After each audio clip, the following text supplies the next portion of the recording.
Welcome to another Ice Guys Live Betcast, Tuesday, December 12th. Ian Cameron with you, and we are ready to go for a final time here in 2023 with an Ice Guys Live Betcast. This is our final Betcast of the year, not the season.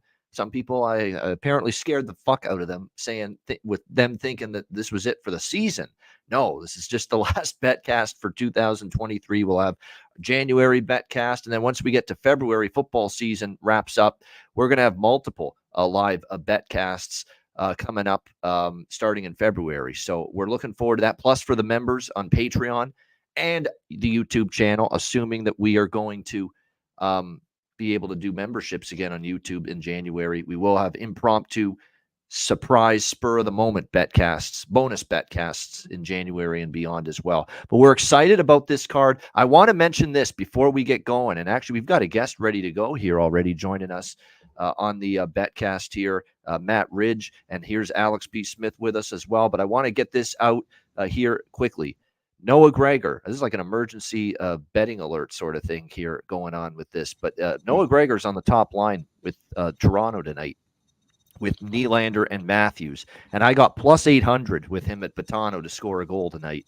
So I jumped on that. I found out they just posted the lineup information on the broadcast about 5 minutes before the top of the hour, and Noah Gregor is with Austin Matthews and William Nylander for the Leafs on the top line, and that is a bargain bin supreme opportunity with him tonight. Plus 800 at Betano. Not as good at some other books.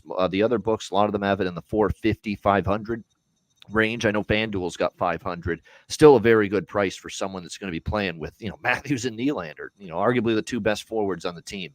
So it's a terrific opportunity, a great price for Noah Gregor for the Toronto Maple Leafs. So we're on that. Alex, how are you feeling, man? Are you ready? Yeah, much better now. Just got sick, had a little food poisoning. I ate something yesterday. It kind of bothered me yesterday, but then I ate the rest of it today, and that's why I was sick. So I had to basically, kind of barf and leave on the show today. So I honestly didn't get through all the games, but I didn't really like a lot of stuff on today's card, so didn't really miss much. And I'll just kind of recap what I like going in. One of the games that's about to start now, Arizona, Pittsburgh. I like the first period over. I did grab a little bit at 140, but just to set up a play for tonight, looking for even money on that first period over in game. So about 3 or 4 minutes into it. And then tonight, my best bet starting at 6:30 Central Time. I like both teams to score in the first period with Detroit and St. Louis, but I also like that first period over. I grabbed that pregame minus $1.30. I saw some $1.25s around too. So those are the things I like in the early slate. Ready, go. Of course, Matt's been on the Betcast before. We see him on screen. He's in a local establishment. That's usually where he joins us from. So we'll get the link sent out to everybody in just a few moments, and we'll get everybody's rounded up here because it looks like we're going to have a decent amount of people here on the Betcast tonight. No question about that. So with, we'll take a look. I know Jarek, our buddy, is mentioning that he's got the Leafs and the Rangers broadcast as he continues to do play-by-play for the USRN radio network. So congrats and keep up the great work to our guy, Jarek Rubel, who's doing a great job. Like I say, he's going to be our next Kenny Albert, our next Doc Emmerich, our next Bob Wischusen, whoever you want to think of right now. Doing NHL play-by-play. Wischusen's on the call for this Red Wings game, by the way, coming up on ESPN with the Red Wings and the Blues. Gary Bettman, by the way, I didn't realize this till just before we started the Betcast. He's apparently doing a bunch of guest hits during the broadcasts tonight on ESPN. They're having him on during the pregame. They've got him in studio apparently or something during the intermissions of the two games tonight. And Alex looks thrilled about that, by the way. Yeah, I'm sure that's going to be a gripping interview. Right. Yeah, I'm really glad we're on the air tonight. Yeah, exactly. We're on the air. We can't hear a damn thing. Either. So, yeah, exactly. It's not like we're going to be missing too much with that. Yeah, I think I'll live. I think I will survive. Being without the Gary Bettman interview segments tonight. Unless he's going to explain why he's hell bent on keeping the Coyotes in the state of Arizona, then I don't want to hear it. Yeah, exactly. So I'm sure that will come up during the interview. I don't have much doubt about that. No question. We're underway with the 3 games right now, 7 p.m. Eastern time. Arizona, Pittsburgh underway. And we've also got action going on: Carolina, Ottawa, Toronto, and the Rangers. I also looked at. I ended up going in on over 5.5 with Arizona, Pittsburgh. It dropped to 5.5 at -130 at a couple books before pregame, so got on that. I'm on Ottawa and the over against Carolina, and then I'm on Toronto and the New York Rangers draw with a smaller piece of the over, but mostly the draw there, and the Toronto Maple draws. And I just heard too the Leafs have not lost by more than 2 goals since November the 4th. So it's been an incredible run where they've been able to keep games really close. Oh, we've got a goal here. Penguins. Oh, my God. And it's a power play goal for the Pittsburgh Penguins. Wow. Stop the world as we know it. Shut down society. The world is crashing and burning all around us, folks. The Pittsburgh Penguins have scored a power play goal. The over drought is finished.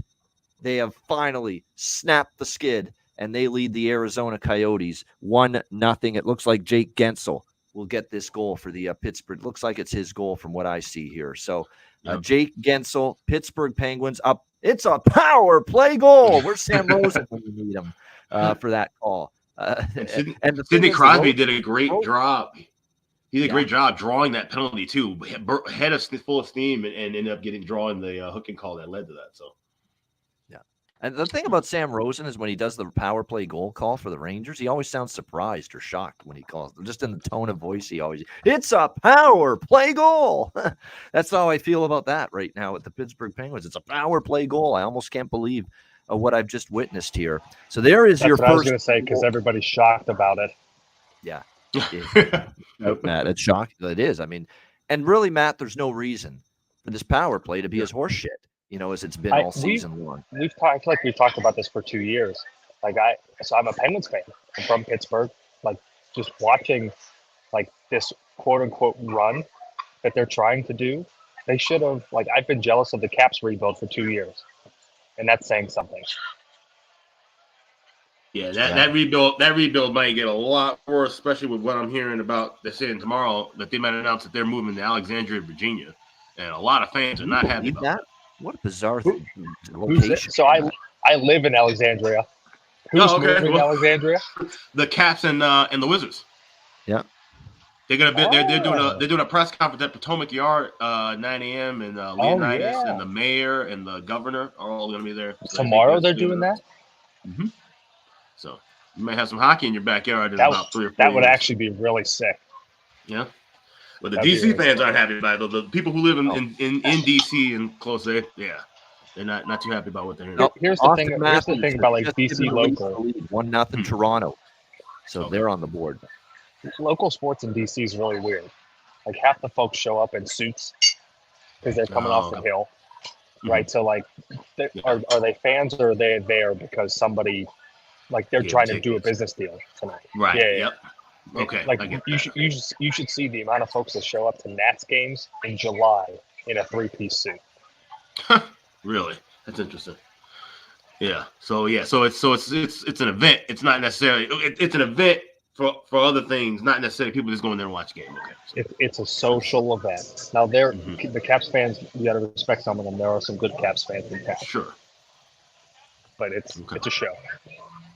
Well, John Massey's right. I saw that Matthews goal. That's not exactly hard on pucks like Laviolette wants to be on that Austin Matthews goal. And John Massey's been critical of the Rangers. He is not, even though they've been best in the East, he's seeing bad habits starting to creep into the New York Rangers game. Really, aside from the LA game. I mean, the LA game they brought it that night, but before the LA game, in particular, that Rangers team, while they've been still had a great season, great start to this point, this has been a team that has not exactly been at their absolute best for 60 minutes in a lot of games prior to the LA game. So we'll see, if they can bounce back here as they've given up the first goal there against the Leafs. 1-0 Pittsburgh, still scoreless with Carolina and Ottawa. So we'll keep an eye on those games. Again, I'm going to continue to send out the links. Alex, take over the reins just for a minute or two. We'll get the rest of these links. Yeah, I can send some out as well. But it's kind of now we're looking to get the plus money in that Penguins Coyotes. Obviously, that's not happening. We're seeing 2.5 now with the 1-0 Penguins lead. So like I said, the next thing we're looking at will be that Detroit St. Louis game starting at the bottom of the hour with the first period over and both teams to score in the first. I played the Penguins team total. I played Detroit over 6.5. Yeah. I think I have 11 bets tonight in hockey. Oh, okay. Nice. There you go. it's too many. Yeah. Well, hey, that's the thing. I've been kind of learning this from Ian lately. Like, I've been going a lot more higher volume in the last week and a half with personal bets and cutting the units down a little bit. It's been working. It's a good thing when you feel you're getting into a range with some certain plays. Cut your units down, add a little bit more of the card, and sometimes it can work out. I've had the roughest run basically since the week of Thanksgiving in hockey. Like I've bet such little hockey over the last three weeks, really. Yeah. I'm just kind of like picking a spot here or there, but really low volume. But like normally, I'm more of like a 15, 20 play a day person. Okay. But it was just a bloodbath for weeks. Yeah. And I was like, this is terrible. Yeah, and that's the thing. You have to know when to scale back and when that's really the most difficult part in my eyes. It's not so much, the handicapping and the stats is kind of secondary. Right.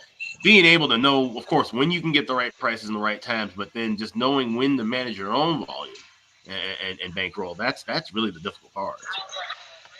I was after the Saturday of Thanksgiving, my wife goes, what are you watching today? Like, what are you betting on today? I said, believe it or not, I have no plays today.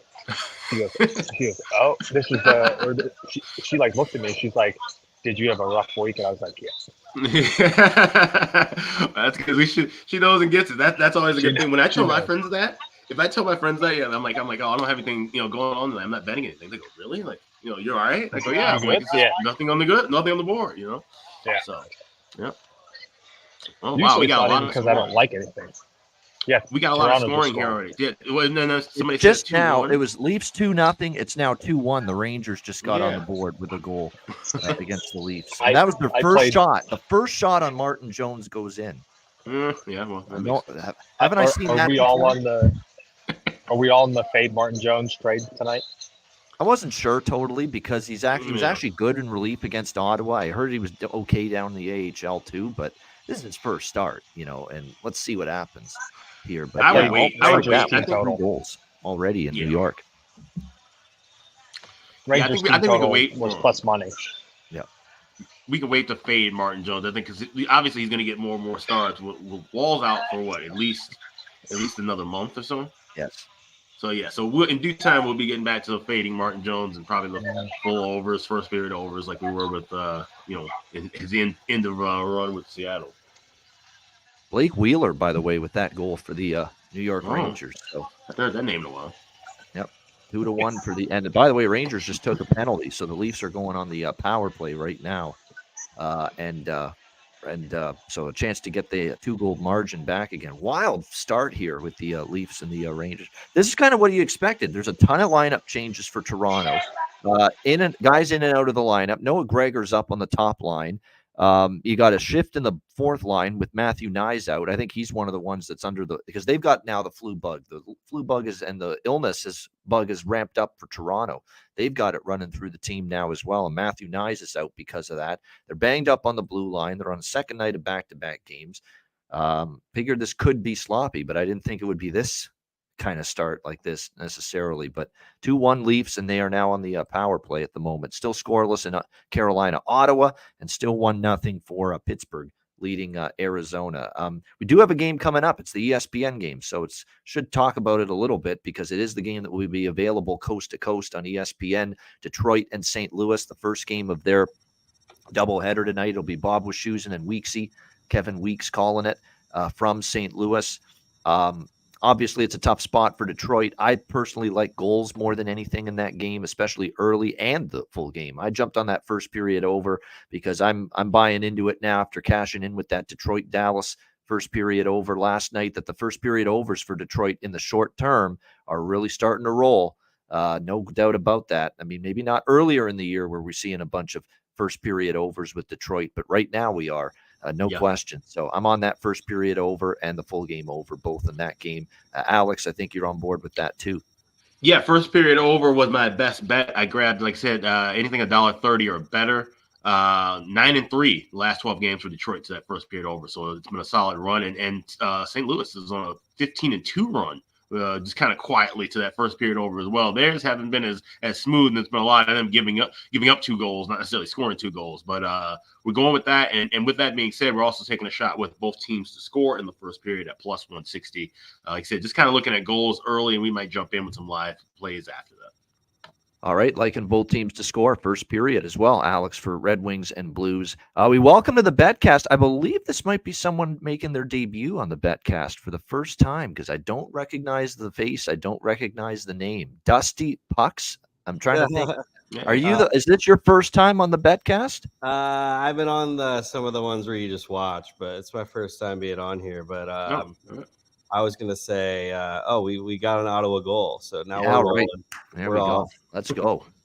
Hey, don't forget about Jake Neighbors' goal tonight. Oh, of course. We're on that. Absolutely. It's on my player prop card, Dusty Pucks. You know it. Won't you be my neighbors, Jake Neighbors? Absolutely. Hopefully it's a beautiful day in the player prop neighborhood tonight with the bets there, including Jake.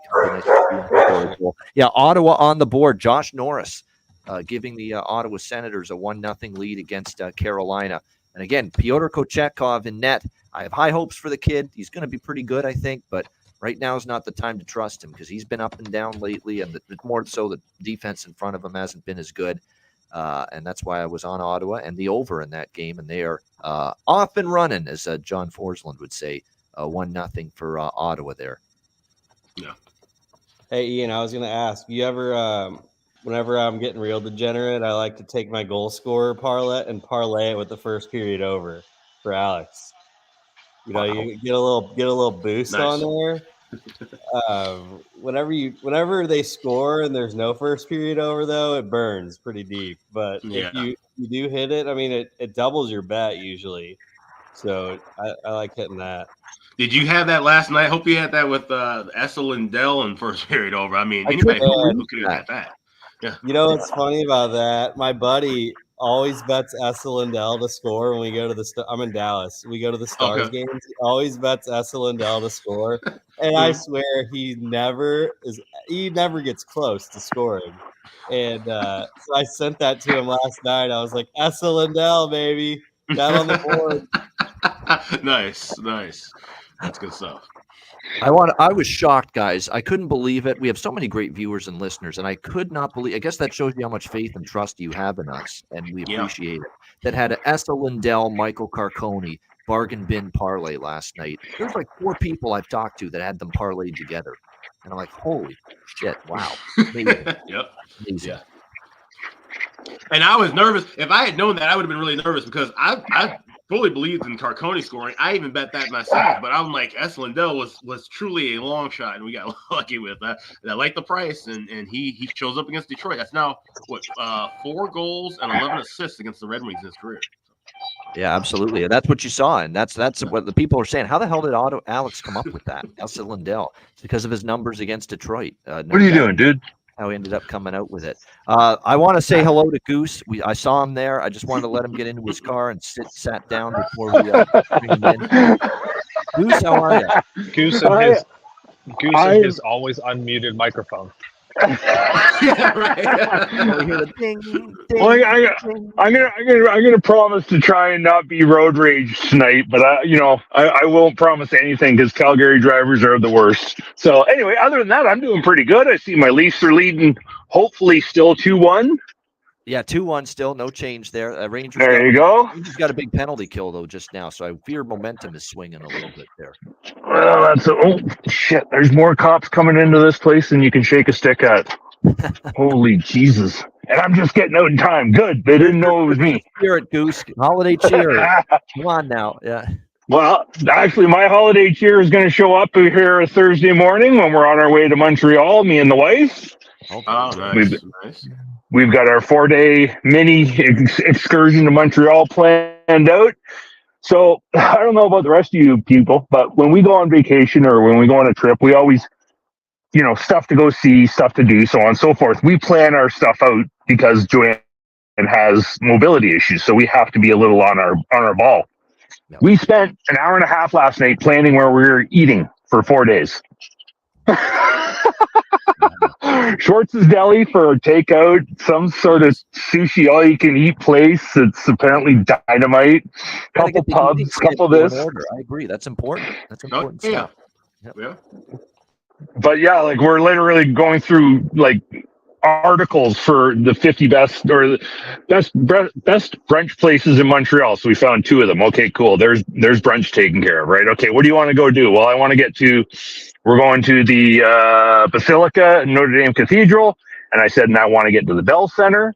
2 pictures, one in front of the Guy Lafleur statue, and the other one I think is Rocket Richard. I'm not a Habs fan, but I am a hockey fan. So I now know. that leads You can hate the Habs and still think that's awesome. We need a picture with 2 legends, statues of right. 2 legends. That's the way I look at it. So this leads me to my rant. Before you 1 get to the minute rant, rant. I gotta throw a scoring update. It's a big one. Arizona's tied it with Pittsburgh. There we go. 1-1, and there's the first There we period go. over, cashing in. There we go. Perfect. Had that. How the hell does Ross Colton still walk in the NHL? So after watching him last night crank Tanev into the boards, which to me was a suspect. It was boarding at least. Like I don't know. He didn't even get a penalty out of the deal. And then they showed the replay of him cranking Quinn Hughes from behind. A little shit's going to hurt somebody. And in the old days, like we all talk about it. The old days, he would do that. Somebody would grab him, throttle him, put him down, teach him what it's like to play hockey, and we would move on with it. Get rid of the instigator penalty, please. That's part of the issue. The other part of the issue is guys are forgetting how to take body checks and how to give them. So it's a major issue in my mind, but that Colton, he's a dirty little shit. I watched him the rest of the game whenever I could. He's a rotten little prick, that one. So that was nasty. And there's my had suspect hits before. Yep. Did you guys see the take on that from the Spit and Chicklets crew when he was talking about how they don't teach taking hits anymore? Yeah, and I think that's a problem. I think they were talking about that on ESPN a couple of weeks ago, or TNT rather, a couple of weeks ago as well. Yeah, they you have to learn how to protect yourself. And I think that's something that's clearly being lost in the younger parts of hockey, in the sake of trying to make things safer by taking hits out. But you have to learn that there's going to be contact. That you can't get rid of all the contact. If you can learn how to at least brace yourself and not put yourself in a vulnerable position when you get hit, then that's going to clean up the game just as much as a rule change.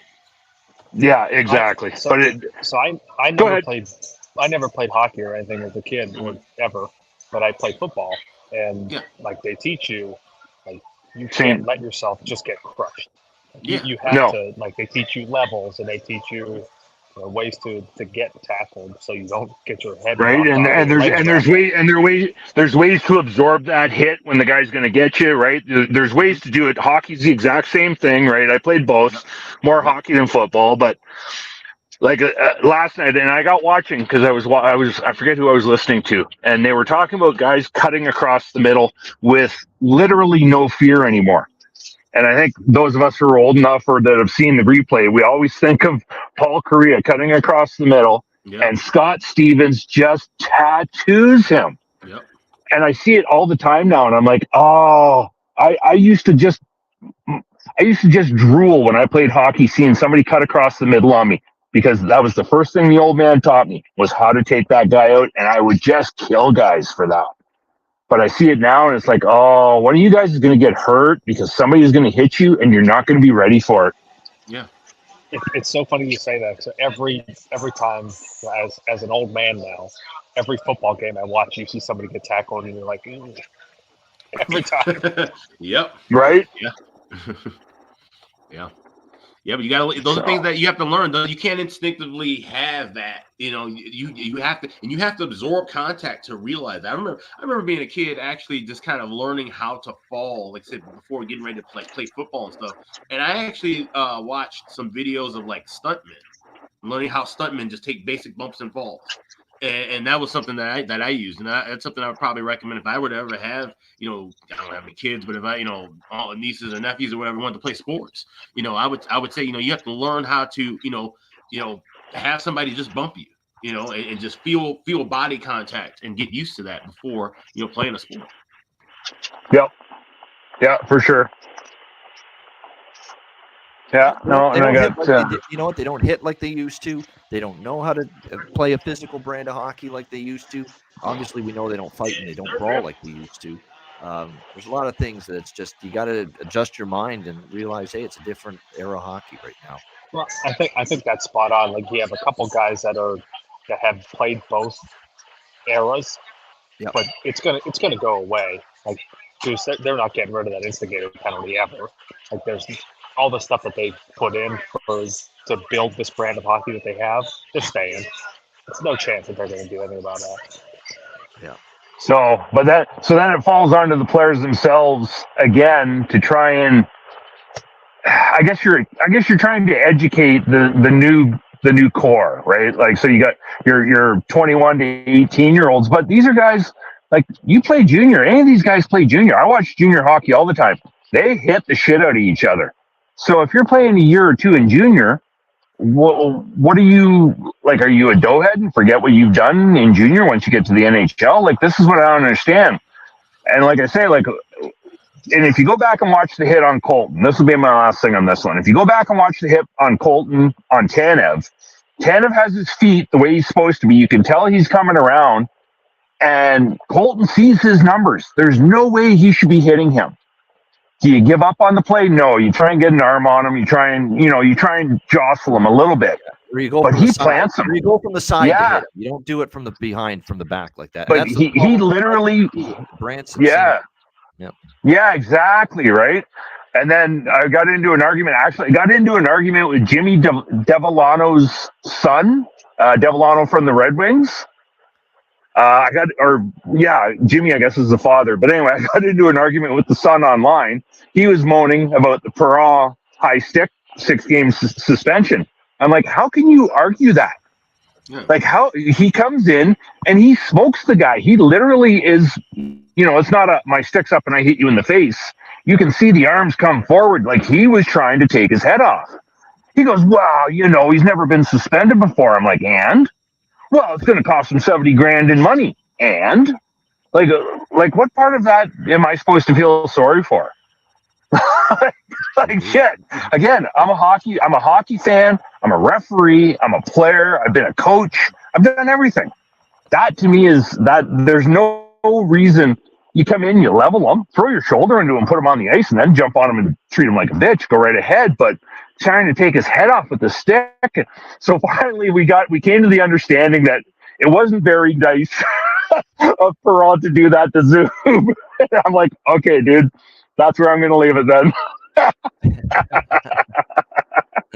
But I was almost going to say that he just fucked up in that he thought he got the wrong guy with that. Exactly, right? Like he comes in and all he sees is Zub, and he's like, "You're probably the guy that did it. I'm going to get my pound of flesh."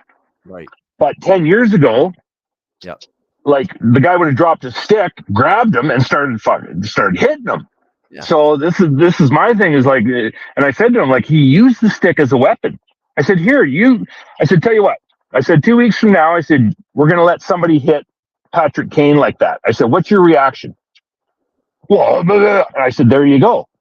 I said, take off your Red Wings sweater for 2 minutes and look at it as a hockey play.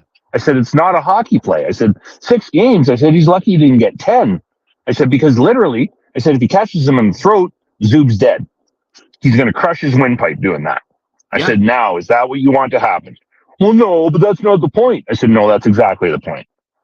I said, I have nothing against David Perron. Hit in the worst possible spot, and all of a sudden, someone's got cervical problems for life. Right?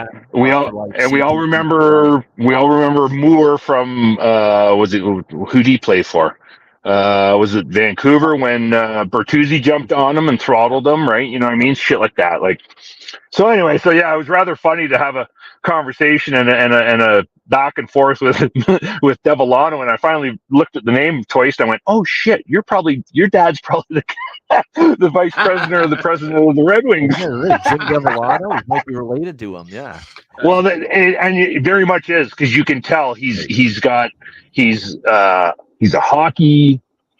head scout for Tri-Blades, something like that. Anyway, Yeah. but everything leads back to Detroit, like everything. So I'm like, okay, 2 + 2 usually equals 4, especially in the hockey world, right? Name a Devillano, your old man's got to be him. Like it just has to be. But I never really said, hey, like your old man would probably argue with me here against you. I left that one out of the bag, but it was just rather funny to get him. And I finally got him turned around to the point where I'm like, be a hockey fan, not a fan of the team, and tell me, like, look at it that way. Oh yeah, I guess you're right. And I'm like, well, no, there's no guess. Like there really isn't. If it's Patrick Kane getting that or DeBrincat or any other player, heaven forbid. I said, that's not the way it should happen. And then we got on to the take out the instigator, right? Let the guys go back to policing themselves again. I said, but yeah, 3/4 of the guys can't throw a punch. They sure shit wouldn't know how to take one. I said, so it is what it is. Taking one on Sunday, that was a disgrace. That I'm like shocked by that. Yeah, he didn't defend himself. Right? Yeah. So, but that's the thing, right? These guys do stupid shit. And my day, you did stupid shit. That was the second thing the old man taught me. You better know how to take a punch and throw one. Don't do stupid shit if you don't want to get your ass kicked. Okay, fair enough. All right, so anyway, there's my about the good Branson thing is like if I were an NHL player, there is never in a million years a spot where I would put myself in where I would just crunch a guy from behind into the boards. And drill them from behind, knowing that someone is going to want to kick my ass and take my head off and rip my head off. No, knowing that I can't fight for shit. And you know what? Yeah. And you know how this is how the league has changed. If you saw something like that in even the early 2000s, the rest of the league would have taken notice, and we'd be seeing Nick Cousins getting drilled every single game by every other tough guy in the league because that's such bullshit. And that's another exactly. The fact that we're not even going to see any other team, even that's a one-time thing. That tells you all you need to know about the things that have changed. No, exactly right. Like I say, nobody power play goal. Arizona, they're leading the Penguins 2-1. There we go. But yeah, nobody from Calgary made an effort to get at Colton last night, like none whatsoever. And I was watching. I'm like, okay, somebody's going to grab him. Somebody will grab him. And they played the entire game. Jesus, he scored a goal in the third period, for Christ's sake. And nobody went near him. I'm like, 20 years ago, everybody would have had his number and they'd have hit him every time. He would have been black and blue. He probably wouldn't have made the third period because somebody would have kicked the piss out of him. Yep. So I don't know. It's that scares me because I see guys doing that. Leafs goal 3-1. There we go. Yeah, it hasn't come up on Sirius yet. At least I'm lucky enough to get the radio. It's on TSN 4 today, so it'll be blacked out. Yay! I didn't bet his prop, the guy that scored that third goal for the Leafs, but I have bet it before with him, one of the longer shots. I'm going back to Cali. I only have I got VC and I've got Domi for goals tonight. I kept it a little late because I wasn't sure what that game was going to end up like. That one was little. Showing me something early in this game it's a bad period too for the Rangers. Don't get me wrong, but for a back-to-back, an emotional game with the Islanders, with Tavares going back there getting 1,000 points, and to come back here, you're dealing with flu and illness and a depleted blue line with so many guys out and Martin Jones in net, and you're starting like this right now against the Rangers. It's very impressive. Holy shit! Scored again? They scored again, the Leafs? Oh my God! Yes, they did. I've got 4-1. I've got 4-1 sitting on the radio, so. At this rate, Goose, you're going to have to stay driving for the next 2.5 hours. You got don't come home. Now here's the other part of this. I'm actually going to break my tradition here tonight because when we go away, I'm the one that does all the work. So I got to go home, do all the packing, get everything ready. So guess who's going to be joining the Betcast late instead of going to bed? Me. Yeah. I'm probably going to join up at around 9 p.m. my time. So I'll be seeing you later tonight. When you're calling it a night. That's usually when you're packing it in. Right? Yeah. But I got a couple things I got to take care of. I'm going into work late tomorrow, so I get to sleep. I get to sleep until 5 a.m. tomorrow instead of 4:30. Ooh. Every minute counts. And when you went that early, every minute counts. That's true. Exactly. So I'm going to tune out. I will catch everybody later on tonight. All right, there he is, good, Goose. and he will be back later on. We have not seen the last of him.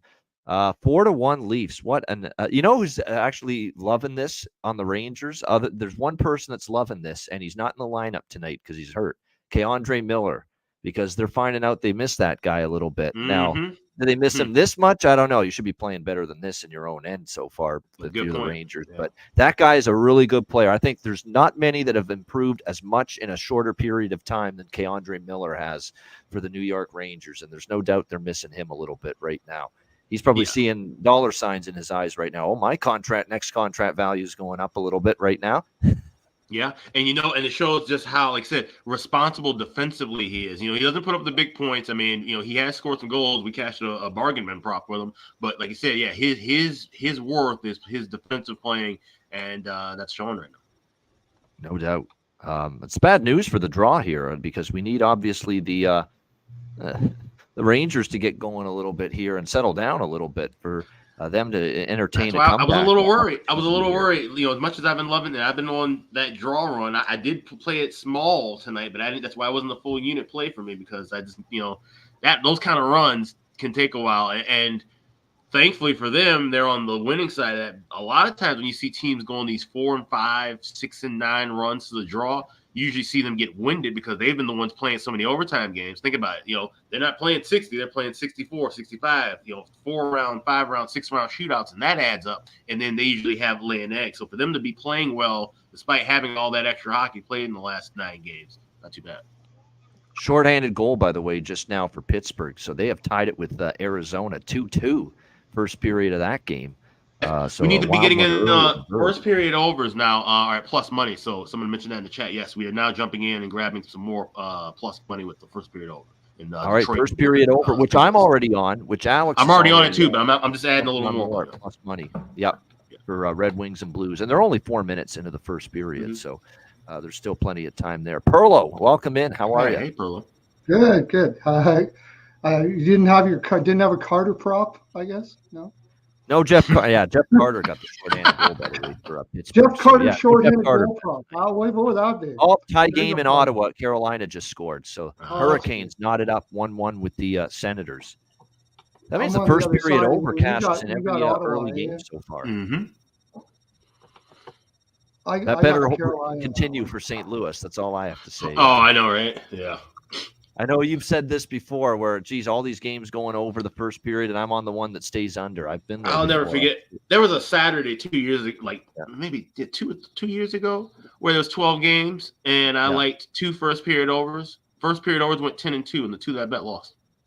Wow. Yeah, so that has happened before.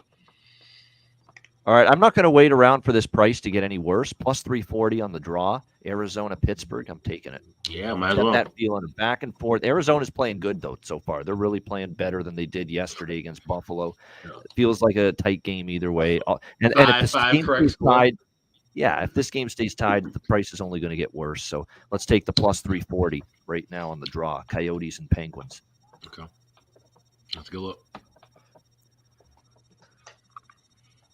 Yeah, everybody, both teams to score has cashed so far too. Not only first period over. So. Yep.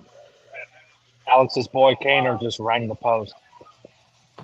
Yeah, I saw that.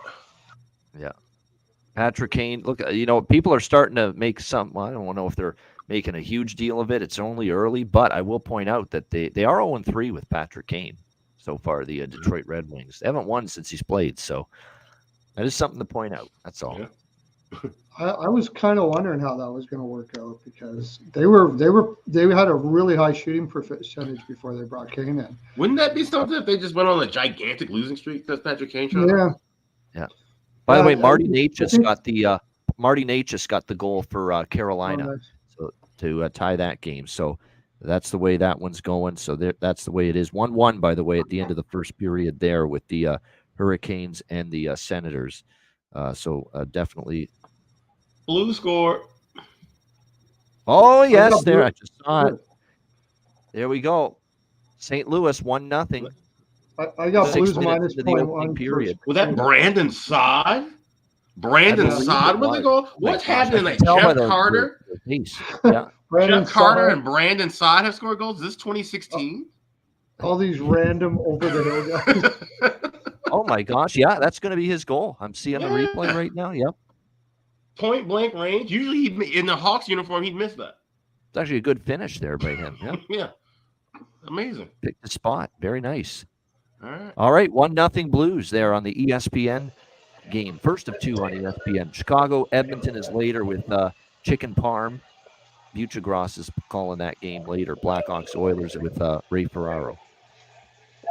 I just watched that replay of Saad's goal.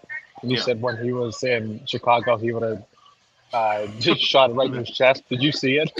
Yeah. Yeah. Good timing, Alex, with the live over. What did you get on the live over? 1.5? I got plus 138. All right, there you go. Plus 138. Do you know what the live over 1.5 now is in that first period? Minus 250. Yep. Look at that. That's what we try to do here at the Live Betcast. If you're watching or for the first time, it's all about timing with these live wagers. Getting in at the good price, just making sure, hey, I don't wait too long. You know how many times I fucked myself out of a good bet because I waited too long? I fooled around for a few too many minutes, and then next thing you know, opportunity lost. I think a good live wager lookout for the Pittsburgh game. Second period, both teams to score about 5 minutes in. Yes, agree with that. Definitely agree with that. Sorry, Matt. It didn't click in my head that you were there. I guess you're up. Because I didn't see your face, and I was like, "Who's speaking?" Oh my gosh! Nobody needs to sit here and watch me eat this Mexican food. Oh, Nice. I just laugh at, You're here in spirit. We can hear you. If you got the audio going, that's good. I like to clown on Goose because he comes in hot right away, and he never mutes his, Yeah. he never mutes I his know. mic. Oh yeah, it's hilarious. It's like he's got prepared material He for sat us. there. Yeah, Furlow sat there for like 15 minutes without saying a word. I know. well, Yeah. as soon as I saw it was Goose, I was like, "All right, well, I can do some props and stuff." I got a few more minutes to get bets in before I hit the He's stream. using time to catch up a little bit. Yeah, catch up on my props a little bit. I don't know. It's like he's Jimmy Kimmel or Jimmy Fallon or Stephen Colbert. He's doing like his monologue to begin a late night talk show or something when he comes on. Yeah. So what's the deal with that hit from behind by Ross Colton? Yeah. We love Goose. He's good. Oh yeah. Yeah, that's good. He's got shit to talk about. We love it. Good topical discussion. That was a good topical discussion because, in all seriousness, that hit by Ross Colton on Chris Tanev is significant to Calgary because if you watch the Flames, their defensive chances allowed, danger chances allowed, everything, expected goals against, everything just gets worse for them anytime Chris Tanev's been out. So it's a big loss for them. It's huge on the blue line. And he's their leading shot blocker, and it's not even close. He puts his face in front of the puck. That's all you need to know about how many shots that guy blocks. Yep. Yeah, Tanev is. Yeah, and they used to call him Dad in Vancouver or something like that. So, yeah, like he's a big guy in the room there, and everybody loves him. A lot of heart. A lot of heart. A lot of heart is right. This is the first time, by the way, we got cracking open the beer finally. It's. I think I've waited long enough for that. It's waited too long. In fact, usually I'm already into the beer here. This is our Christmas party version of the Ice Guys Live Betcast. So we got to get rolling here as far as the beer is. What beer are you drinking tonight? Just Labatt Blue. I got to go to the craft beer. Labatt's a classic. Yeah, it's a good old classic. Yeah, love a bunch of. The thing about drinking Labatt Blue, Matt, is you can have 8 of these and still be okay. Yeah, that's so true. I was cracking up at the end of the podcast. For like, you know what? I feel like I'm tying one on tonight. I caught that too. That was pretty good. That was hilarious. Yeah. Oh, Pie Guy, shit, man! I forgot to send you the link. We'll correct that right now because I remember you requested it earlier today. Okay, here we go. All right, so everything's at first intermission for the 7 Eastern games with the Rangers and Leafs, 4-1 Leafs. That's the shocker of the night so far. 4-1 Leafs over the Rangers on a back-to-back. and they're up 4-1 after the first. 1-1 with Carolina, Ottawa after the first, and 2-2 with Arizona, Pittsburgh after one period. And we're almost halfway through the first period in St. Louis with it being 1-0 Blues there. How about the next game up, Alex? Flyers and Predators. Flyers are my best bet for the show today. Philadelphia plus 125. I said this team is rolling. The price is good. Nashville is coming off a 2-game road trip. And actually, if you go back further, this is going to be 6 straight games for them with travel between games. They had a home game. They went on the road for 2. They came back home for 1. They went on the road again for 2. And now they're back home again. So there's been travel in between the last, 6 or 7 Nashville games. So I think, Philly a chance to take advantage. And the form of Philly is very good right now. So I like it at that price. And they beat Nashville in Music City last year. Yeah, as I say, all that darn country music, they got to float back and forth, the Preds. This is that time of year where they do have to have a lot of travel because they have CMA events and different things. So that is what takes them out of Bridgestone Arena this time of year. So with that being said, I am on the Flyers. I was able to grab plus 125 about 2.5 hours ago at Bet Online. So there was money that was coming in on that site for Nashville. Don't really know why, but like I said, I totally agree with Philly. They're in good form right now, and I think Nashville's just a little bit off. That's a team I've been watching a lot. I was right in their first period over. It was kind of before Dallas. And now that slowed down, I've noticed a change in just their whole offensive philosophy hasn't been the same. And for that reason, they've been kind of struggling a bit.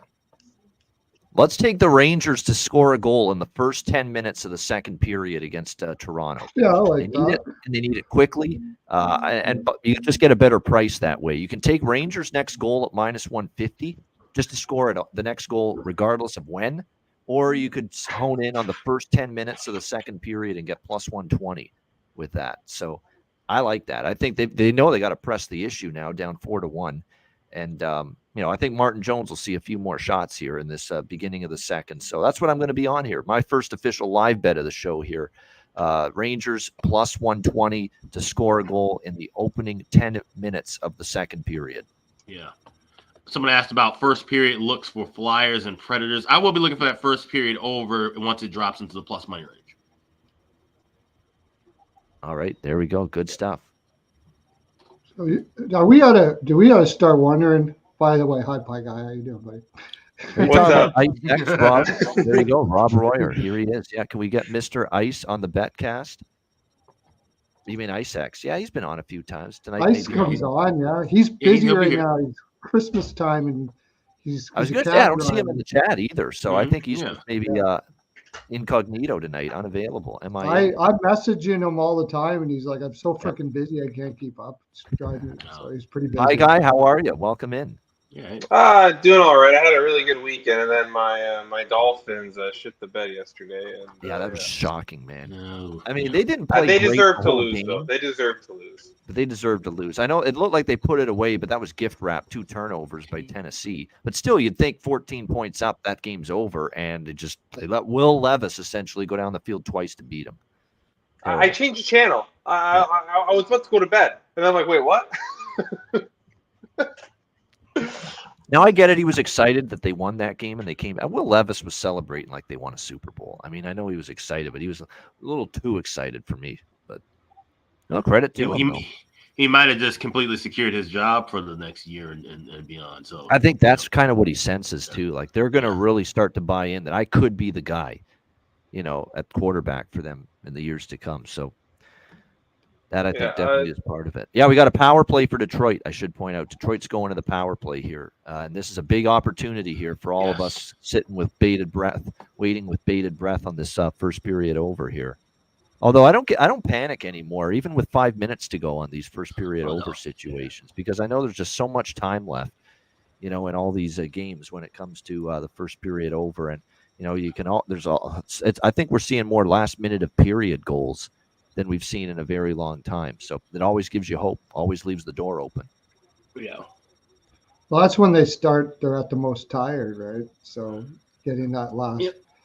That's I'll give a word of advice and strategy for people who, I know I've heard this often, especially lately. People who kind of feel, a little bit of nerves when they're betting the draw, when they're betting the first period over, like I said, kind of watching the clock.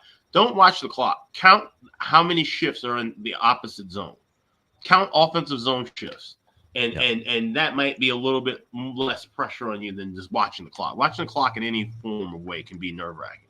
So that's maybe a piece of advice I give to people. To be honest with you, I am as calm as I've ever been doing this on a daily basis. There's really not a game that just sends me into orbit, or I lose it, or I get overly excited once in a while, and it's for something special. Like last night, the Esselindell thing. That got me a little more excited than normal. But just cashing a run-of-the-mill bet, and it's like, all right, good, I'm happy. Big smile, and then we just carry on with life. That's it. Nothing. We don't jump up and down. We don't scream and yell. None of that. Yeah. The longer you're in this thing, and it's funny because I remember hearing all the old cappers, Teddy Covers and Dave Koch and Scott Spread. They all said, I would watch them, in person when we go to Vegas or whatever, and they have the bet and just be, you wouldn't know if they won $1 million or lost $1 million because they just kept cool and even keel. And the longer you do this, the more kind of desensitized in a way you become one side or the other with it. I used to be the yell and scream type, win or lose, and nowadays, like I said, it's very rare. Yeah, yesterday that was the most excited I got since last year, cashing a huge bet on Anaheim, where I almost broke my hand off hitting my amplifier, celebrating. So to make that point, yeah, the celebrations are we keep them. You can't never get too high, never get too low these days. No. Yeah, that was not a good power play, days, by the way, for Detroit. In fact, the best chance was St. Louis shorthanded on it, so not great. It used to be bad days would like crush me the next day. I'd be like depressed and stuff. But the more I think the more I find that I feel that I know I'm going to be successful long term, it just doesn't. It's like, okay, I had a bad day, whatever. It's all right. As long as as more confidence you have in yourself, the less you get really all worked up. Yeah. Oh, I still get upset. Oh yeah. Oh, there's still things. Yeah, we all still get upset though, and I think it's probably the little things that piss us off more now than just the overall losses. Like I can zero in and focus on. Oh yeah, I can go back and tell you the 5 plays that cost the team the game, and that will piss me off. But the loss itself is not going to make me as mad. No, I'll be on the other team, watching a game, and so I'll be on the team where So one team is playing like horse shit, and I'll be on the team who's playing them, and I'll get upset at how horse shit they're playing because, like, come on. No, yeah, right, yeah. No, that's understandable too. Yeah, because as a hockey fan, you want to see good hockey. Like, it's not really enjoyable to watch a bad hockey team, even if you're winning money on it. There's some party that's just like, God, this is just not, it's not the greatest, but the money counts the same. So.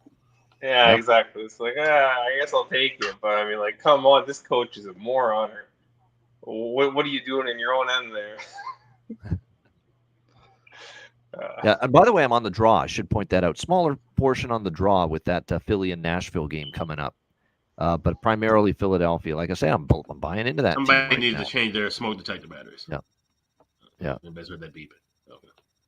Everybody should do that though. Change your smoke detectors, folks. Get your put. There it is. 1-1 Detroit. Yeah! Who was it? Is that Wallman? This is bad timing, but Alex, thank you for that. Thank you for that PSA. That's nice of you. Oh, no, yeah. I mean, it's it's important. I think you're right, Alex. Looked like that was Jake Wallman's shot. Mm-hmm. All right, both teams to score. First period over. There it is. Yeah, and the live over as well. Mm-hmm. That's a drink for that. Cheers. Yeah, let me get it home. Let me get some vodka. I'll be right back. I had to bring the big mug out to the rival Ian's every time I see his. I know, a big mug, exactly. Yeah. I was on, I think, all early action, but most of it's looking good. I got Arizona team total over 2.5 at -110. I couldn't believe the price. Pittsburgh keeping a team to under 3 goals. Good luck. Yeah. And I'm on the Leafs over, which again, 1 goal off. Yeah, I'm happy to see that, Corey. I know it's a hockey betcast, but I am on Cleveland Cavaliers in the NBA, so I'm happy to see they're off to a good start there.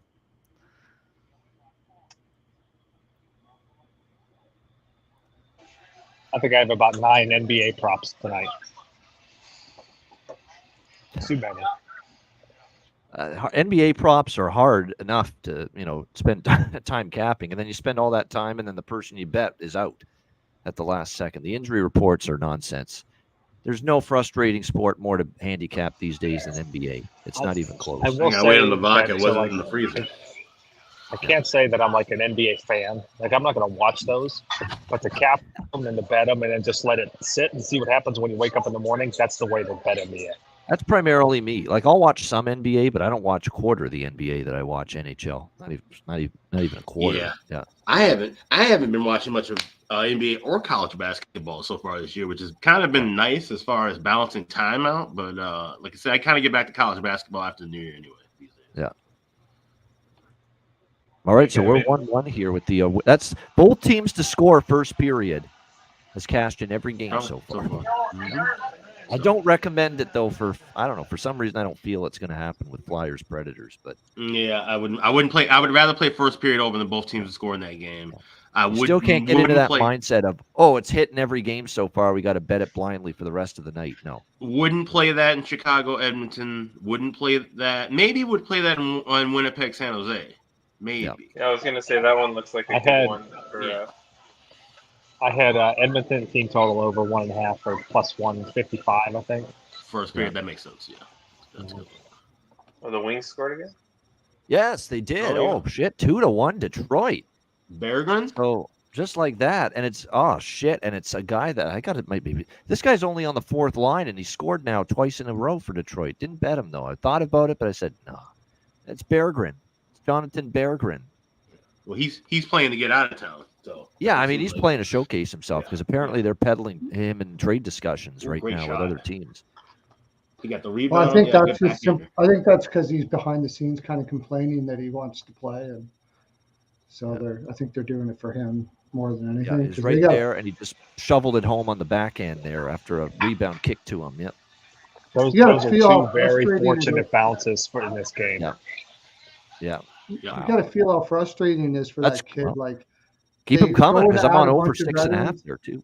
Oh, did I? They go and add a bunch of veterans, and then they add Kane, and it's like, okay, I guess I'm not playing. Like, Berggren, eh? Hopefully they send him somewhere where not San Jose, somewhere like decent. You talk about awful defending, though. That's some awful defending from everybody there for St. Louis on that goal, yeah. Yeah, and I have Blues first period up, plus 153. Could still happen, I suppose. Well, the thing is, with this game, you'd expect Detroit to wilt as it goes along. Yeah. We'll see if that happens. Ian, you want some live Blues? What was that? I said, you want some live Blues? Live Blues, yeah. Oh, no. Music for some reason. Yeah, St. Louis. I'm not playing the sax on stream. Yeah, there we go. Live Blues. Not yet. Not saying I won't look at a draw or a Blues live at some point, just not yet. Let's let the price get a little better. Because it stays 2-1. The longer it stays 2-1 Detroit, you'll get better prices, better odds on Blues and draw. I'm waiting. I think I want to bet this. Well, I want to bet the third period over in Carolina because they've just been not playing defense in the third for some reason the last few games. So. Well, I didn't want to lay a price with St. Louis pregame, John. I said that on the show today. I know they have the rest advantage, and Detroit's banged up, Larkin out, other guys out back-to-back, not playing good defensively lately, but I agree with you fully. I was not one bit interested in minus 135 with St. Louis earlier today. But you give me that if they show signs of starting to, control the game, carry the play, and Detroit starts to tire as the game goes on, I might get interested in them at a plus money price or draw. But definitely pregame, laying a price, not a chance on this Blues team. So I know where you're coming from there. People bet there the way he says it. I can see just hearing it in John's voice. Every time John's got a comment in the chat, I always think of him saying it in his voice, which I've heard often enough now to know what he sounds like. Yeah. But yeah, some people do, John. Hey, by the way, live bet tracking here. We got second period and Leafs BTTS 135 and climbing. Yeah. Positive. Plus 135. Yeah. Okay. All right. The Rangers have 3 shots. Yeah. Yeah, the Rangers and Leafs are underway in the second period, and also the Hurricane Sens as well. both in the second period now.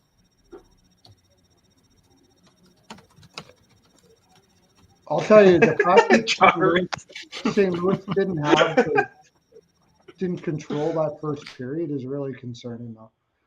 Detroit was in a really not the best spot to have a good start, and St. Louis had a really good opportunity and they didn't take it. Yeah. It's concerning for them, that's for sure. Yeah.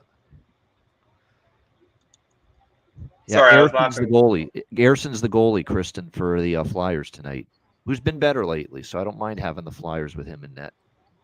Yeah. Sorry, I was laughing because John said that he reads his own comments in his own voice in the chat. Yeah. That's funny.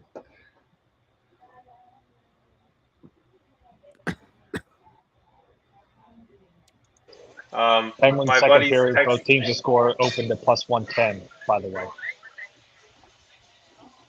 Plus My buddy 110. just texted me. If that gets to 130, 140, I think that's the Yeah, mark. we'll hit. Yep, definitely. Okay, yep. Definitely, yeah, 130 for sure will definitely be buy on point. Oh, breakaway. Oh, stop by Jones. Yeah, that was a big save there. Rangers had a breakaway chance. Yep. Martin Jones with a save.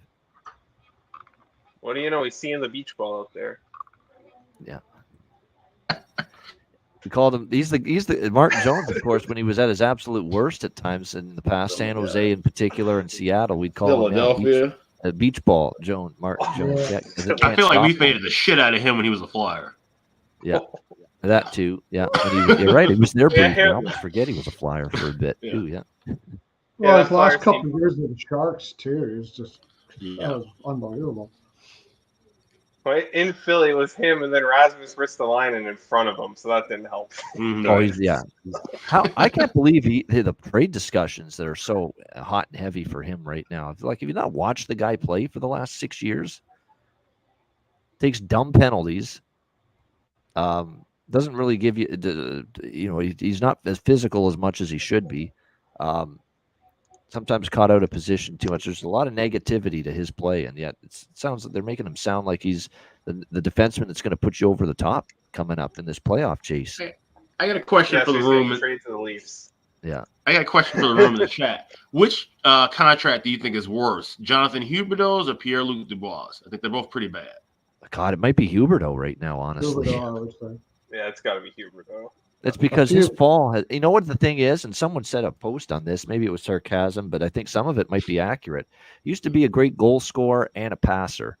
Well, then he lost the goal scoring, but he at least could still pass. And now he's forgotten how to pass too and set up his teammates and his line mates. And it's like his confidence is completely shot offensively, everything. The finishing ability, goal scoring wise, and his strength was always his vision and his passing ability. He's lost a lot of that so far too. But I mean, I think the correct answer is Patrick Laine. But I mean, that's pretty bad too. Yeah. That one's pretty bad. The thing is with Huberdeau, when he was in Florida, he was like he got free reign to do anything he wanted. He left his man constantly, did whatever he wanted, and eventually they didn't. I don't know if they talked to him about it or not, but eventually they didn't give him a contract, obviously, and made that trade. And then he told them to go F themselves in public on his way out. Like, does that sound like a character dude to you? No. So, I mean, yeah. When I found out, like when I heard that trade, I'm like, Huberdeau with Sutter. That's not going to be a happy marriage. Yeah. No. Yeah, and look, now he's lost his confidence. He doesn't know what he's doing out there. It's just bad, so bad. It's crazy.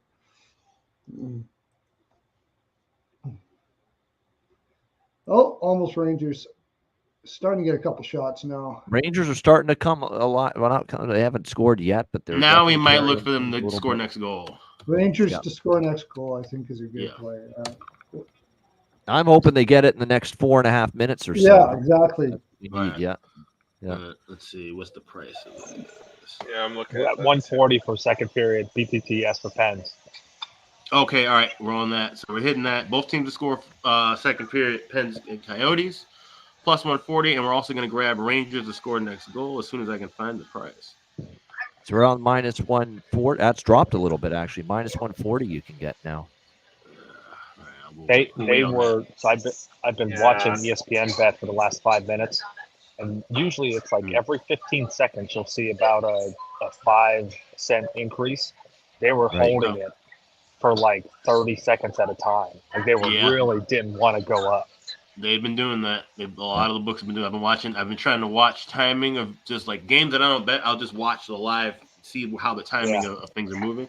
And books have been holding steady, trying not to move, especially on things like both teams to score first period overs. They're taking notice. Yep. Let's see.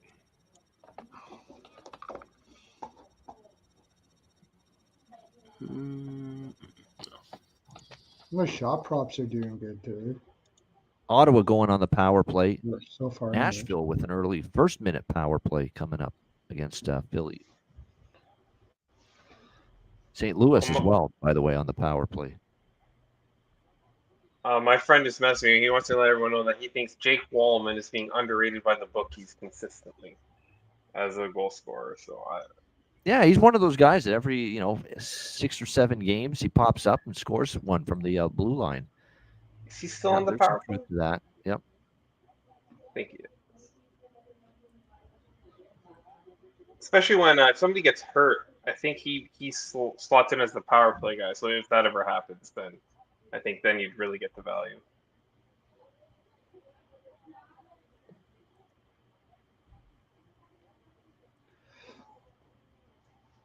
Rangers are, like I say, they're in the Toronto zone, but Jones has made a couple nice saves. You got to give him his due right now. He's playing well.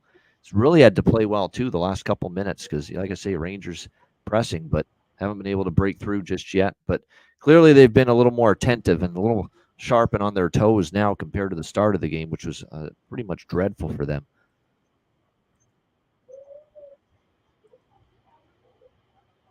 Period almost over, by the way, in St. Louis. Final minute there. Is this starting to get to the point where you gotta? Is this starting to get to the point where there's like a little bit of panic going on with Shesterkin? Like he just has not panic yet. Mild concern. That's where I'm at. Mild concern. Mild concern. Not, yeah. But you're right. It's been under. You know what? He set the bar. His first year was just so bloody good. He set the bar so high.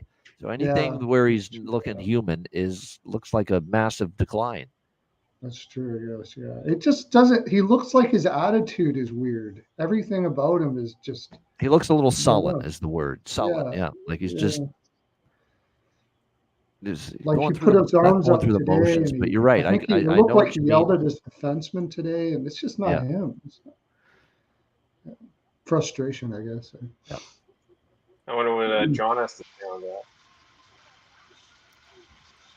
Speaking of goalie regressions, I saw Dan took Vasilevsky for Vezina at 50-1 not too long ago.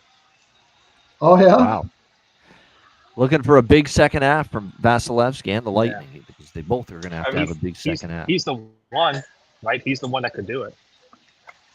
And at that number? At that price, I don't fault anyone taking a shot, honestly, at that price, 50-1, yeah. I think it's good because the Vezina market's kind of wide open. No one's really established themselves as the goalie. Like they're supposed to be probably going to get hurt. Yep. So Demko has been pretty. I still can't get behind Demko. Like I know he's the short shot, but I can't. No, I didn't take it. Like, I haven't taken Demko or anything like that because I still don't think that defense is going to hold up for Vancouver, and that's going to hurt them. So. Yeah, Demko's the favorite, but Is he the fave? He's been the favorite for a few weeks. Another Ottawa power play coming up. Yeah, last I saw he was like 7 or 8-1 or something like that, which like to me it's unbettable. Can't do it. Yeah, like the Boston goalies are really good, but the problem is they don't play every game, so they don't get the numbers. And it's like the price. I think the thing that hurts them too with Boston is like last year they came out of nowhere and Allmark was unreal. Like this year, like they kind of see them, this is the team that they are. So it's not as such a surprise. So I don't, and with them both being solid, as they found out last year and they continue to do this year, I don't think it's as special as it was. Yeah, there's some truth to that. There's our guy Cheshire Cat. Welcome in. Hey, how's it going? Very good. How about you? Pretty good. Is my TV too loud? I can hear it faintly. It's a hair bit, but not too crazy. Yeah, I'll turn it down just a little bit. Hi, how's it going? Good to see everybody. It's good. It's been a good start. Certainly the pregame bets are all in decent shape right now for the most part. Yeah. We hit the over live with Alex earlier. I'm on the draw live with Arizona-Pittsburgh. And I'm hoping the Rangers get a goal for me here in this next minute 15, or else we'll lose that one. The first 10 minutes goal for the Rangers. Dude, you guys crushed yesterday. It was absolutely yesterday was one of those just days where, especially the goal God. props, unbelievable. Yeah. Crazy Everything day. across the board. I was like, play. Alex, I got a question for you. Sure, yeah. So, we've been tracking this Pittsburgh first period over, right? Yeah. It's at plus 230. Really? At what point do you either pull off or do you take another piece? Plus 230. 13 minutes left. Yeah, I mean, might as well take a shot with that. Like add at least a small bit more into that. See, I'm pulling back now. Looking. I did a half unit the first round, and at this point, I'm thinking like, okay, do you want to do a quarter here? Quarter unit, yep. Mm-hmm. Yeah, that makes sense. 240 and climbing, and I think we're in a media timeout. Okay. Oh yeah, 250. All right, yeah, I'm in. I'm adding in some more on that. 250. Both teams to score in this period. There you go, Arizona. So you're topping up, filling up, getting a little top up there. Arizona. We did it already. We did it with Detroit and St. Louis first period and got lucky there. So let's hope to cash it in. Yeah, why not? I'll hop in on that too. Yeah, we'll join in. Here's Bettman walking down the stairs. Here he is. He's coming for his. That's why I just switched to the Penguins again. Yeah, there you go. Good time. Yeah, he's joining Levy, Messier, and PK. Yeah. I went to bet that over and it just froze. So. Oh, it's commercial, so maybe. Oh, okay, yeah. Or I don't know. My thing might be off too because I'm on the Arizona's feed. So could be a penalty. Yeah. Nothing's frozen on MGM. 1254. Okay, no, it's still play going on. Yeah. 1250. Yeah. So yeah, my TV's behind. Of course, I also have Michael Carcone, the magical scoring prowess that he's on in that game again. Carcone's keeps on giving this year. Yeah. And remember, third period is when he got his goal last night against Buffalo. So don't count it out, even though it hasn't happened yet. Yeah, that was late. It was so beautiful, though. I was like, no way. Here we go. Yeah, Rob, Ottawa's been a team we've been waiting on them to take that step, be in the playoffs, and last year was just a complete and utter disappointment. We expected a lot more from them. But this year, the expectations are, make the playoffs, and, they're going to be, again, it's going to be close to see if they can actually get in because it won't be easy. How does DJ Smith still have a job? All the good players on this team, they can't win shit. I don't understand. Like, you look at their roster, it looks loaded, and then they show up like this. Yeah, you and a bunch of Ottawa Senators fans probably agree with you in saying that because there's, how many of them have been chanting for him to get fired at games this year. But the new staff, the new owner, and his new GM, Steos, they're patient. They don't want to make a quick, sudden coaching change just yet. They want to let this play out and see if maybe there's a way they can, get him, give him time to get things rolling. And look, to be honest, coming into tonight, they're playing better. They've won 3 of 4. The game they lost to Toronto, they should have won because they outshot Toronto like 41-20 that night. So they played really well in the short term. So there's no need to make a change yet. If they go in the tank and lose 7 or 8 in a row, January, then maybe things get a little rough for them. But right now, no, you don't make a move. I get them being patient. That's a good thing. You want that from new ownership and management. Don't rush and just start, ripping, the walls down. Yeah. But at the same time, when you got 2 quality head coaches that are just generally better that are hanging around than Jay Woodcroft and Dean Evison, you make a change. Yeah, I mean, I would bet Ottawa. I would bet Ottawa to make the playoffs if they went and hired Dean Evison between now and like January 15th. I think he would be an impact enough to get that coaching bump boost. Would be a long run, and that would be enough to probably get them into a wild card spot. Yeah. Rico. Right, I'm going in at one more time here at plus 140 for the Rangers. One more. Didn't get it in the first 10 minutes. We'll try it in the last 10 of the second period. One more, and then we'll call it tap out. Plus 140. Can't get one goal in this period against Martin. I know Martin Jones is playing. He's playing well. I got to give him his due. He's playing well so far. But you can't get one goal in a desperate situation. You got to open things up. You're down 4-1. You need the next one. So plus 140 Rangers just basically to score before the end of the second. Ian's going to pay to see Martin Jones beat him, basically. Yeah. We'll see if he can put a 0 on the board for the whole period. We'll see. We'll see about that. Plus money. Still not sliding back and He forth. just lost. He just made another good save. It's unreal. I tell he's playing well. He is. Yep. I can't argue with that one bit. Is he on a one-way or a two-way contract? Two-way deal because he's been in the AHL. He's playing for NHL money here right now. Yeah. It's an extra like $50,000 a week or something like that. Yep. So. Okay, that's pretty funny what ESPN just did. Apparently, they said we welcome Gary Bettman to the set, and that they played a sound audio of booing. That's pretty. That's not bad. Okay, bravo ESPN. That actually was pretty funny. Yeah. Not bad. Apropos. I got the over in this game. Don't tell me. We gotta get that. 4-1. I could hear this droning in the background when they were in the studio there. Oh, we're gonna. What you get 6 or 6.5? 6. Yeah, we're gonna get one more goal probably. Yeah, I'll get it. At least a push. I hope so. It's the 4-1, right? That's the.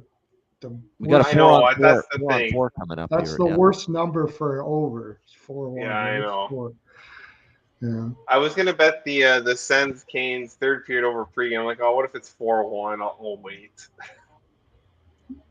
Yeah, I have the over on that too, but not for very much. I wasn't that confident in it. No, he's got some kind of condition, Major Tom. There's no doubt. Gary Bettman, when he's talking, his head's going like that the whole time. Yeah. He's got some kind of, like he's done that for 30 years. Hey, the press scored. Yeah, they did. That's not good. Oh, that's not good. Yeah, sorry. Yeah. But I mean, if you took the over first period, Didn't. It's good. I did not do that. I thought you guys live bet that. Didn't we live bet that? The over first period? No. I don't know. Maybe. I might be making that up. I don't know. No, Chester, you're right. I didn't grab it, but we were looking at that, and I was signaling it, and I got watching the Pittsburgh and Arizona, and didn't even think about it, so I missed that. But I did mention it. I totally did it. You're right. I did mention it. I was like, yeah, all right, let's do it. Yeah. Let's do it. Why not? But I like Flyers money line more than the first period over in game anyway. So I mean, so it wasn't a big play. Half my wins lately are just Alex first period overs. First period overs. He's on fire. Glad they're cashing in. Yeah, for me you, too. Looks so like this whole Gary Bettman bit. What do you think? Like the questions that all the questions that are being asked. Oh, like I'm thinking of one. I'm thinking of a good one. Like there's ones for ESPN and there's the other ones. I want to see the other ones. Are you going to resign? When will you resign, and why will it be tomorrow?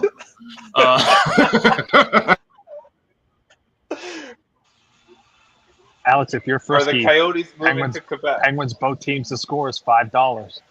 I see that now. I'm like, Up Carolina 8 next minutes. on their power play. Yeah, 2-1 still some time. Kakalaki.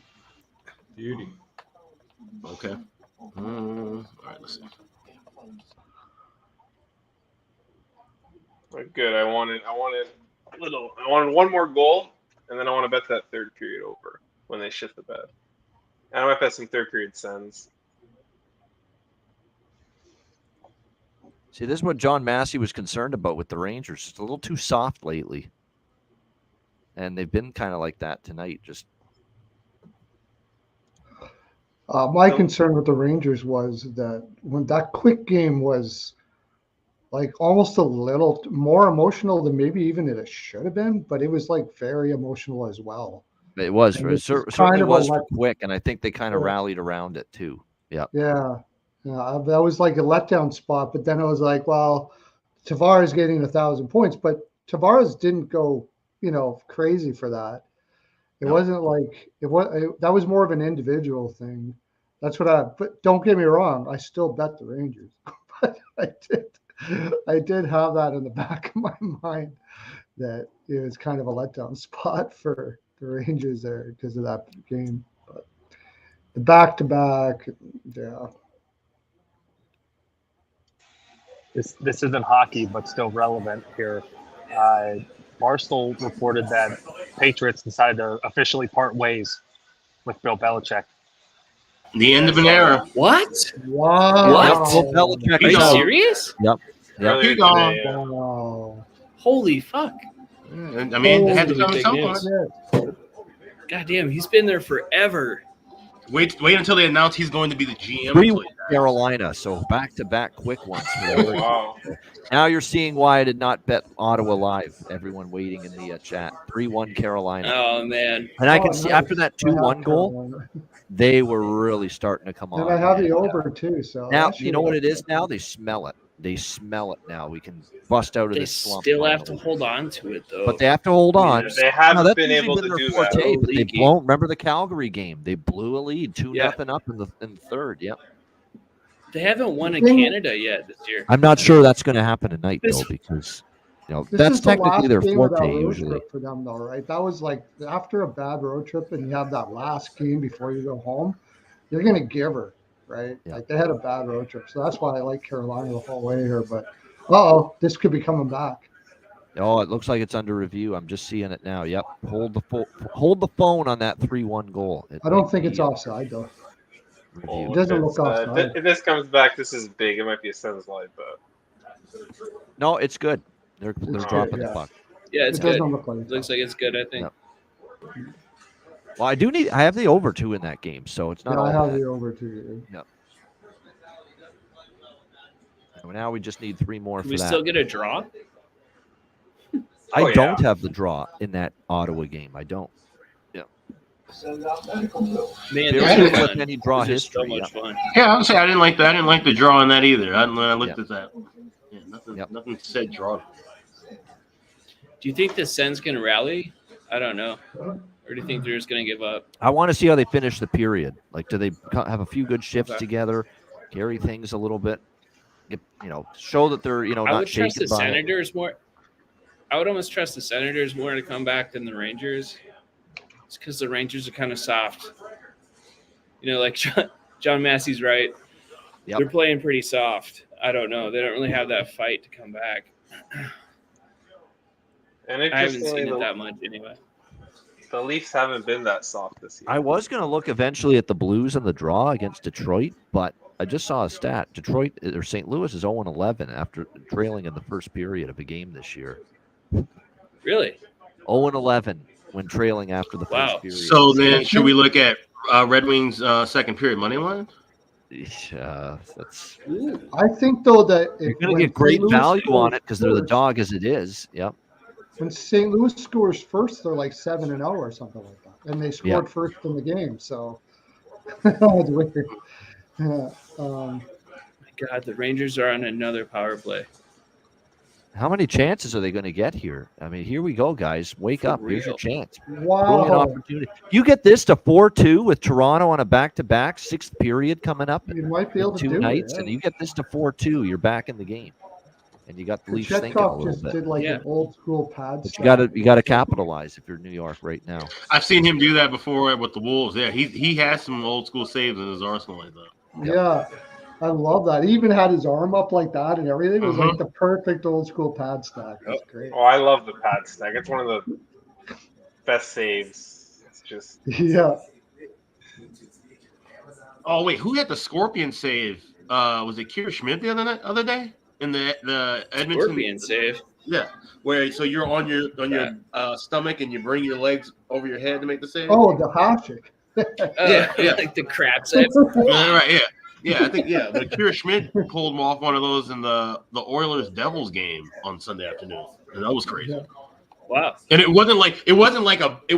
got lost in the shuffle because there was a scrum going on, but like the announcers for New Jersey were all over it. Yeah. Actually, the Hasek is the one where you roll on your back and you have your legs up. Oh He yeah. does that Yeah. thing. The most iconic Hasek save for me is when he took Marian Gabourik's legs out on the breakaway. He was like the master of timing loose pucks on a breakaway. Oh yeah. That's a lost art. You don't see goalies really do that anymore. If it's a breakaway with a loose puck, goalies will tend to kind of stay closer to the net than challenge. Yeah, I think it's also injuries and all. Right? Yeah. This feels like, game Fleury over pulled for the checks Rangers all. if they don't score on this power play. It's just got that feel to it. 100%. 100%. I agree. How this Arizona-Pittsburgh game is still 2-2 is beyond me because both teams have had chances in the pace. I know. It's been an open period. It has been. It's not for lack of opportunity at either end of the ice, but This should be a 4-4 game with this pace. did the Ingram magic wake up again? Is he back? That's not really. I mean, he looks good, but it's not. He hasn't been making 10 bell saves. Neither. it's also a team that's ice cold finishing right lately. Pittsburgh. Yeah. Yeah, maybe that's the thing. Maybe we thought with Jeff the Penguins Carter. finally scored on a power play. Yeah, right. Jeff Carter getting a goal. You think Jeff that Carter. everybody else is not waking up.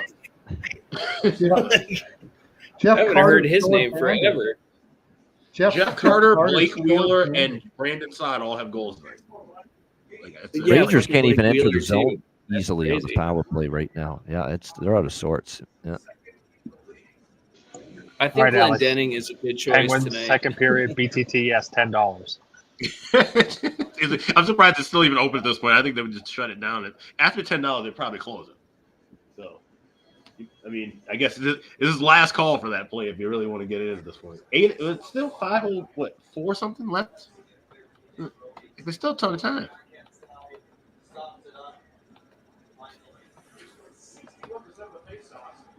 Sens next goal for Rob Royer. I hope so. That would be great. But although, unfortunately, they have to kill another penalty right now. Carolina back to the power play. Is it just me or is this Blues intermission like the longest of all times? Yeah. Yeah, Probably because there's Gary this guy, Bettman's talking during it. That's probably why. Yeah. Oh, Bettman's talking during the There Oh, we the go, Rangers Rangers. I got it. Power play goal. It's a Hey, power play goal. All right. Cash the plus 140. Very We nice. made the money Did back he- that we lost with the first go round. And because it was plus money, a small profit, too. Boom. I love that. Hey, That was Zimbabwe job. I think it What was a DJ shot. Z bands. Yep. Yeah, it was. yeah, somebody was just complaining about that. Was that Cuban? Yeah, it was Cuban. Yeah. I was taking a shot with it. I didn't know if it went in. It did. I got plus 138 over a half a goal second period in that Rangers Leafs game. I was taking a shot with Oh, it, and it was nice. just spinning around, and it did count. So I hit that. Nice.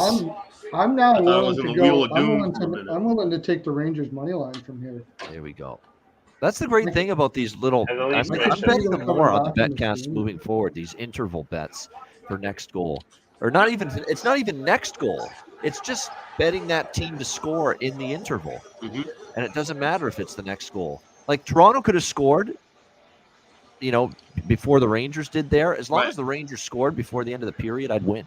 That's something to look at. Yeah. Perlo, yeah. if you want that Rangers I like money line, You're bet not it on the chained to them Leafs. scoring the very next goal with that bet. Yeah. Right. You just. just have a Leafs give time up in window bunches. of needing a goal. That's I'm that. looking I at do it like right now. My phone's acting up. What was it? What were you saying? Rangers money line? Plus I said 3. if you want it, bet it now because the Leafs, when they give them up, they give them up in bunches. Yeah, yeah. plus Plus 360. 400. I got Plus plus I get a 400? feeling this game could Where get where nutty. did you This get Leaf 400 Rangers at? game. Yeah. Where'd you Oh, get yeah, 400 bet online. at? Bet online. Okay, I'm playing Yes, that. the Leafs I'm do gonna have play a that. draw. That's my They first tie live it bet. up. That's my first If the live Rangers bet. tie it up, it's going to get real crazy in the That could I know there's happen. I'll only tell 3 you minutes. why. They are asking these guys that are yeoman's work, what they're attempting to do, these guys like Simone Benoit and William Lagesson and all these guys, and Connor Timmins and all these guys that have to play a ton of minutes, way more than normal because of the injuries on the blue line. This is now back-to-back on the road, and in the third period, that's when it hits your legs. So this is not over for the Rangers here, especially if they make it 4-3. Then it's really going to get interesting. I'll throw a quarter unit on that. It seemed like an obvious Ranger spot when I first looked at it. I was Plus like, this has gotta be the 425 for Rangers. And then I money was like, line, no. and plus 450 for the draw is sitting Yeah, out there. I'm getting the draw right now. I'm I'm grabbing betting the draw. draw. Yeah, I'll put another quarter on the draw too. Sure, why not? That's a good idea. I mean, remember, you're asking all these depth defensemen to pick up ice time on a back-to-back on the road. Hard minutes, tough minutes here. Sorry, Ice X. I'm a Leafs fan, so I'm allowed to say they're going to lose. They might. I mean, they still might. No, what's going to happen? The Rangers are going to tie They it, give up take it to games like this all the overtime, time. and then the Leafs will win on some bullshit bounce. 100%. Yeah, that sounds right. That sounds right. I've seen this movie before. I'll take that. I'll even take that. So the Rangers don't get. Although I have a little more than I should on the Rangers. The key for the Rangers and Shesterkin in particular is he's got to shut the door because Oh, I'll tell you what there. right now, There it is. 5-2 and it takes the wind out Another of the one. sails, of the comeback 4-3. attempt. Oh, they scored again. 4-3. 4-3. Wow. There it is. Oh, Yep. I tell you, they give up in bunches. Oof. Let's go, baby. Wheeler. Wheeler again. Wheeler again. Wheeler again. Wheeler Second scores of the 4 night. Oh, goals in man. Hey, I got to half bet the all hat year trick in now. one game. A hat I was gonna say, yeah. Did you think you did that Shouldn't have been Blake a hat Wheeler trick hat on trick Wheeler? today? Yeah. Are you really doing that? You're doing a Wheeler hat trick? Yeah, bet 365. You can bet players to score the next goal. So Yeah, live goal score props. I Yep. mean, you can bet live when was hat trick, last- live 2 goals. Yep. that's something I Wheeler promise get? you we will not see other books I don't think adopt. I've ever Anytime. seen Wheeler get a hat trick. Yeah. Does he Some do books that? we get killed doing that. Oh gosh, Aaron Judge and fucking Rizzo from the Yankees are in the crowd tonight. I like how you said fucking Rizzo. That's exactly how I refer to him too when he was a flub. That's because sometimes I forget it's Anthony. There you go. Well, we got the Like over. Frank Rizzo. Right. Fucking Rizzo. Where's the DeVito family? Did they not go out again on the town here tonight? Go see the Rangers after the big win last night? Giants win. Does His this agent, not remind you his of? agent with that 3-piece fucking pinstripe suit. This Yep, doesn't I know. remind you of Linsanity all over again. Like he's a Yeah. he's a. They're not paying for drinks anywhere. Yep. 4-1 Arizona. By the way, Carolina scored again too. 4-1 Arizona? for the 4-1. Kings. He's Yeah, They have Oh, stepped there we things go. up here. 4-1 for Oh, the St. over. Louis too, eh? Yeah. I don't Looks like think St. Carolina will Louis tied it stop up. scoring though. Like they'll just keep on scoring and scoring and scoring. Well, because the they key have for the so over is many 4-2. problems. Yeah, 2-1. By the way, Blues have taken, or no, 2-2 there Blues with tied the it up. Blues and the Red Wings because it was already 2-1 Detroit. So yeah, 2-2. Blues tie it. I never grabbed that second period money line. Yeah, now the Leafs are in the trolley either. tracks right now. This is going to be tough sledding, I Trolley think, for them tracks. here. Oh my God, the Blues scored again. Hayes. Wow. Kevin Hayes. Oh, Easy. I guess you are getting some live blues. fucking had Kevin that Hayes shit. again. He just scored the He- second goal for them. No, he's just. No, I the think second he's one. just seeing. I don't He's just seeing the second goal. Yeah, Oh, I'm okay. just seeing that it Yeah. was Kevin Hayes. I had no idea. Wow. Oh, it Yeah, might have been he- Parayko. Yeah, he's actually stepped Was things it up. Yep. Parayko?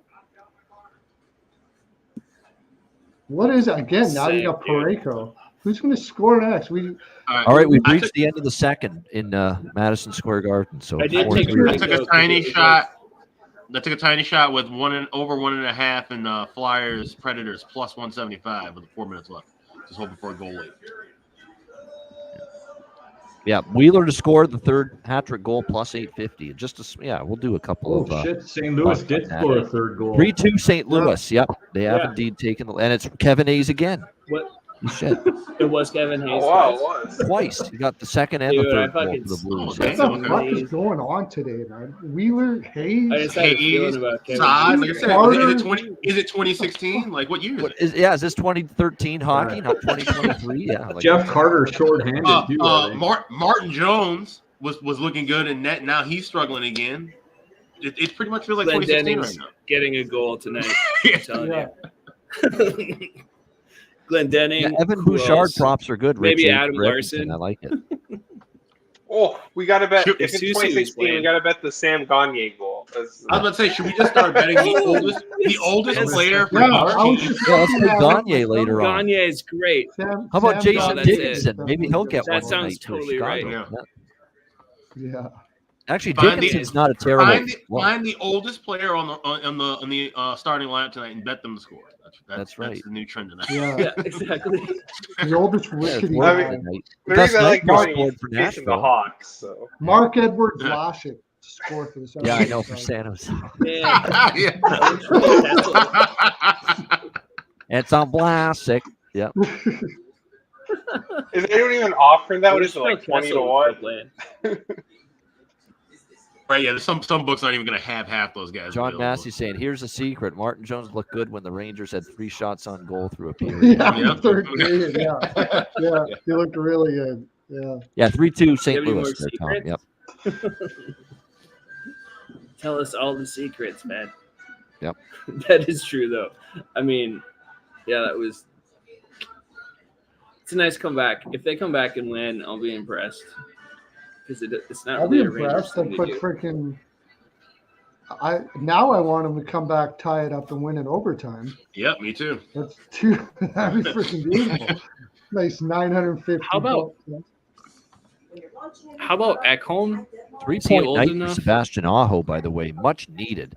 It's about time he Yeah. stepped up, and he has tonight for Carolina. 3 goals, Yeah, 2 nice goals and an feature. assist, 3 points. And what's the Kane live goal? He's old. Yeah, Patrick Kane. That's true. That Definitely- game's he going. definitely fits the but criteria. Yeah, maybe it's they'll true. find He's back on the in top net. line too. Mhm. Yeah.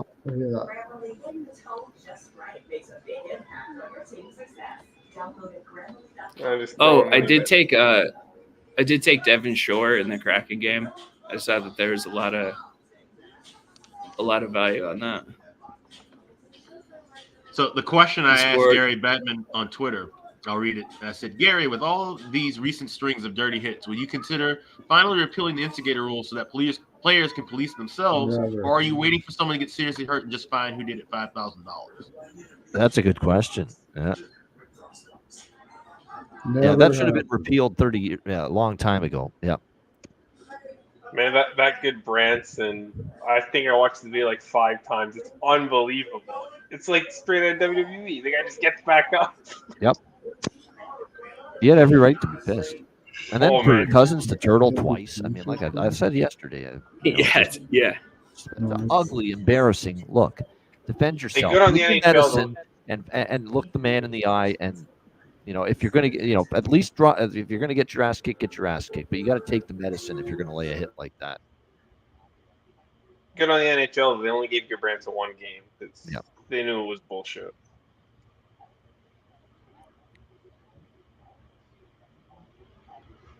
Shit. Forgot to take my Panthers props. For Heggie over shots has been freaking money. This is so unfortunate for Philadelphia that they're down 1-0. They're out shooting Nashville 15-5 in the first period. Yeah, Nuts. definitely have had the better of the play, but That is haven't the UC beaten Saros Saros effect. yet. Yeah, it's UC Saros.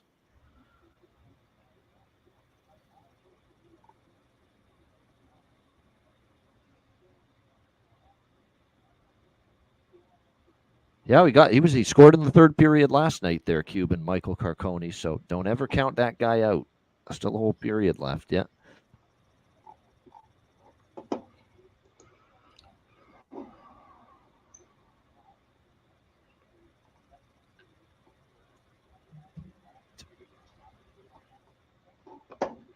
Okay, I got time.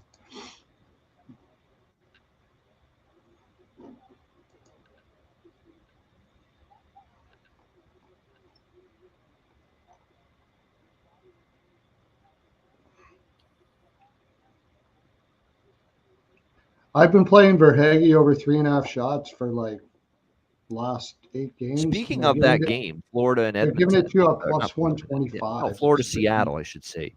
Verhage and Reinhardt, I've got them in a parlay, goal scorer parlay in that game. Oh, nice. Rather than taking them individually, I didn't love the price of them individually, but put them they're the two guys that are like carrying things for Florida right now.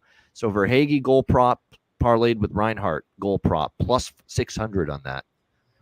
Wow. Yep. I'm going in with my. I'm betting Ottawa to win the third period and the third period over 2.5.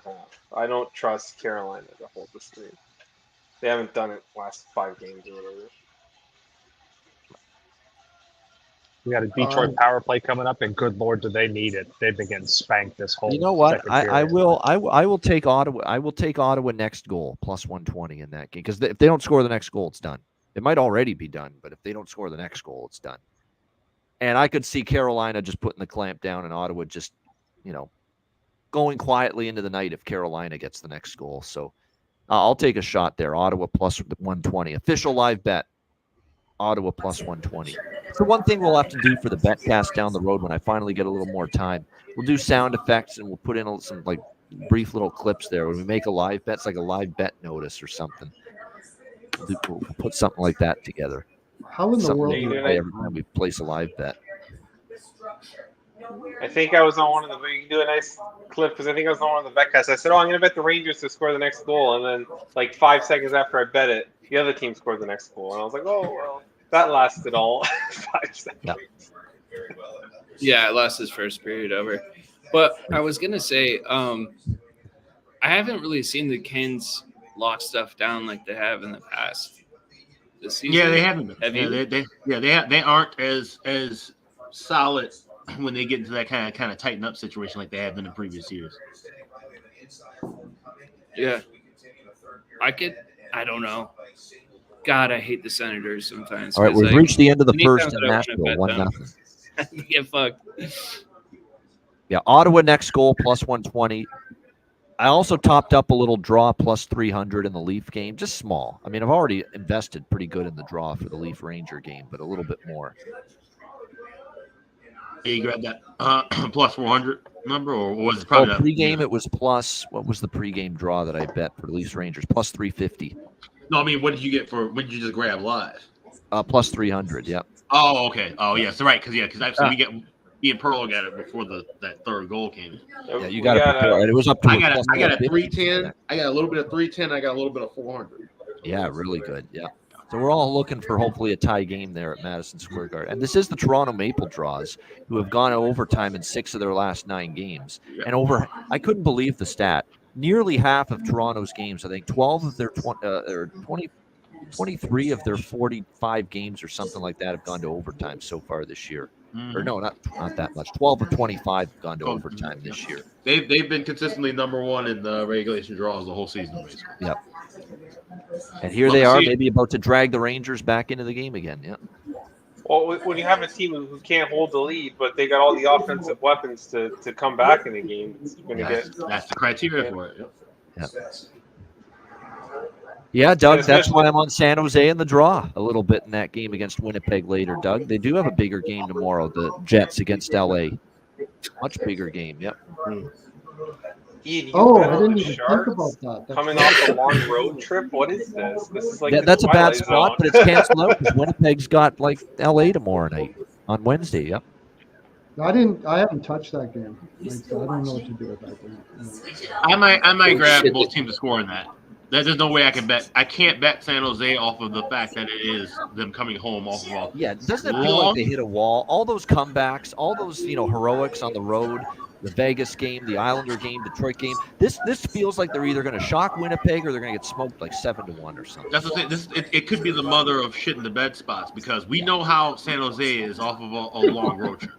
historically for like Yes. 12 years. That's And true. so the most successful run that they've had in probably 2.5 seasons just took place on this road trip. And now they come back home, which it's still going to be a half-empty Shark Tank. Yeah, I wouldn't be shocked to see them get ran out of there. Yeah, But I wouldn't I was shock just me. thinking It about wouldn't the shock me mother to see a getting the Jet- beds. Oh yeah, the mother of all things in red spots. Yeah. Would not be pretty. No, yeah, it could get really, really, really ugly, or it could be a 3-2. Sharks winning in overtime. So, yeah, I'm also on Sebastian Aho plus 600 to get a hat trick because he's got 2 goals, so I'm on that as well. Aho hat trick for Carolina, and Wheeler hat trick for the Rangers. The only thing I'd say is the only thing I think I like about that Jets game is the Jets, knowing they got to play LA, they're going to want to come out hard and get up early if they can. And San Jose coming off the road trip, their legs are probably not going to be there. So maybe Jets team total over 1.5 first period or something like that. I could see that, something like that. That's what I have with Edmonton against Chicago. Yeah, I have first that period too. Team total. Not a good number, but no. Only plus 140 with that. That's not anywhere close to what you normally get. Yeah. Yeah. That Aho is like plus 500 for the head. By the way, I will be building because that's like the ESPN game. It's Bedard, it's McDavid head-to-head for the first time in an NHL game. We'll be cooking up a fun player prop same game parlay on this Betcast live. I'm putting it together live on the Betcast about 9:30, closer to puck drop. But it'll be Bedard will be in it. McDavid will be. It'll be a fun little same game parlay for that game. I had Bedard 4 shots for plus 160. Yeah. How's everybody been doing with those shot props? Have y'all been getting screwed around still with shots up and down? Is it the same old thing or? Good question. Yep. So shot props, it's really, if you watch me, I do shot gets you. props. Sorry, I play a lot of shot props. It gets you as much as it helps you. So last night I checked after the Toronto game was over, and I had Tavares over 3.5, and every stat tracker had him at 4 and then 3, and then when the game was over, it was at 2, and it was corrected back to 4 for a winner, like 15 minutes after the game was over. I take heart medication. I can't do it. So it's so frustrating, but I feel like it kind of washes in the end. Yeah. For me this year, shot props have been everything for me. Like not everything, but it's been my best. That's it.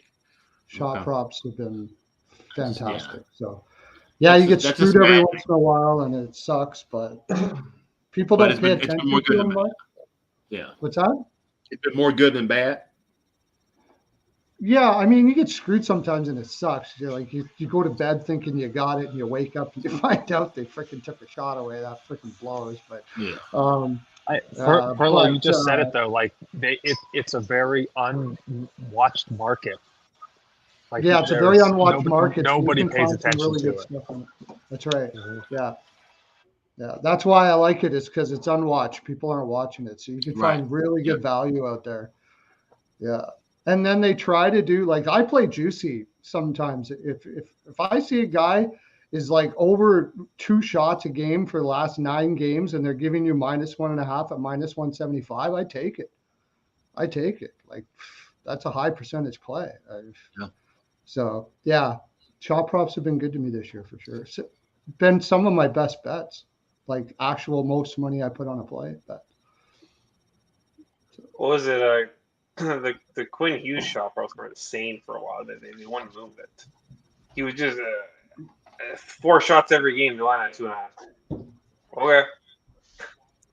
I was about to say, you know what? I have a feeling Alex would have had a better chance to get the question he asked to Gary Bettman on the air on the ESPN broadcast tonight if Kevin Weeks was in the studio. He'd say, hey, I recognize that guy, Alex P. Smith. We got to answer his question. That's that would have been guy. But he's not, unfortunately. Yeah. You know Kevin Weeks, Alex? No, we just it was my tweet got on NHL Network about a month ago when he made a reference to a viral video, and I caught it, and then they put the tweet up on Oh, So okay, cool. so Perlo basically, yes, he knows it. Yeah. And Kevin loved that Alex knew what he was referring to and talking Yeah. about. He's like, love that, Alex. And it was like it's like the goofiest fucking video too that we were talking about. So that's what the irony of that. Something that random ends up getting my Twitter, handle put on television. So.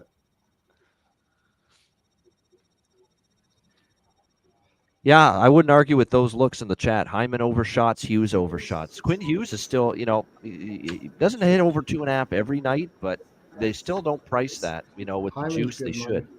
Hyman's a nice money play. Right from the beginning of the year. I mean, early in the year, you were getting like plus 170 on over 2.5, and it was just the ultimate steal. The first 3 weeks with Quinn Hughes was unreal, but once he started getting, once they eventually pushed him to 3.5, and you couldn't play it because then he came down, and then they were juicing 2.5 to plus or minus 150, and then he stopped playing it, and it was the cash cow for 3 weeks. It was so great. Oh, Detroit ties at 3-3. There's the over. Over 6.5 wins easily. That's the over. Hey, I didn't play that. Who was it? It's amazing. Mo Sider looks like from Detroit. Yeah. Cider? Yep. Hey, that's cool. I'm drinking a cider, so that works. It's exciting. There you go. Guys, I have to get going, but it was very nice to see everybody. All right, good to have you drop in. Yep, absolutely.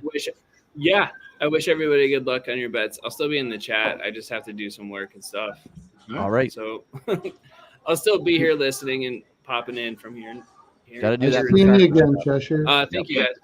Yep. We'll see you, Cheshire Cat. There we go. All right. Before these third periods start going to fill up, I'll be back in a sec. Alex, are we doubling down on Pittsburgh third period both teams to score? I don't know about that. Yeah, I don't know about that. But it is weird how there was just nothing in that period. Like that, if you watch that period, you just think, okay, there's going to be a goal at some point by somebody. He just won. Yeah, it's just really bizarre. That's how it happens sometimes. That 8-minute mark, Arizona was on a power play where there was $5. And I was like, I can't believe that nothing happened. Yeah. I was looking at Zona money lines like plus 135. The game's pretty even, isn't it? Yeah. You can wait for that though, because we're going to the third period. As soon as until there's a goal scored, those money lines will both go up for Penguins and Arizona, especially if you're looking for regulation. Well, Arizona just to score the next goal is plus 150. Yeah, so that maybe you're better off taking that than taking Arizona money. Yeah. Because then just hit that and then or split it and take a little bit, maybe go 75% next goal, 25%. I think that's regulation though. Yeah. Oh, okay. The Vasilevsky still hasn't. Do you have anybody that has actually was just still projected on left wing lock? Oh wait, let me go goalie post. It's only. But then Cooper does that too. Cooper does that a lot. Does. Cooper and Cassidy are the worst with confirming goalies. What about the Kings coach? He's been Vasilevsky's confirmed. Oh, he is? Okay. Yeah, goalie. All right, so here I'll run down goalies confirmed for the late games. Bobrovsky versus DeCourt for Florida, Seattle. Vasilevsky versus Demko for Tampa Bay, Vancouver. Dustin Wolf and Logan Thompson for Calgary and Vegas. Peter Mrazek and Stuart Skinner for Chicago, Edmonton. Laurent Brossoit and Mackenzie Blackwood for Jets and Sharks.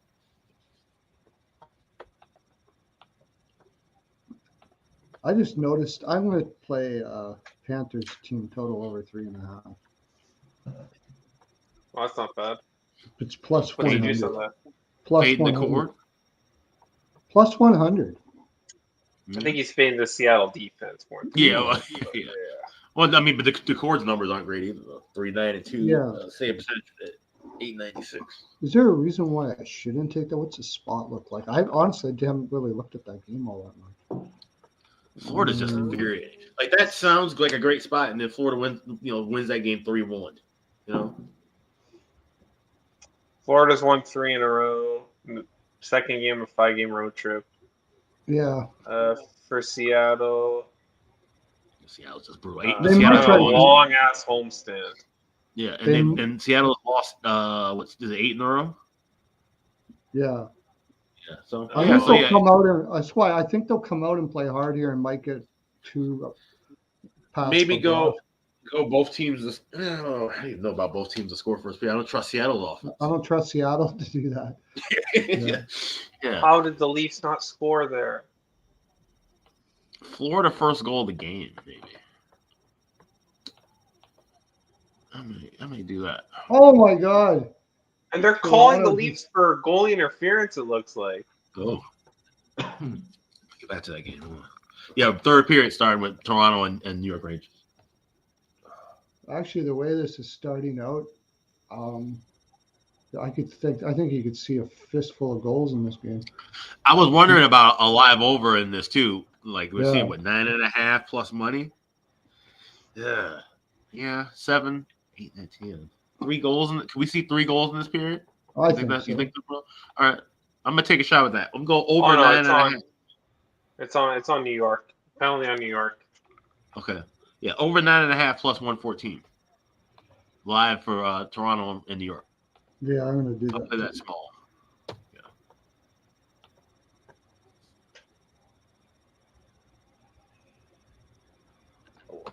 It wasn't the worst penalty. If Marner might score there if he doesn't trip him. So. Right. Yeah. Sometimes you have to take a penalty. Yeah. Oh yeah. Stamkos is right, sitting on 199 goals. That's what Rich H said. 199 power play goals. So a Steven Stamkos power play goal prop or power play point might be worth taking a shot at. Let's see what that price is. Is he playing tonight? Stamkos. Oh, Leafs scored. I just saw it. Oh, just got it in. Just got in over 9.5. Oh, nice. I just got the bet in for 9.5. Marner 5-3. Nice. Damn, that's unfortunate because we want Rangers. Rangers get when they're like it's nervous time again, but at least for a moment, it gives them some much needed breathing room. I still think finally yell at them in the locker room, or what? I think Marner there for a moment. Marner scoring it up.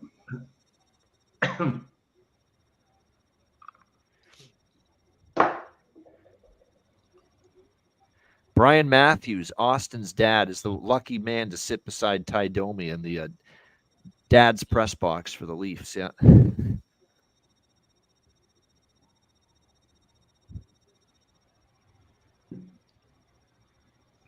It just showed on the Leaf broadcast a couple minutes ago when I was getting my beer refill. You know, obviously Ty Domi, one of the dads, Max's pops, and they showed a couple of brief clips of some of his fights with like Probert, and it's like, holy shit, man. That was hockey back then. That's hockey, baby, as John Forsland would say. Yeah. I'll admire from the day I died Ty Domi's toughness because he's not a big fella. He was especially height wise, and he was tough as anyone though. Height aside, he was the Mike Tyson of the NHL. And the reason I say that, not because of just how good of a fighter he was, but because of the size and all the guys. Everybody else he fought, Probert and all those guys, all the top guys, McSorley, they all were monsters. 6'4", 6'5", 6'6". He was 5'10", 220, just holding his own and knocking those guys out.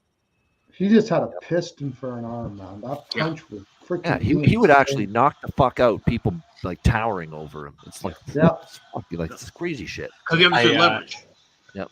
I hate to change the subject here, but I need to call out Kasperi Kapanen's last shot. He shot the puck off the back of his own skate. Right. And like again, as a Penguins fan, if he didn't do this for 3 years in Pittsburgh, every time, like how do you do that? Yeah, he's one of those just maddening players to watch. He's got all the skill in the world, but not much desire. Yeah, he could never put it together. It was you'd see a streak of something and like, oh, that's why they picked him in the first round, and then they traded him, got him back, and he just does shit like that all the time. I didn't even know he was still on the team. I thought they cut him. No, Verana was sent down today. And that's a little bit worrisome. He's had his issues already, and now he's getting sent down again.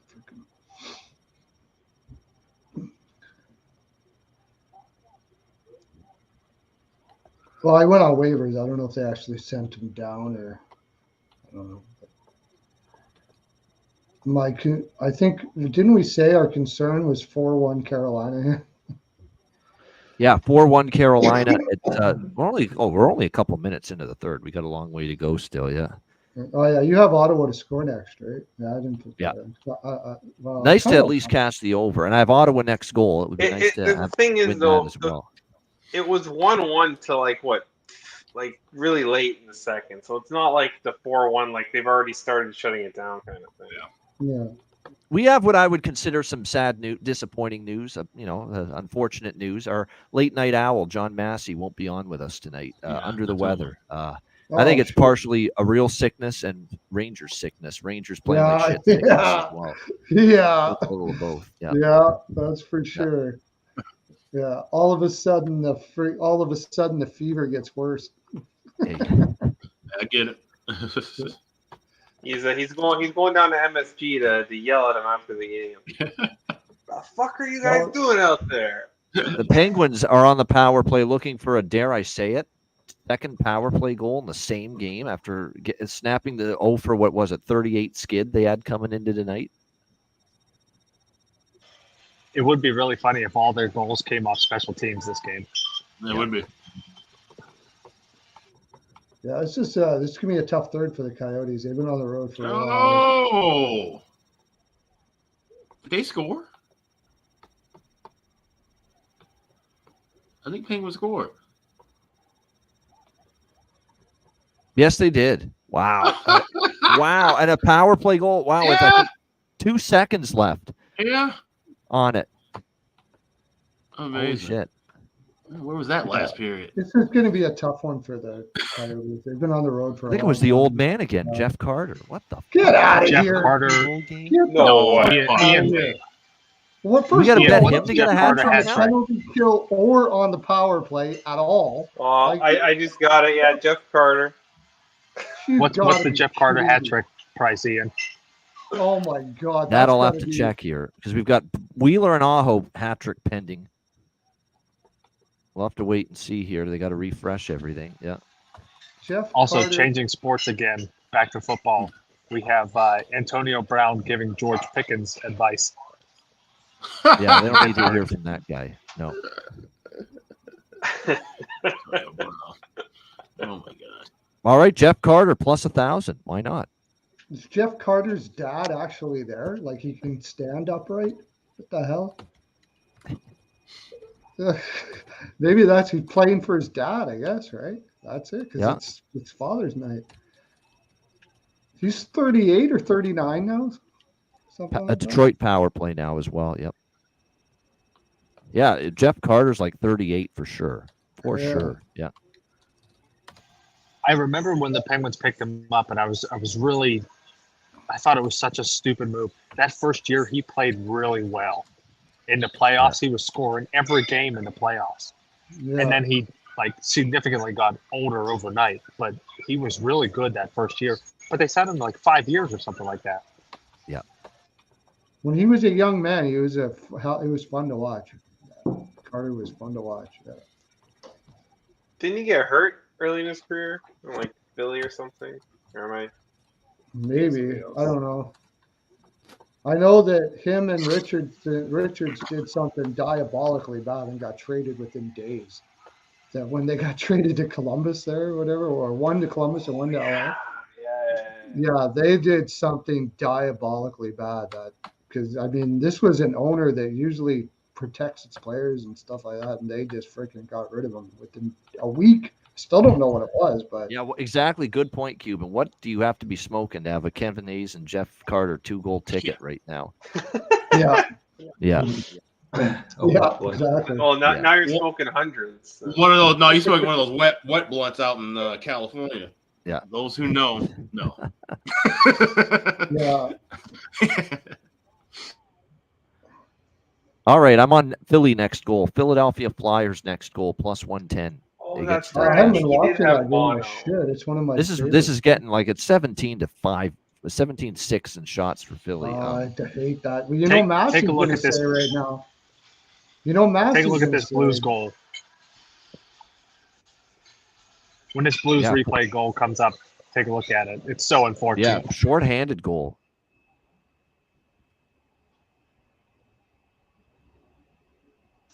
That defenseman's stick snapped in half, and there was nowhere to go. It was such a bad beat.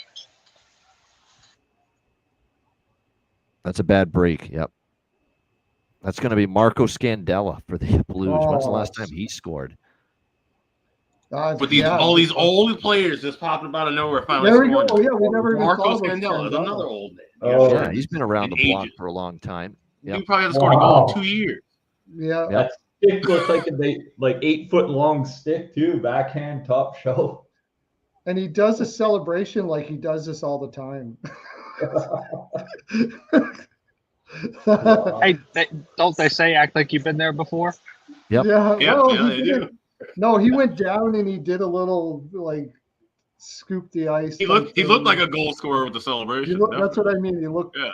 like a goal scorer. Yeah. Add that to another weird night of goal scorers.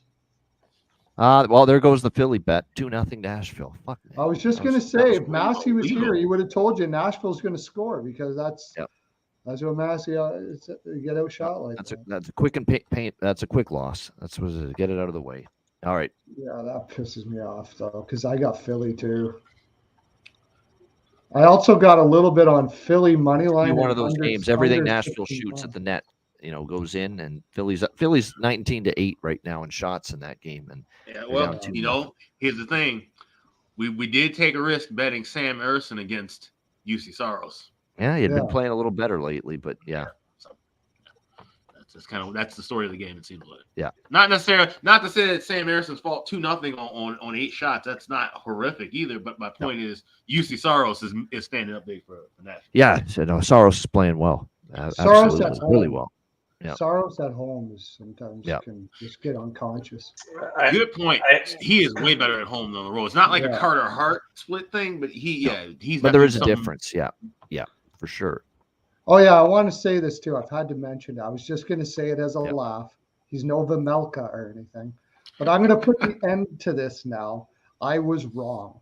I was wrong about Vamelka. I was doing some underlying numbers in the summer, and I popped looking at Vamelka, and I was like, oh, shit, dude. Totally wrong. Anyways, I was wrong. Vamelka's not even close to or ever will be. So I had to smoke some of that. And that little argument. That fifth goal, I'm telling you, it took a little something out of the Rangers because Leafs have really got things settled down. Yep. But I think the craziest thing now is not even a regression from Vamelka, but the way that Ingram is playing is just lights out. And I don't know if this is just a one-time thing or if he's going to regress, to be honest. He looks like he's really, gotten some things, under him because we saw some flashes of brilliance of him in the AHL in Milwaukee. This guy has talent, but I think maybe he's just finally putting it together. I think it was just confidence, really. He had all the skills. Yeah. I took a super long shot flyer. I found Ingram 80-1 Vezina. I was like, 80-1. I'll throw a couple bucks. Okay, all right, guys. I'm gonna have to roll. I'm going to roll out for a little bit. I'll be gone for about maybe 45 minutes. I got to do a radio spot on SportsX Radio with Ken Thompson. Yeah, with our Ken Thompson, our guy from Vegas. So I'll be back on. Yeah, so it's around 9 o'clock or so. I'll be hopping right back on. And just in time for the Hawks and the Oilers. Yeah, exactly. So, so I'll be back. So, all right, see you guys. All right, see you soon. Yeah. There he is, Alex. We'll be back after his radio hit. Good stuff indeed. So, Pie Guy, with that 81, so you think that at the very least the Coyotes can make the playoffs, right? Well, so I grabbed some 80-1. So I couldn't even find it, so I asked the book, and he put it up. And they put it up at 80-1. And then he won again. And then they emailed me saying, oh, we have it up at 40-1, but I already bet at 80-1. I'm like, oh, not betting it again. and then he got a shutout, and FanDuel still had the lines up during the game. So they still had it up at 61, so I took a little more. At 60-1. I'm like, why not? No, like I said, no one's standing out in terms of goaltending, so it's live. But yeah, basically, I need them to make the playoffs, and I need everyone else to kind of shit the beds. But big numbers, and it is a regular. It's technically a regular season award, right? Yeah, it's regular season award. So another reasoning is Hellebuyck won it 1 year and the Jets missed the playoffs. A few years But back. he was unreal that year. Yeah, he was unreal. But I mean, if you looked at Ingram like last month, he was unreal too. So I was like, well, if he keeps this up, no, I'll give you one that should be. I'll give you one that should be pretty good as far as odds. I mean, we all think that Carolina is going to come back and probably even take it, like even come back and win the East, if possible. Like at least win their division, right? If that's going to be the case, they're going to need Kochetkov to go off, right? So I don't know what the number would be on Kochetkov to win the Vezina, but I could see that. Yeah, I want to see him string a few good performances together, and he's been actually pretty solid tonight. But he's got to. But it's also what's hard with him is that they alternate so much. Yeah, like it's hard to build a case for him. I'm looking up futures right now, so keep talking about that. I think if Ranta keeps on going the way he's going there, unless they go get another goaltender, that would be the other thing. If they go get another, I just realized we cashed the Leafs over. I forgot about that. Oh yeah, long ago. Long ago. Yeah, but that was my favorite bet of the night. I couldn't believe it wasn't 6.5 with the Leafs and Martin Jones in the same game. Like what? Well, these odds makers are sleeping. Yeah, the over was pretty. Handle that load too of turning into a number one and getting most of the games. And the third game of 4 nights for the Leafs, you knew they were going to give up. The Rangers might have scored 6 themselves, but the Leafs usually chip in a little. So, and Shesterkin's been worse than Quick, so it didn't make any sense. Well, for a tie game, for a 4-3 game, well, the thing is they're on the back-to-back, Derek, with the plus 310. But, boy, I'm leaving that alone, quite honestly. With the, yeah, I know he is. He's back on set. I think he's there for the intermission of the first game, both intermission. I think he's for the second game as well, from what I heard. I think he's on for the whole night there. Which is shocking because I don't think he's ever done this in his career. Like spend the whole night on a national TV broadcast for their intermission shows the whole night. Gary's still on the set.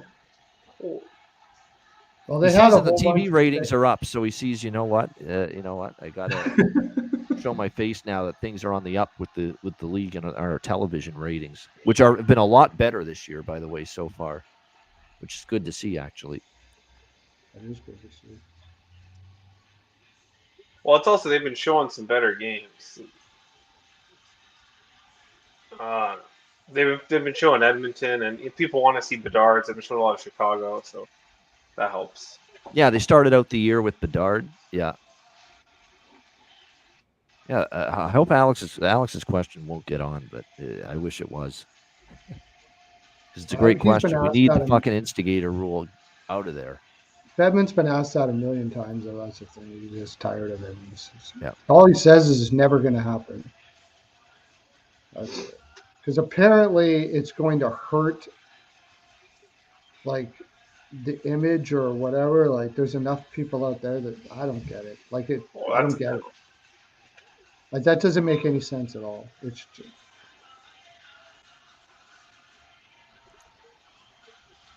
Yotes power play coming up. Cry me a river, pea shooter human. I mean, it is what it is. Best bet loses. And I know you listen to the show, so you must be either dumb or you're hard of hearing. But I've said this a million times. The best bet on the show, I only take a best bet or make a best bet because we have a best bet segment. When in reality, the amount I put on the best bet is very little in terms of the difference than the other bets that I've got tonight. So I can't control it if you've lost a lot of money on something like that. That's your problem. That's you not managing your money and your bankroll properly.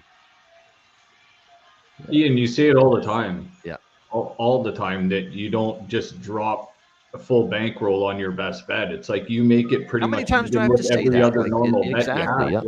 Every normal bet you have, you probably spend the same amount on your best bet. It's just you got to do one on the show, and it is what it is.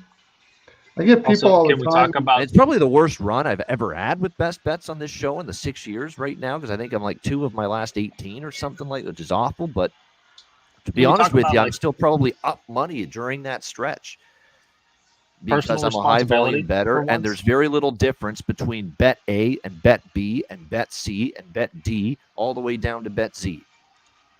And I think I've now said that 1,000,000 times on the show. So it's hard for me to have sympathy for you, quite honestly, especially when you're being unruly like that. Responsibility. Yeah. And also, another thing, it's a second period. It's a 2-goal game. It's not even over. Relax, guy. Yeah, it's not even over yet. That's So- true. I'd say so that. Pie You're right. Guy, There's still a whole half. There's still a whole half of the Philadelphia. game left. Absolutely.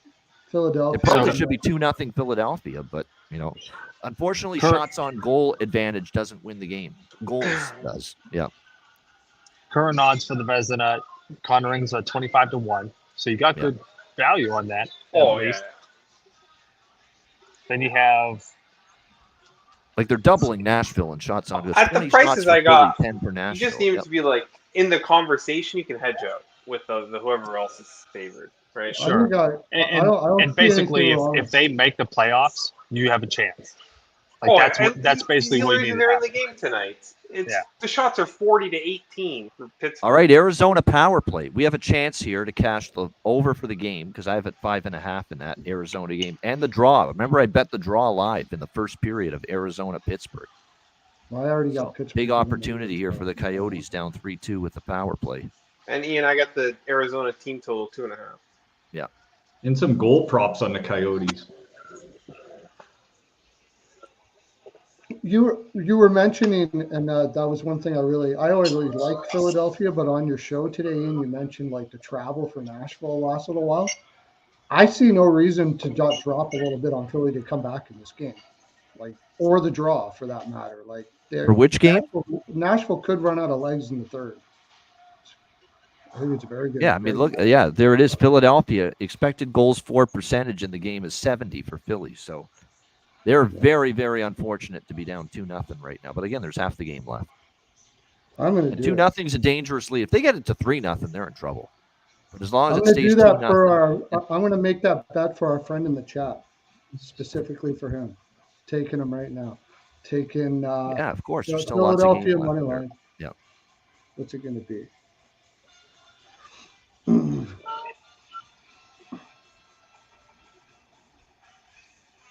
Oh, Leafs almost scored on the power play, but good save there by Shesterkin. Calle Yarncroke's looking for a second goal. Plus 500. Why not? Unfortunately, Flyers just took a penalty, so Nashville power play coming up. Kill this. Here's what I'll do. Kill this, and I'll be tempted to take Philly next goal. Yeah, that's again. a good idea. Let's I'll see if wait they till kill after this they first. kill Yeah. this shot. You know what I say? The 600 momentum now. off a big penalty kill. And this is a huge time in the game for Philadelphia. They got to At the very kill this. least, 3-0 take Philly would be next tough. goal if they kill this. Yeah. Yeah. Philly next goal. There you go. Exactly. Bargain bin. Anytime goals from the beginning of the year have been paying for all the cannabis and snack money for me. There you go. That's what we're here for, to keep you fed and high. The bargain bin special of the night. Yeah. And that might be about a quarter of Alex's budget, something like that. Yeah.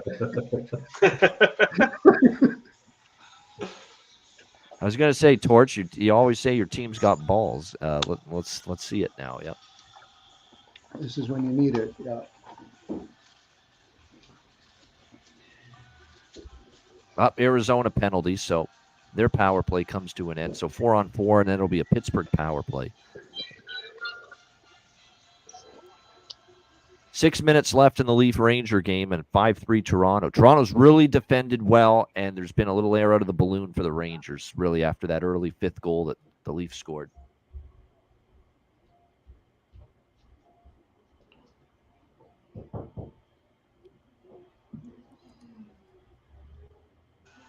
They just showed a bit of the Mighty Tights at the second intermission of the Blues game, the little kids that go out and play. And it reminded me of this bit that happened earlier this year. Did you see the one kid that peeled off from the game at the Phillies game and decided to try to fight Gritty? Yeah. No. That's hilarious. That Also, is, should we talk about that? Like Gritty might be the best mascot in sports. Oh, you know what it is? Is he's off the wall, bizarre, quirky, but it's funny, and a lot of the shit he's done is funny. So it's good. It's got a little When pizzazz, character, they personality. announced him, Oh, Rangers almost tied it. Deflection went wide.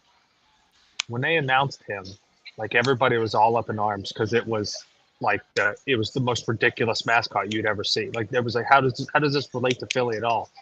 And he built this persona, and from doing all this shtick and these bits that he does, and he's become just a really nice addition. Again, this is coming from a Pens fan, a really nice addition to the NHL. Hey, it's hard to consider yourself on par with a mascot in the same city like the Philly Fanatic, and yet, you know, Gritty's almost as loved, I think, in that city as Philly Fanatic is.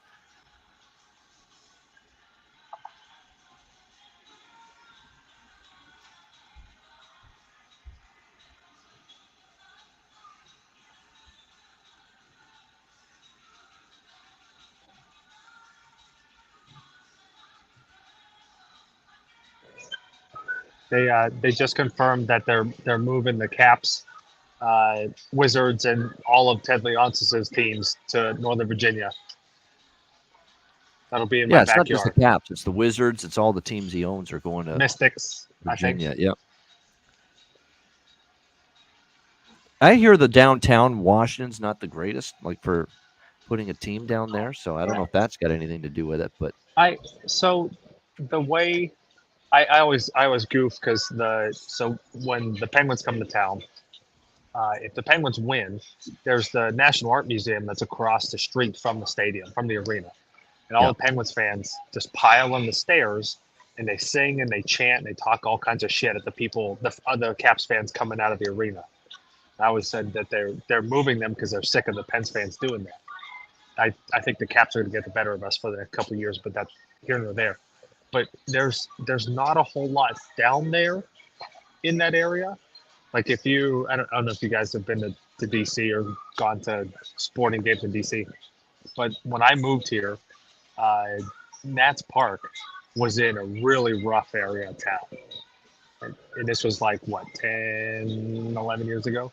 Right. Really rough. Like it wasn't fun to go to the games because you were a little worried about your well-being before and after. But now they spent hundreds of millions of dollars in developing that area, and it's really nice. It's really nice to go to. So, but where the Cap Center is, there isn't an opportunity for development like that. So there, you kind of just have what you have. Yeah. So I don't know what their lease situation looks like, or what their plans are for development, but there's not a whole lot where they're built. Where I'm assuming they're going to build. It's a neighborhood called Potomac Yard, where they're going to build this neighborhood. They're going to build an arena. There's nothing there, so they're going to have this like blank slate of whatever they want to build an arena and to build. They can stuff build like an around entertainment district there. It's what Edmonton did when Rogers Place went into Edmonton. They've got the whole ice district, they call it, and it's just there's bars and there's shops and there's clubs and all that kind of thing. There's a that's lot what they want to do, I with think, it. with there, right? Sounds like it. And I hope they do. Like that is like I went to a Predators game earlier this year. Holy fuck! Ottawa's got a penalty shot coming up here. Yeah, here's our chance for the fucking next goal prop. Let's go! Come on! What an opportunity! And the over's back in play if they score here because they'll pull the goalie if they're down 4-2. This is enormous for two different things. Wow. Who's What are you taking talking? Ottawa penalty shot? Yeah, Ottawa's getting a penalty. Yeah, definitely. Took him down right when he was in the just about to let the puck go. So that falls into the criteria of penalty shot worthy. Wow. Oh, Norris. Yep. And he scored the goal for Ottawa tonight. Yep. If you talk about stadiums that have like a good like post game or pre-game like fan experience, like I went to a Predators game earlier this year and it was amazing because you're right on the strip. You go out and do whatever. What other I haven't been to a whole lot of hockey games. Like, what other spots where do you have Didn't get it. That's something like that. I took Philadelphia to 4-1. score a goal Saved in by the second period. Kochetkov, Plus 245. No Victor Hedman for Tampa, says Ice X. There we go.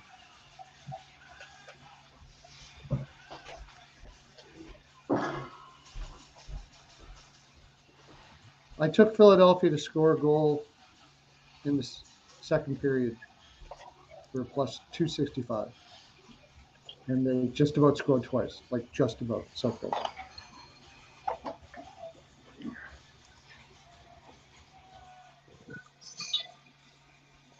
Yeah, Philly killed that penalty. Still down 2-0 in that game.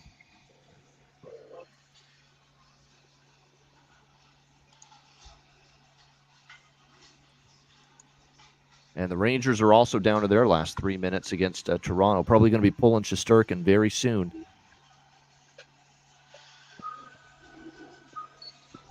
They probably pull him after the next shift. They get it down in the Toronto zone now that there's under 3 minutes left. That's probably what Laviolette will do. Well, they won't do it now. Toronto just scored on a terrible rebound by Shesterkin, and that should just about do it. 6-3 Leafs. Perron is appealing his suspension, right? 6 games. He's not going to win that. No. That's a complete and utter waste of time that he's going to try to appeal that. Yep.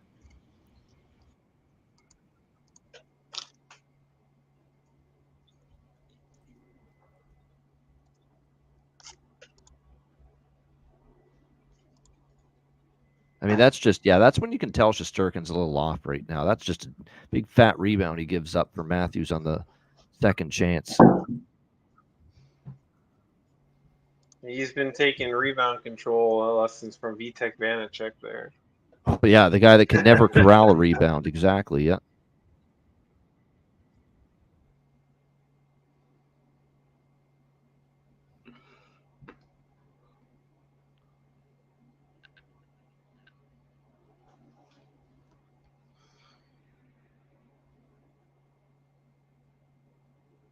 All right, we're down to the last 2 minutes as well with Arizona-Pittsburgh here. So Arizona will pull the goalie probably any moment.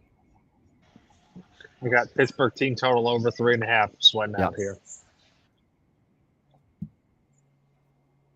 Yeah, Coyotes timeout. So here we go. We've got the net empty coming up for the Coyotes.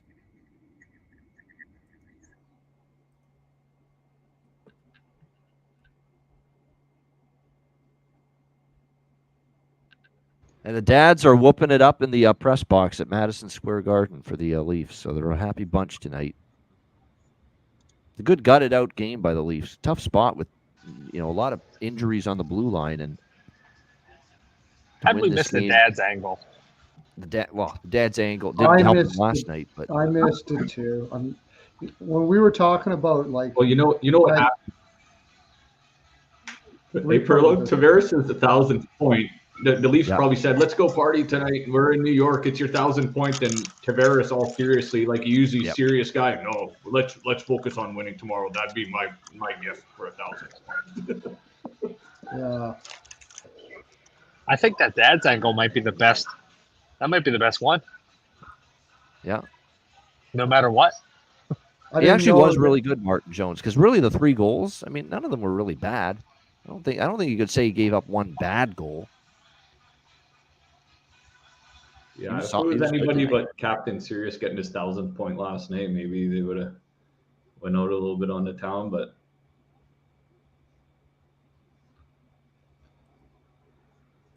all right, third period just started with the Red Wings and the Blues, by the way. All right, now crunch time in Pittsburgh with the Coyotes and the Penguins. Penguins with the 3-2 lead, and Arizona's got the net empty with a couple minutes left. Come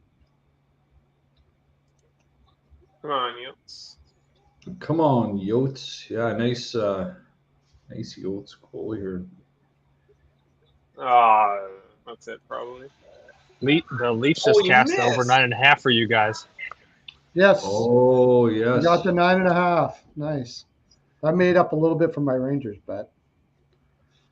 Crosby 7-3 Leafs. Yeah. I think Alex had that live as well, the live over there. Yeah, we both did. Alex and I both took that one. I know David Camp scoring again for the Leafs. And he scored like a beauty of a goal, like on the weekend. Yeah, it there was. it Yep. is. Penguins scored 4-2. Yeah, empty netter Pittsburgh. Well, there's the over cashing. Yeah, Draw will fall short. I had Pittsburgh in regulation in that. Yeah. The funny thing is, I had that because of the dads thing, and for some reason, I don't know how, I did not know about Toronto and the dad thing. Yeah.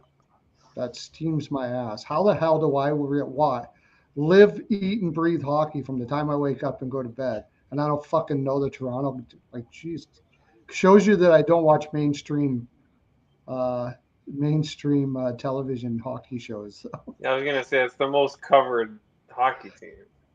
Yeah, exactly. I'm actually legitimately interested to see what the dash trip angle, like what that's worth to the money line. Like, how many points are we talking here? Like, is it 15 cents? Even the Leafs losing last night, they got to win one on the dad's trip. So, I mean, well, they won the Nashville game. That was their best game they played all year. The dads Detroit weren't there though. Tie it up. No, the dads were there, but it was a home game. 4-4. Yeah, Red Wings. Wow, 4-4 with the Blues. Back and forth they go there. Ian, you'd probably know this the best. Scrapping. Where do we go? Where do we go to find out how much the dad's trip is worth? How many points is it worth? It's hard to quantify it because teams have different records with the dad's trip. For Vegas, it clearly means a lot because they never lose with the dads on the road trip.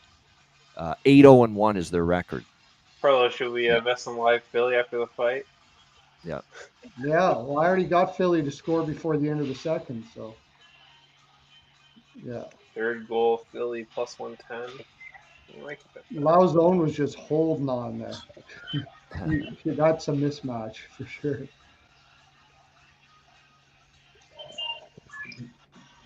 Yeah, that was a good fight. I just saw it. Hathaway and Delorier was fighting just now for the Flyers. Yep.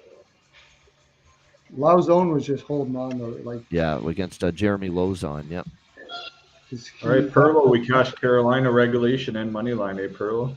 Yep, we did. Yeah.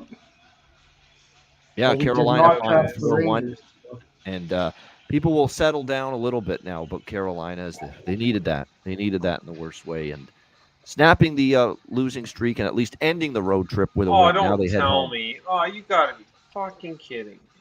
Sorry. I clicked bet, it froze up. Oh. For the Philly? Yeah. No. Well, I don't know. We'll see. Phillies. I think they Phillies just fighting having a again. hard time getting a puck by Saros tonight. So.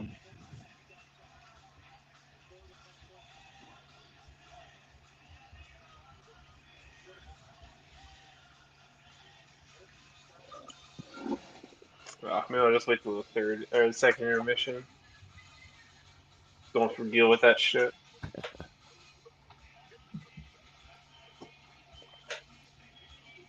All right, so now's a good time as these games wind down, and we've got 20 minutes left before we get to the late games. Pre-game, here's where we're at with the pre-game bets here so far for the late games. We're on Vancouver, minus 125. We're going to look for a live over in that game. Vegas team total over 3.5 makes sense to me. With we're putting the no Tanev theory to the test right away for Calgary. Just a huge hole on the blue line, over 3.5 team total. Also a little over 1.5 first period in that Calgary Vegas game. And I did sprinkle on the draw there as well, plus 380, over 5.5 as well at minus 135. Panthers cracking just the first period over 1.5, minus 125. For Edmonton, I've got team total over 1.5, plus 140 first period. Full game over 6.5, minus 140 for Chicago, Edmonton. And then we're on San Jose plus 180, Winnipeg, San Jose draw plus 370, Winnipeg, San Jose smaller on the over 6, minus 112. And then the primary props in the late games for me are Mikheyev, goal assist, Vancouver, Höglander, goal for Vancouver. We've got Nick Paul moving up the lineup with no Stamkos might still be in. Yes, he is, but he's on the third line. They've got Nick Paul and Asimont with Cirelli. So Nick Paul and Mikey Asimont, I felt, had a little value tonight for Tampa Bay. Paul to get a goal was plus 500 at Bet365 for Tampa. Mikey Asimont, I found at plus 630 at Betano to score a goal. So just an enormous price for someone that's going to be on the second line for Tampa Bay tonight. And then the one that I like the single player prop and goal prop that I like the most, which is also my bargain bin special of the night from the show today, Sam Lafferty for Vancouver, plus 500. Top line, he scored in 3 of the last 4 games. So that one I like quite a bit. Sammy Lafferty for Vancouver, plus 500 for Vancouver. And then just a couple others. Zary and Sharon Govich for Calgary, plus 430 for Zary, 375 for Sharon Govich. Brett Howden for Vegas. He's up to the second line tonight, plus 630 for him to score. And Bedard, a goal, plus 200 for Chicago. Assist, plus 190. Small on Bedard, over 1.5 points, plus 375. I have over 1.5 points for Connor McDavid, Leon Draisaitl, and Zach Hyman tonight against Chicago. All 3 of those guys. Even money for McDavid, plus 140 for Draisaitl, plus 210 for Zach Hyman.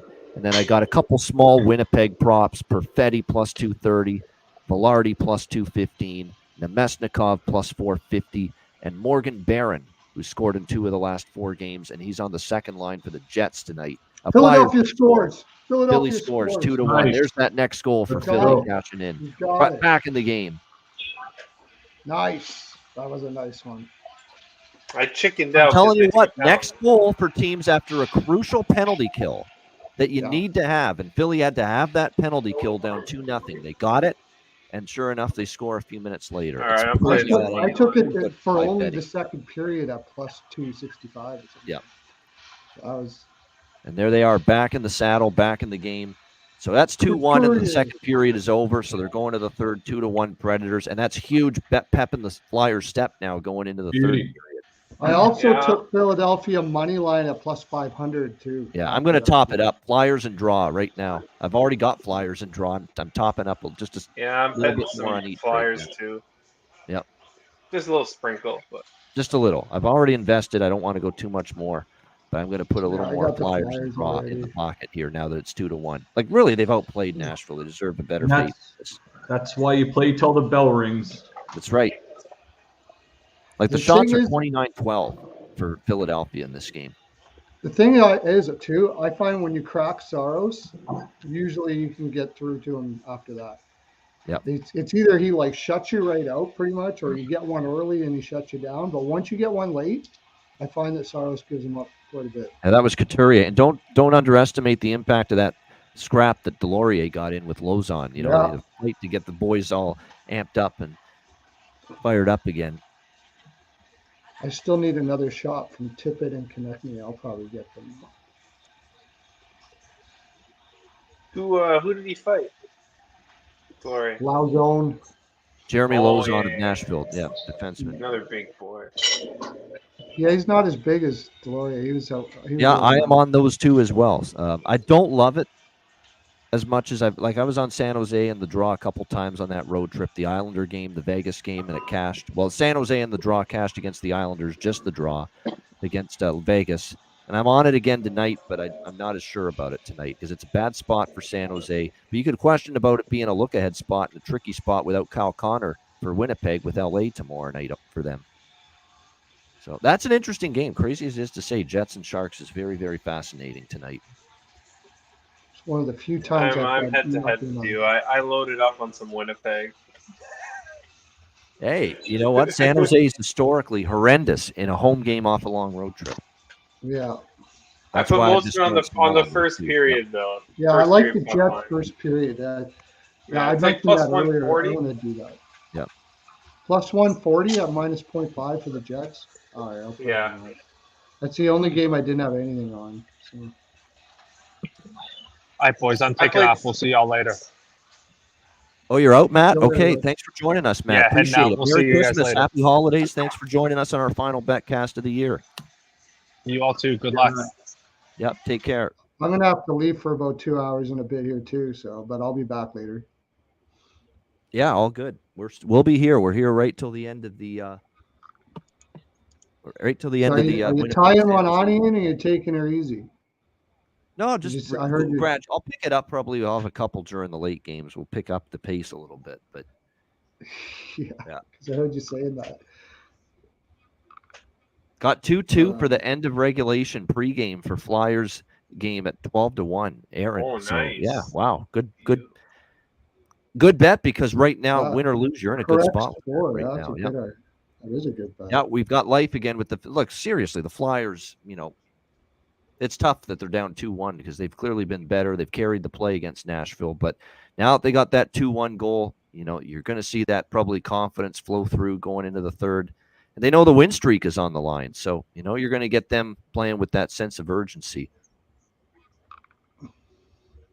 And I like your take on the fact that that travel was rough for Nashville. Like, you go back and forth like that all over the freaking place. It's tough. And you know what? The same thing could be said for Carolina's schedule to start off this year too. They have been all over the bloody place. Sometimes I think Brindy was a little rough on him. Yes. But he's like that. Well, the NHL, they're the worst scheduling league in all sports. It's absurd, some of these schedules you look at. It's like clear, awful, ridiculous spots. Yeah. Great for betting though. Oh yeah, for sure, yeah.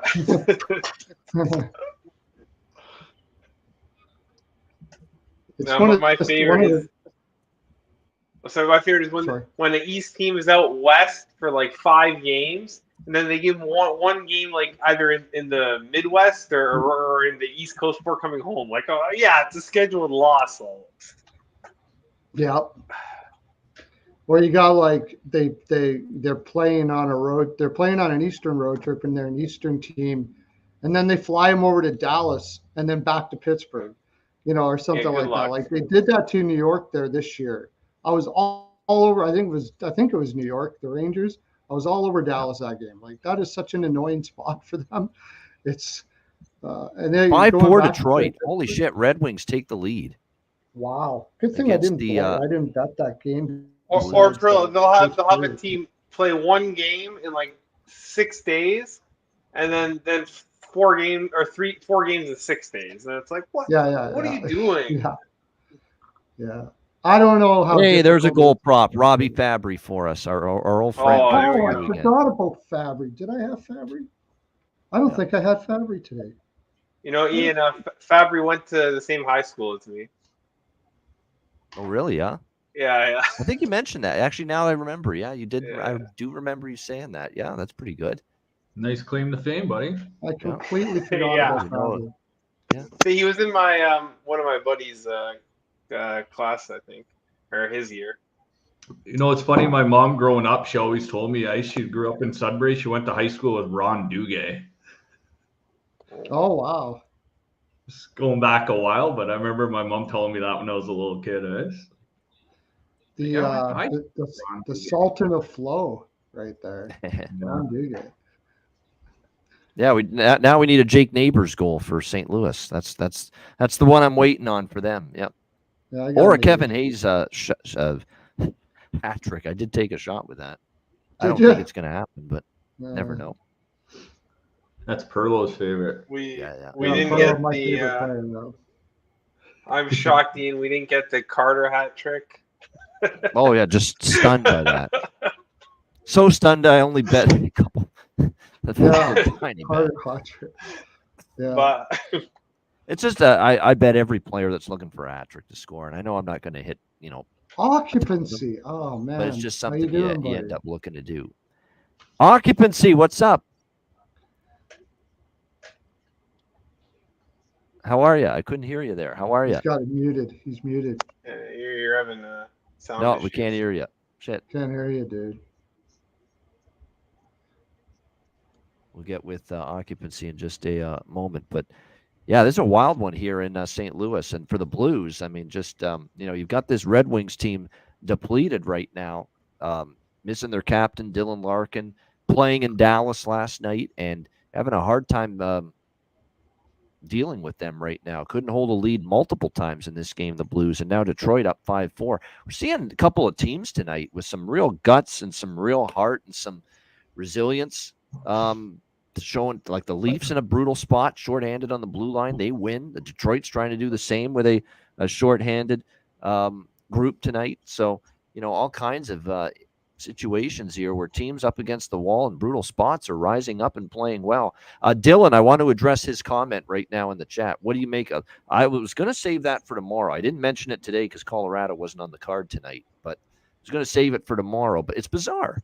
It's bizarre. It's basically a teammate calling out a teammate's dad, for basically saying some talking shit about him. I don't know if he was talking shit though. Arturi Lekkonen's dad, who's a Finnish NHL commentator. I think that's what I heard. He's a Finnish NHL studio commentator for back in Finland. Arturi Lekkonen's father, who was a pro hockey player, not an NHL player, didn't have a huge career or anything, but he did play pro hockey. And basically, Arturi Lekkonen's father said in the media on television in Finland that Mikko Rantanen didn't put in the work training-wise off in the summer and slacked off and getting prepared and getting physically in the right frame of mind for the season. And that apparently is what Mikko Rantanen took homage against, or didn't like Mr. Lekkonen saying that. And that's Arturi's dad. Of course, Arturi, a teammate of his. So that's why the whole thing's bizarre. He just comes out in the middle of nowhere in a post-game interview after they beat Calgary last night. And here he's talking about the comments made by Arturi Lekkonen, who's his teammate, his father. So it was a bizarre scene. That's the best way to put it. Yet, apparently, the relationship with Arturi Lekkonen and Mikko Rantanen's fine. Apparently, they get along just no problem at all. So the whole thing probably is Lekkonen really was weird. just as pissed off at his dad for saying that. So yeah, I would think, like, what the hell are you doing? So that's what he was apparently angry about. Mikko Rantanen was angry that Arturi Lekkonen's father on national television in Finnish media, probably the Finnish sports network, whatever it is, basically said Rantanen didn't train hard over the summer. Oh, yeah, Ian, you were going to make that same game parlay for the Oilers. I was. So let's put that together right now. You're right, because that game's coming up very soon, and it's a good time to get that in. I know the ones that I'm thinking of more than anything here. Let me just see what it's probably going to be a points parlay here. Let me see what we can finagle here. I'm going to do the main one is the one that I'm going to really like the most, the one that I'm going to put together as a bet that I like quite a bit. It's the main one. It's like Bedard and Leon and Connor and Hyman, those three guys. We'll see what we can get with the three of them in a parlay of some kind here. Let me just see. Oh, that's pretty good. That's pretty good for plus 575 at Bet365. You can do McDavid over 1.5 points, Draisaitl over 1.5 points, just 1 point for Hyman and for Connor Bedard. That to me is really good. Plus 575. I'll definitely put a decent little shot on that. Sorry, repeat that, Ian. You said McDavid and Draisaitl over 1.5 points. That's McDavid and Draisaitl over 1.5 points. Hyman 1 point. Bedard 1 point. There you go. They only need 1 point. Connor Bedard and Zach Hyman. You need 2 points out of Connor McDavid and Leon Draisaitl. I almost think you could bet the Hyman goal the way he's scoring. Yeah. So there we go. That's the one I had in my mind, and I was just plugging in the numbers and seeing what price I could get from that. Plus 575 is really good for that. Because I do expect Edmonton to do damage offensively. They've been just raking in the goals at home. They've been scoring 4 goals for the majority of their home games. We know Chicago against better offenses struggles to keep the puck out. But I do expect Bedard in particular. This is a showcase game. This is against the best player in the world with David on ESPN. He's going to want to play well. I've already got the sense from Bedard that the bigger the spotlight, those are the games you're going to see him show up in. Ian, did you see McDavid's comments? Can you hear me? I do. There sounds like there's some feedback, but we do hear you now. Yeah. I'll fix it. It was just funny. McDavid was asked, like, "Oh, do you talk to Bedard at all and give him advice?" And he's like, "No, No, we let them. He's got his own team to do that. But let me fix this audio here. I might jump out and. Yeah, that's a good idea. Jump out, come back in, restart your machine if you have to as well. A lot of times that'll do the trick. All right. Talking about jumping out, I got to get out for a bit. I'll be back in a couple hours. Yeah, go ahead. We'll be here. Okay, Absolutely. Alex is coming back. We've got one of his too. colleagues on the Edgework show. He does the Edgework show on the Hammer Network. Zach Phillips will be, I think, dropping in later on in the Betcast as well. And because he's doing, I think he does a Leaf post-game show or some shit like that after every Leaf game. So he's going to do that. And then after that, he'll be dropping in on the Betcast for a little bit after that. And I know he's going to be a happy guy because the Leafs won tonight. So he'll be in a good mood. I don't got anywhere to go. I know it's just you and I right now. Yeah. Although occupancy's coming back in just a moment. Hey, we got room, we got space. You know, it's funny. We've got we have Tim York. We got Goose joining us again later because he said he's coming back. Rich H, you know, I sent him the link as well, and but I think he said he'd be in and on the Betcast later in the night. So. We've got a couple people joining. Alex as well. Alex is doing well. He's just away doing his radio hit right now on SportsX Radio, but he'll be back after that. So if anyone wants the link, here's your chance. You know, just email bobano350@gmail.com or send a DM on Twitter/X at Bobano, and we'll get the link sent to you. You got all kinds of opportunity here. We're here for the whole night game. You know, we're here. All the late night games coming up, we're here for it. So keep that in mind. We ain't going anywhere. We're going to be in for the long haul. This is the last Betcast before the end of the year. Alex is on his way back. We're making it count. Yep, we're making it count. Let me just clear off the comment here that some is still up on the screen here. That is a weird situation though. Like just strange.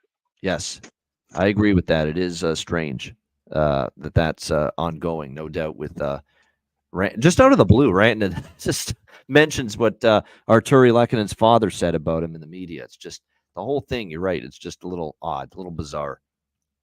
Maybe it was a bigger deal over in Finland, and he just like you don't know. Sometimes different sort of geographical things like that.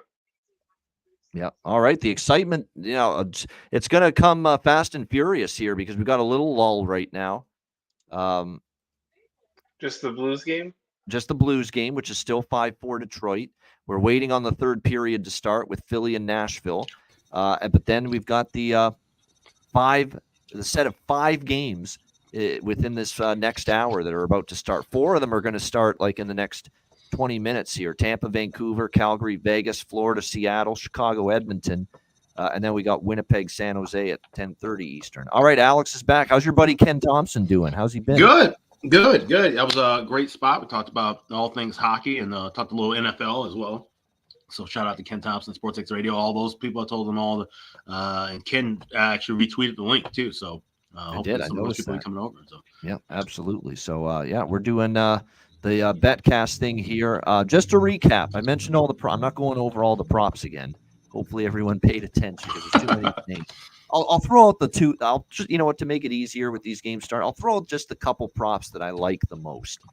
You know, the ones that I really like the most. And Sam Lafferty stands above and beyond them all. It's just plus 500. He's on the top line. He's a guy that scored in 3 of the last 4 games for the Vancouver Canucks, playing with Pedersen and with Mikheyev on the top line there for Vancouver. Mikheyev's a good look too. Mikheyev got a goal and an assist against Carolina for Vancouver on Saturday night. So those are 2 great props, both of them from the Canucks there. Bouchard, too. Bouchard's worth a look. Bouchard's got the bomb going again for the Edmonton Oilers. So I don't have him in the parlay. The main parlay, for those of you just maybe joining us, and Alex just got back in, it's Bedard point, Hyman point, Draisaitl over 1.5 points, McDavid over 1.5 points, plus 575. I'm going to do a Hyman and Bedard point parlay as well, and I'm going to do Bouchard in there as well because I want him in another parlay, Bouchard, with what he's been doing lately for the Oilers. We'll see what that price is. I'll try and get to that. I played a similar parlay, except I tweaked it a little bit. I played the Hyman goal And instead of playing Draisaitl, I played Bedard shots because I think he's going to shoot. It's a big TNT game. All right, let's see what we can get. Bedard point, Hyman point, and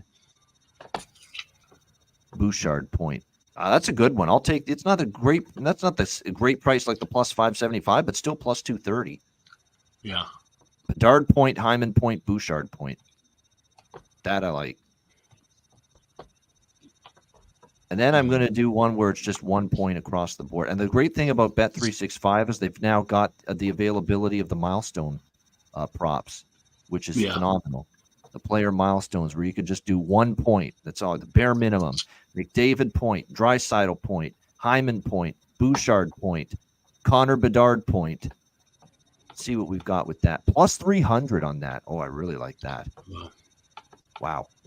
So here's one that's a really good one. Point parlay. Chicago Edmonton plus 300. McDavid just 1 point. Leon Draisaitl just 1 point. Hyman just 1 point. Evan Bouchard just 1 point. And Connor Bedard 1 point. Those 5 at plus 300 each to get a point. That's the safe one.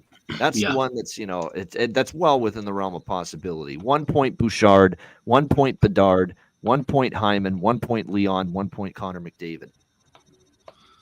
Let me see what that is. I'm putting it in now. I bet online. See what price. It's probably not going to be. Remember, this good. won't start till 10:20 because it's an ESPN game, so you still have some time. Or are they going to interview Bettman again? Probably. Have him half-ass answer some more questions like, "Oh, player safety is actually doing a fairly, pretty good job." What an idiot! At least they got the Perron right. Yeah, that's the one they got right. And then like I said, then they spin the wheel again, and then some other vicious hit, and all of a sudden, the guy gets only 2 games. And now I'm going to go for the one that's a little bit more risky. Those same 5 guys, those same 5 players. Connor McDavid, Leon Draisaitl, Zach Hyman, Evan Bouchard, Connor Bedard. Okay, that's 4 Oilers and then Connor Bedard from Chicago. 2+ points for all 5 of them. So all 5 of them over 1.5 points plus 6,500, 65 to 1. Okay. So just a little small shekel on that. Interesting. Let's cheer for some We're goals. having some fun. Yeah, that's what it is. It's having some fun here with, especially that game because it's the late night game. I'd be shocked if Chicago's going to hold Edmonton down in that game. Yeah, because Edmonton's been just repeatedly scoring 4 goals on home ice during this homestand against, let's be honest, a little bit better, sturdier competition than Chicago. So you got to think they're going to be able to find the back of the net, unless Mrazek has one of those nights. But banking on that night to night's not always what you want. Yeah. Is Chicago going to be the new Edmonton? Just first overall pick, first overall pick, first overall pick? That'd be nice. Well, I'd love to see it. I'd love for Macklin. Alex is the one fan that says, yeah, bring it on. Yeah. Hell yeah. I'm in no hurry. I've seen my Stanley Cups. If we have to suffer through a couple bad years to really contend year in and year out, bring it on. Yeah, absolutely. Besides, they need the goaltending before they even think about, taking that next step. Yep. Well, Peter Mrazek is your unquestioned number 1. You're like, it's not even close. There isn't a day where I haven't woken up so far since October where I haven't just yelled about the goaltending of the Hawks, whether they're playing or not. There's been a moment every day where I just get mad thinking about the Hawks goaltending. Oh, don't worry, they'll sign this. They'll sign Martin Jones next year. Right. Jeez. I'm waiting for Drew Commesso to win like 15 straight games in Rockford and then just get called up. What did Philly score again? No. I saw in the chat there's a power play. Can you guys hear me? Yeah, we hear you. Yeah, you sound great now. Yep. Oh, great. Wonderful hat. I got it with the channel. Yeah. IceGuys.myspreadshop.com. Oh, yeah. Did you guys talk about the Kochetkov Hasek coming out on the Brady Tkachuk penalty shot? Yeah, I saw that. Yeah. Oh wait, did that really? I missed that. Over at him. Yeah. He slid at him, and there was a little bit, not an altercation, but Brady was very upset. I think it's a legal move. I mean, I don't know if they could call Kochetkov for it. In a penalty shot, I don't know. Yeah, I don't know. Yeah, like he didn't. I don't know. He didn't like take his stick and check him. He kind of did like the slide at him. Yeah. But really screwed my over. So I was pretty bummed about that. The fact that happened, and we were literally talking about Dominik Hasek making that save earlier tonight. That's kind of funny. Yeah. And then Brady got a 10. He got a 10-minute misconduct for coming back on the ice and chirping the bench. He got ejected. Yeah. Yeah. Oh, that's crazy. Yeah. See, that's ridiculous. You can throw him out for that. Hey, I've been thrown out for less. What's going on, boys? What's up? It's good to see you. How have you been? Oh, just living here, man. We got winter in Texas for about 2 weeks, so we're enjoying the cold weather when it's not hot, and just winding down, man. Just winding down a little bit, trying to keep it low key and keep it moving at work, and enjoy some of this upcoming time coming off. That paid time off that they definitely get it out of you, though. Yeah. The only thing I have in Florida, Seattle, is a small first period over in that game. That's it. What is that price pregame? What did you get? Minus 120. Okay, yeah, that's worth playing. I might jump in on that. I could see Seattle maybe scoring, but I definitely think Florida can get one, if not two. So we'll circle that and wait for some plus money there. Yeah. Where'd you get 120? I seen 150. Oh, and I have Verhaeghe Reinhardt goal prop parlay in that game. Verhaeghe Reinhardt goal prop parlay plus 500 in that game. Okay. Yeah. Shout out Alex on the SL Lindell goal prop. I play the Miro goal prop like every other game, and I told you on Lindell, and I was like, I better take Miro for half because I know watch when this is going to happen, and I could not believe it, especially by the end of the first period. At the buzzer, that was shocked. I think that was the most shocking thing, that he scored early and then scored at the buzzer of the first. I was just waiting for him to call it back or something, just knowing. I was too. And then when I saw the replay, and I'm like, he got it in. It was still like 0.2 or 0.3 on the clock. I'm like, perfect. Yeah, what is the realistic time that you can actually get a shot off? Is it like I think it's 0.1 seconds. Yep. No. I've seen 0.1 because here's the thing. If you're not winding up, if it's just a snapshot, then you're talking about a split second movement. So you can get a goal with a tenth of a second. Oh, because all the airtime, it's not. It's the equivalent of alley ooping out of bounds and going for a tip in the NBA. When you have like 2 cents, I think it's like 2 tenths you have to have in the NBA. But with hockey, you can legitimately have 1/10. Yeah, it has to be, the clock has to hit 0 for it not to count. Yeah, 0.0. Yeah. Gotcha. Before it leaves the stick? No, before it has to cross the red line. Yeah. Mm-hmm. Yeah. I think I remember hearing something like with a face-off, it's like 0.8 or 0.9 is like the quickest you could do or something like that. Yeah. I think, if you want to face off and got a shot off toward the net, I think, you need 0.5 seconds or more. Yeah. Well, there's been no draws yet. And, I mean, we should have 1 or 2. Did anyone have any draws in the late games? Or I have Winnipeg San Jose draw. I believe that's the only one. Yeah. I didn't bet any draw tonight. Late. Yep. Oh no, Calgary Vegas small draw on that because Calgary Vegas played to overtime last time in Calgary. Yep. I actually don't mind that. If I were to play anything draw now, that would be it. Yeah, Wolf is in net, so that's weird because I've got that. That's the one thing that worries me a little about Vegas team. But I think the effect of Tanev missing is greater than the effect of Wolf being in net for Calgary tonight. Oh, definitely. So Ian, I kind of liken this game to the defense. to the Jersey Calgary game over the weekend where Wolf played, and he actually played really well. I got to watch a game. Yeah, there were these the shots that went off the skate, that went off the bodies. That aren't his fault. He's still in position. It's just maybe the other team is skating harder towards the net, and maybe they're a little more deft, in the crease. New Jersey, got some fortuitous bounces for sure. And I don't know. I mean, it'll be interesting to see, right? Because here's a young kid. They're facing a lot of adversity. 15 seconds in last night, they lose their best defensive defenseman. Yep.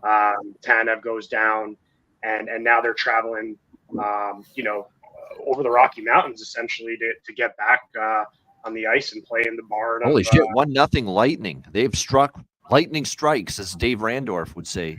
A lightning strike.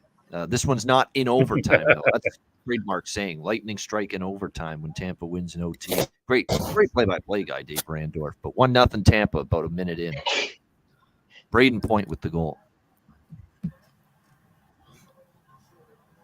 So now is the time to get the Vancouver money line in, huh? Because I didn't move on it. Yeah, you're going to get a better price on that now. Yeah, Vancouver's had some slow. Oh, there's the empty net goal for Detroit. They put it away against St. Louis. What a win for the Red Wings. Oh, it's Rasmussen. There we go. Love it. Goal prop. Very nice. What was the price on him again? Let me just see. I got to go back to my list that I sent out and posted on Patreon and the community tab and sent out to Dub Club members. I've got everything there. Let's see. Holy shit, plus 480. Oh, wow. Nice. A nice one. Nice. Goose, it's been a while. Yeah, Goose is back. How are you? Looks like he's been through the ringer, it looks like. He's got that red face, hairs all over the place. Well, that's because I got the good lighting and the shitty makeup. Yeah. Actually, you didn't hear me losing it tonight, so it was actually better than normal. They built a new overpass for my city, so coming out, it's not as fucked up now. So, but I come back. I see my Leafs made a good showing of themselves, a nice 7-3 win there. So that's made it dicey for a minute. Oh, I thought they were going to blow it. Yeah, we all did. We had this money line. I'll be honest. I wasn't anywhere near them. Like I wasn't. I had Domi for an anytime goal, and Noah Gregor I didn't have much on them. Was a miss. I didn't know where they were going to be. Right. I didn't know where they were going to be after last night. So So I just laid off them. For once, I didn't bet them because I bet Leafs. So whatever. It is what it is. I'll take the win any day of the week. That's the main thing. Exactly. Yeah. And Jones with only 3 goals. That's a good sign because we need that right now. So Goose annoying as shit. I'm out. Really? I just got here, dude. Seriously? Really? Someone that doesn't like you that much? Holy shit. Well, whatever. Fuck you. So there you go. I can be annoying. Trust me. I'm really good at it. Ask my wife. Here's motherfucker. There you go. Dude, I'm a nice guy. Give me time. I'm a nice guy. I say Goose is the Ice Guys resident ref, dude. Yeah, he's like definitely. Honorary zebra. Respect for elders. I've been hit more times, and I thought my name was asshole for 20 years. That's all I ever got called. Hey, did you ever accidentally get in the way of maybe a really annoying player, Goose, that was just at your jaw, dude, you the whole game? I had guys when I did OHL and OHA for 3-4 years. Pucks all the time, man. Them guys would come around the net, they'd find you, and if they were unhappy, you were eating a puck, man. I got good. I used to be able to catch them with my bare hands. I only broke one finger. So, but I mean, like more than anything, it was always accidental, right? It was always, 2 guys coming in, you're in the middle of it, you get hit. I got socked in the mouth a couple times, right, in the middle of a fight, and all of a sudden, next thing you know, you're chewing a fist, and you're like, what the fuck? You can't hit him back. So it's like, okay, whatever. I don't get paid enough for this shit. No, well, like Junior, I'll be honest with you. Junior paid back then, that was 92, 93. I was making $30 a game and traveling minimum about an hour each way. So, and if you're familiar with Ontario, I was all around the Horn, Owen Sound, down as far as Uxbridge, over to Georgina. Georgina was always fun. That was, you want to talk about barns. That was a fucking barn. I like going there, though. It was good hockey. But And then of course I did my home rink, which was Midland, Penetang. Both had really good junior C clubs, really good rivalry. That was the one thing I liked about it. But minor was these more. Places? I could. Hey, you repped at these places? Yep. Yeah, I used to travel as far as Gravenhurst, which was an hour and a half away. Huntsville a couple times, but kind of an hour and a half. Like going around the Horn. If you're from Ontario, you'll know going around the Horn. Flyers tie it. Collingwood and Old Sound. Let's go. Flyers. Who do we got? Come on. By the way, for those not from Ontario, Gravenhurst has like the busiest Tim Hortons in the world because it's right off the highway. There's nothing else there. True enough. True enough. Actually, and the best thing about Gravenhurst was when we'd come back, we'd go to Casino Rama. So any money you made that night was gone because you're into the casino and right. So bye to that. And it was usually an extra $100 out of the pocket. So I can't go to the casino. What we got here? No, I definitely will make way more in my lifetime sports betting than playing anything dopey at the casinos. Blackjack. Oh, wow. Flames goal. That's a guarantee. That's a lock right there. That's no, I don't see anything with that yet. But they always post these like stats on like casino games, and the sports book is always the least profitable on the casino side of things. Yeah, it's like you look at all the edges and all the games, and then the sports book is where they make their least amount of money. Oh shit, the Flames did score. Yeah, they did. It looks like it's Eager maybe. Oh, Calgary. Yep, Calgary on the board. 1-0. I think it is going to go to Uyghur. Yep. Yeah, it looks like it was Uyghur. Tip that. How about these teams on the back-to-back so far tonight? Detroit wins. Toronto wins. Calgary's gone in front. Impressive stuff. I'll be honest, though. By the middle of the second, the loss of Tanev, that's going to show. Like that's going to show heavily. That's why I like the first period of full game over. They got to show they can score tonight here. And the worst part is, like, Tanev's been hurt now. This will be 3 times in 3 years with shoulder injuries. Yeah. Every time. So, Nucks. And probably going to be out for a period of time. Like, this is not a short-term injury. We got a live bet here. Power play Vancouver, so they've tied at 1-1. Okay. First period over 1.5 plus 156 for Florida. Florida and Seattle. Yeah. Just get that in. Yeah. It's a good price. I can only get a plus 120. That's fine. Anything plus money is good. Yeah. Yeah. The Vegas. I'm surprised I was able to get. I was surprised it was that high. I thought I was going to be getting. I was looking for like 120, 130, and I was like, okay, give me a little higher. Got 165 at Bet Online. Good start for over 6. I grabbed over 6, and I'm glad I did now with the way this Canuck game has started. Yep. It fell to 6, and I felt that's just a little too low. I'm in now. Hawks game finally on the way. Yeah, we're starting to see first the period totals over in that game, though. dip a little bit. It's not an automatic 6.5 anymore. Yeah. Look, I'm a ghost. I have first period overs with Calgary, Vegas, and with Florida, Seattle right now. Full game over 6 with Tampa, Vancouver. And there he. Oh, look at this in his Christmas sweater too. Rich H. He's spreading the holiday cheer here. Dude, you don't even like to get baked. I send that to Alex. Yeah, that's a good one. I love it. I love it. Right on, from my niece last year. Didn't really get a chance to wear it last year, so had to break it out for this night. How you doing? Right? Doing well, thanks everybody. How's everybody? Good. Yeah. It's been a fun night. Yeah, surviving. Where are we looking at? Hola, Rich. Mexico treat you well? Pretty much, yeah. I had a little hiccup with my second Airbnb, and I ended up missing the live betcast, but it's kind of still between me and Airbnb before I rage to the public. Well, I'll be honest, though. Your reception was always a little wonky in Mexico. It was in and out at times. So there's no guarantee you would have had a great connection if you were able to join us. Yeah. Yeah. Fair enough. I did just happen to join in once the Canucks scored. I wasn't waiting for them to score, but I wasn't going to interrupt that power play before I joined in because I was like, yes. We got a Vegas power play coming up. Yeah, that Florida first period over, Stella Girl. Yeah, it's plus 160 now. Yeah, but don't wait for no 200 because it's just going to go to over a half minus 200 and something. That's so if you want 1.5, that last call is 160, 170.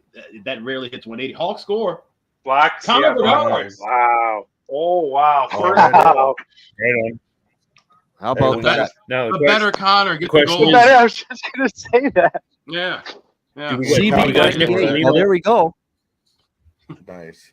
Any chance we got Foligno on the assist? For the two SGPs were on there. Yeah. Look at this. That's a start. Down ice. They're not going to win. Not a goalie in the world was stopping that too. He went glove side, top shelf. That was a phenomenal release. Phenomenal. Yeah. I'm so glad. Did you see the assist he had against Washington the other night? Like a sauce pass on the backhand, right on the fucking stick and tape of Connor Murphy. How many guys have passes that are highlight reel worthy? And he's got like 4 of them already. Yeah. It was an unbelievable assist pass. Oh, filthy. Nasty. What if they do win, Goose? It's his second best his best pass of the year so far was against Tampa. I got no money on that game, dude, so I'm okay. I just need Nick Foligno to get a point because I got him at plus 225. That Tampa so game that's the only assist other was thing something I've got. too. Oh my god! Yeah, 98. Yeah, that pass and then he gets the puck back and scores on it like that. That you don't see veterans do that. Yeah. And the way he can turn his stick in his hands and just like start making crazy passes too. Like the guy, it's just unbelievable. And there's the goal. Oh yeah, the goal prop pregame for me with Connor plus 200. Yep. So let me just confirm what the looks are. Yeah, we've got. Remember, we have Bedard 2+ points with McDavid, Draisaitl, Hyman, and Bouchard as well. So it's 1-0 Hawks, and the Oilers are still like minus 250 or whatever.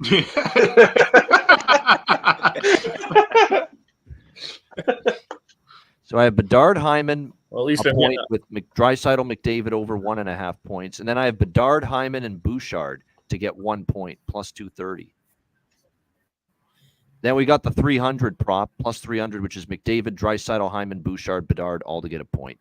And then the big swing for the fences is all those guys to get 2 points. That's 65-1.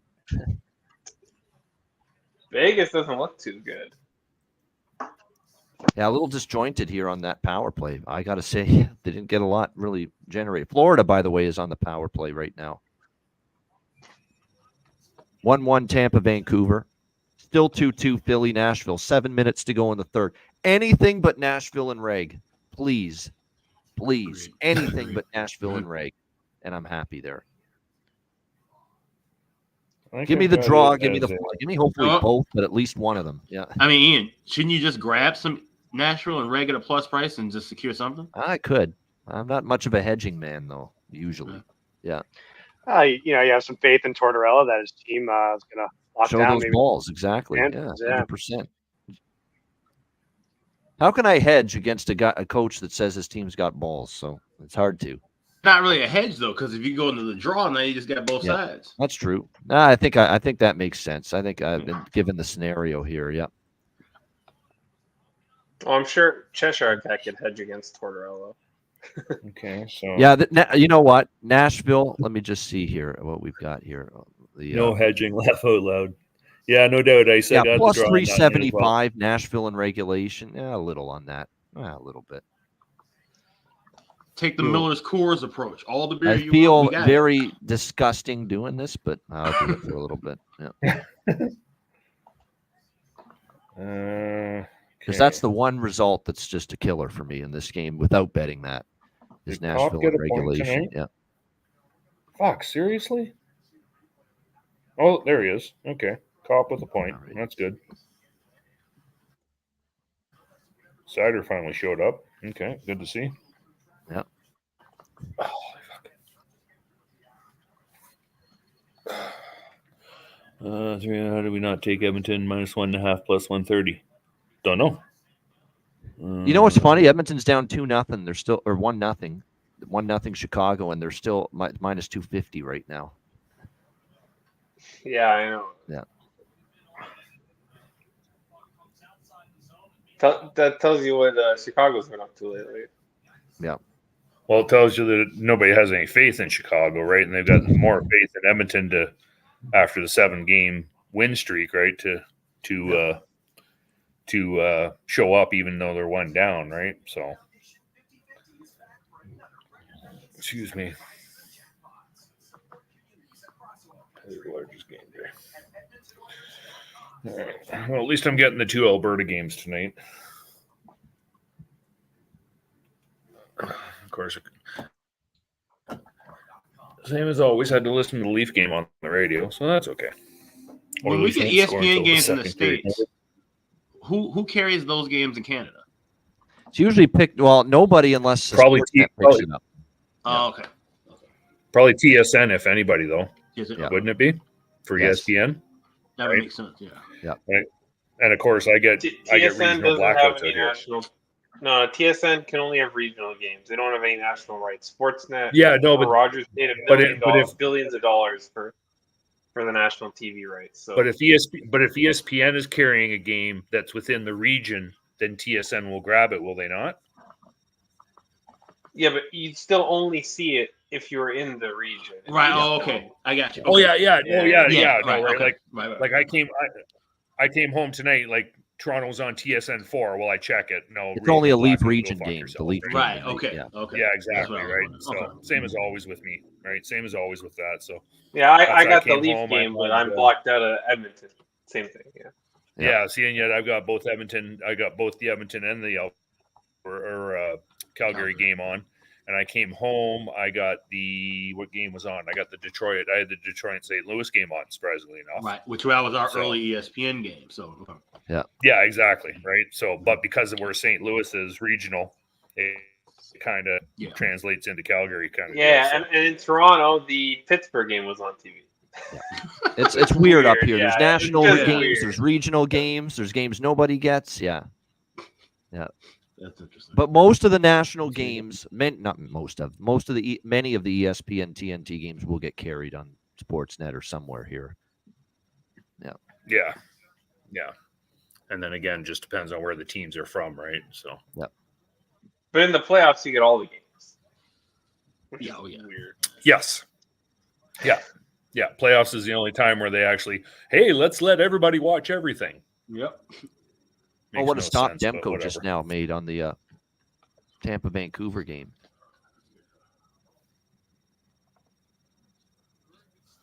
Although now that I see Tanner 1-0. Jeannot had that chance, maybe it's not as good of a save as I thought.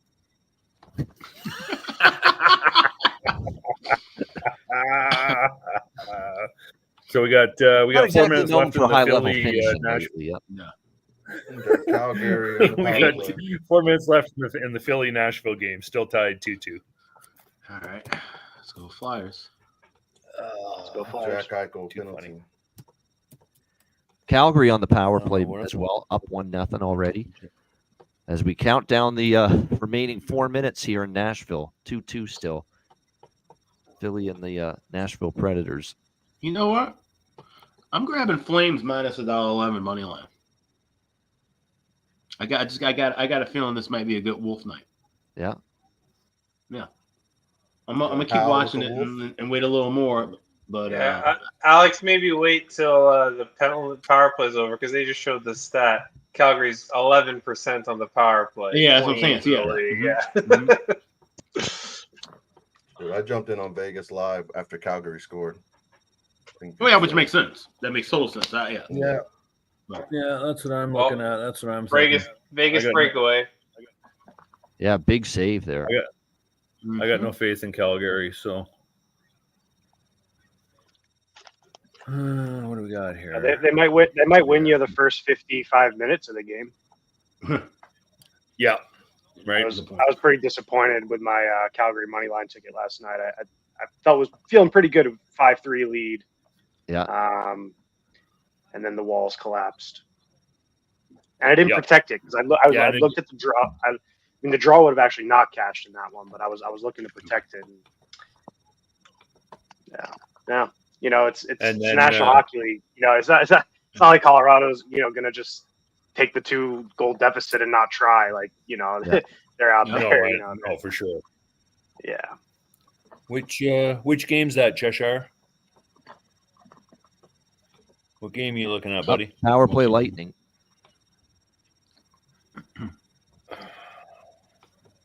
I'm gonna guess Florida. Yeah, that's what I'm thinking. But what do we got? Better not be. There's only 7 minutes left to go. Oh, in the Vegas. He's got. Oh, that makes sense. Okay, Vegas. Yeah. Okay. Yeah. That makes a little more sense. Yeah. Yeah, that's a decent bet. Penalty Calgary. Yeah. You can Third get game in a over row. half a goal first period in Florida for even money. Yeah, I can't get that one. My book won't let me have that. I'm trying to get over 1.5. I didn't lock in Calgary money line yet, and I'm glad I didn't since the penalty coming on them. So now I'm gonna try and grab over 1.5. Hopefully Vegas can score, cash that, and then we can bounce back and grab Calgary. See, they finally got Perfetti under +200 for a goal. Yeah, I know. Finally, the Yeah. prices. The best value now for the Jets tonight by far is Morgan Barron. He's on the second line. He's got 2 goals in the last 4 games. Okay, yeah. And he's a big kid. He goes to the front of the net. Yeah. His release is a little bit better than people think. He's going to be on the second line tonight for them, +550, Morgan Barron. That's a good. Yeah, I just grabbed that. Fill the role of Dubois, maybe. Just grab that. I'm in +120 over half a goal in Kraken. Mangiapane's going back to the box. That's 4 minutes for that. For two hooking calls on him tonight. Yeah, he's had 2 in this period. So now Vegas on the man advantage, and I've got over 1.5 too in that Calgary Vegas first period. Can't make this shit up. I shit you not. Everything is open except for first period over. Right now on the live, I can't bet anything. I can't bet any. Oh, here we go. It was open. Now it's closed. It's open. Now it's under. I swear to we always joke about that. I know we always joke about that, but I swear to God, I'm like, really? Like they just flipped this shit on and off twice? We got apparently 1 minute left in the Philly game. Less than a minute left. Third 44 period. seconds and counting. Yep.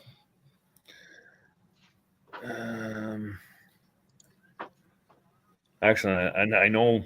I took I put a little bit of money on the Sharks money line for tonight. Yeah, I'm back to the well there. Sharks and draw. But I feel really. Oh, Vegas goal. There it is. Yeah. Yep. Power play goal, Vegas. There's the first period over. Yep. Sorry, Ian. That's all right. 1-1. And I have team total over for Vegas in this game as well, over 3.5. I hate to do that with Dustin Wolf, but Nice call, Cat. had to.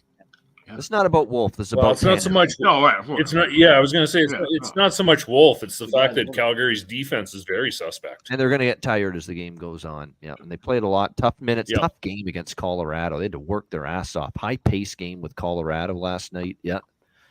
Yeah, Vegas been able to rest at home. Hey, Rich, don't you worry about them too many men penalties, man. The Leafs have taken, I think that's like 13 of them already this year. They are leading the league in too many men. It was Chandler It's just- Stevenson with the goal for Vegas. Nice. Nice. Just, I had 1-1 Oilers tied it. Oilers, yep.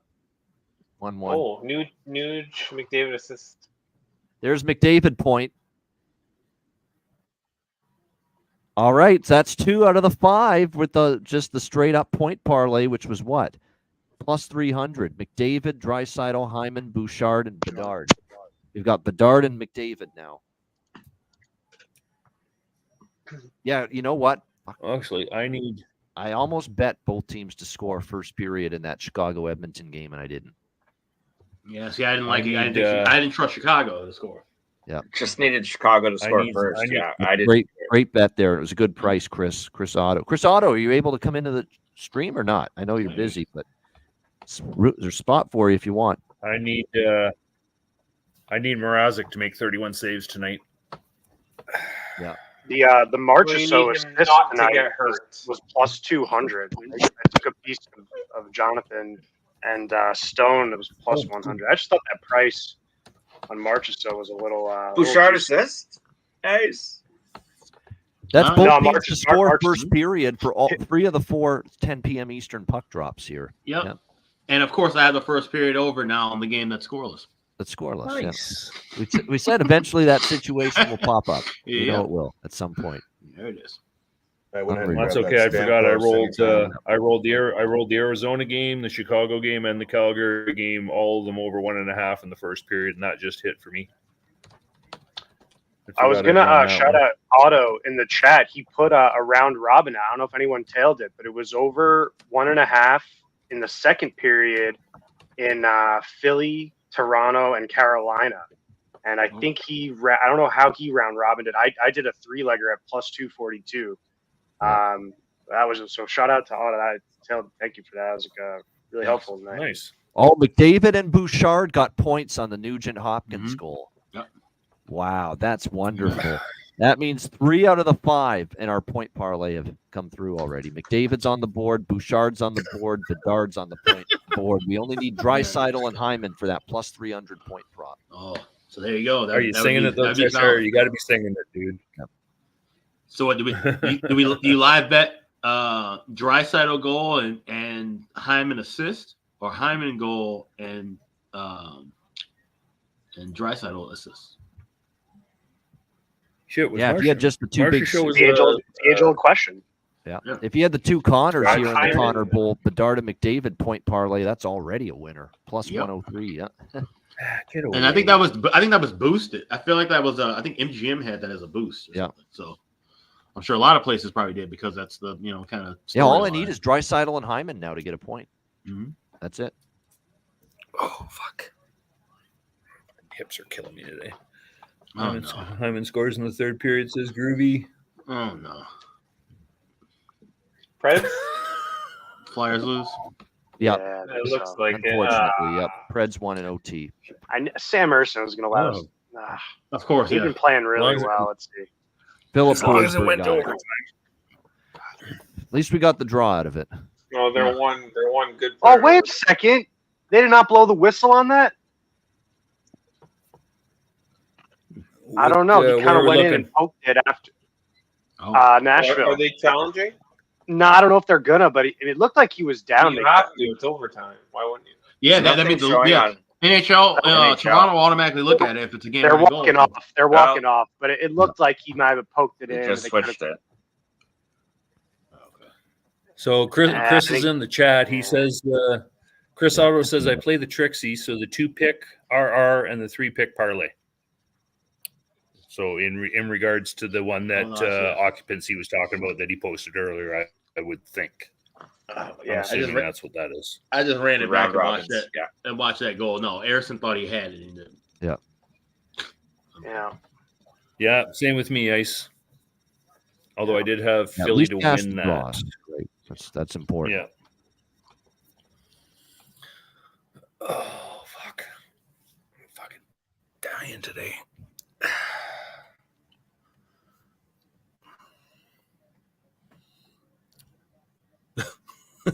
All right, Jets and Sharks, the final game of the night is now underway. So we are off and running. No more. Every game that's left is on and off and running now. We've So I'm the villain late now. penalty coming up to Vancouver. I'm the villain now. Everybody's on the Sharks. I'm on the Jets. Hey, sometimes that's not the worst way to be. Yep. Yeah. The only reason I took the Sharks was because of the price. Yeah. Right. It wasn't a big one. I really have I don't have any grab in it. Right. So it's just like, well, right. Given the circumstances, given Connor going down last night, right. So on and so forth. Jets or Sharks are at home. Kind of one of those things. It's always a nasty save by goalie Bob. Oh yeah. What do we got? Oh, come on. Just under 8 left. Chris wants a slow first period. The Winnipeg, San Jose, and Vegas and Flames are tied. Yes, they are, A6. I'm telling you what, Bet365, it's such a beautiful thing that they have point milestone props now. You can dumb it down, and you can take the guys that are at 1.5 points like McDavid and Draisaitl every night, put them down to just get 1 point and put them in a parlay like I've done and be able to get great prices. Or you could go for the jugular and get them 3 points or 4 points even, and go for the really big payout if they go off. I used that last night for Tavares. Yep. 2 points plus 275. Nice. And that's where I got it. Oh, that's a good It's price. the Yeah. milestones. Yeah.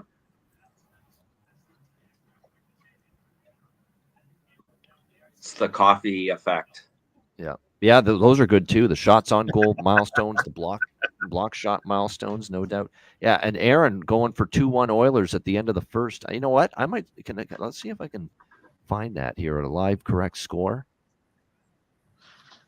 for period 1. Yeah, Edmonton, or wait a minute, wrong game. There we go. Chicago, Edmonton. Period 1 correct score. Yeah, at plus 350, I can get that for Edmonton.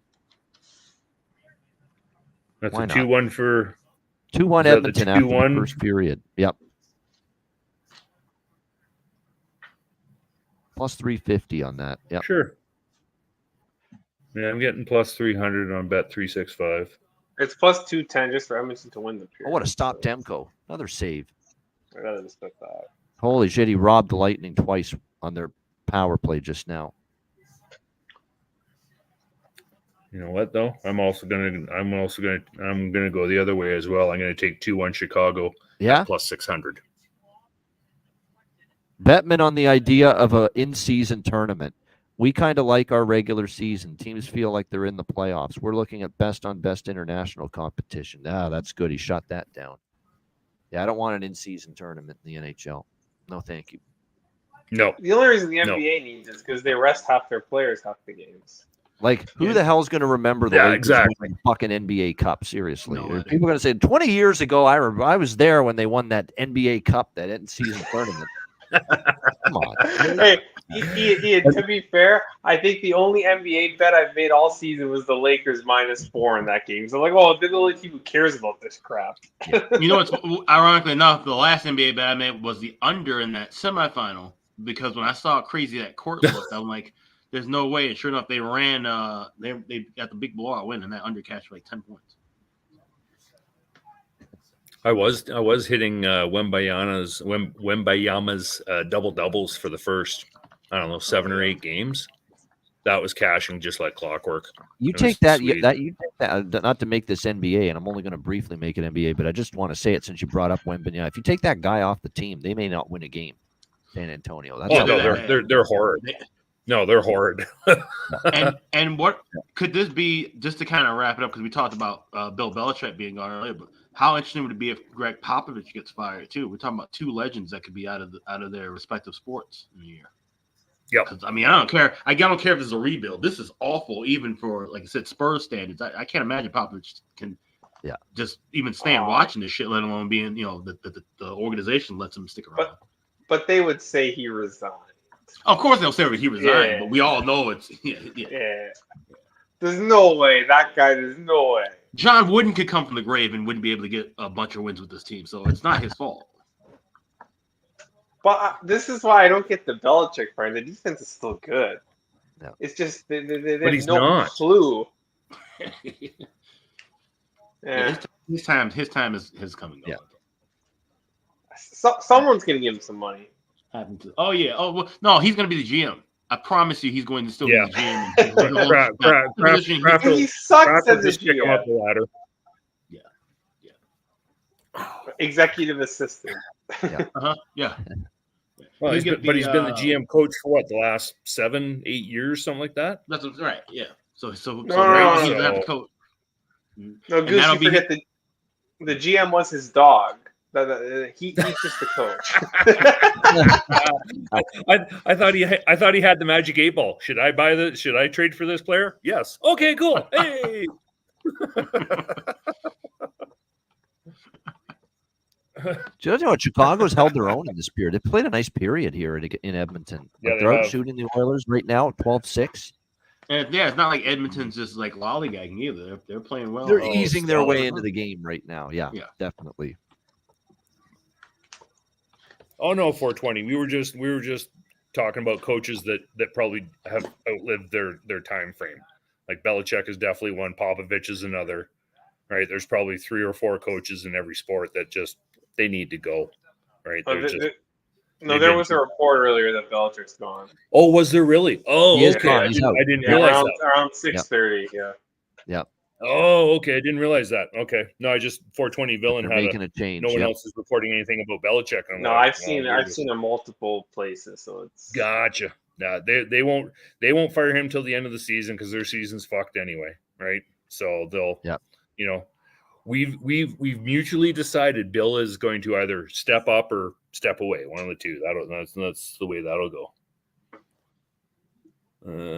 Is getting hand jobs in Minnesota. No, that's fucking Kraft that's getting the hand jobs.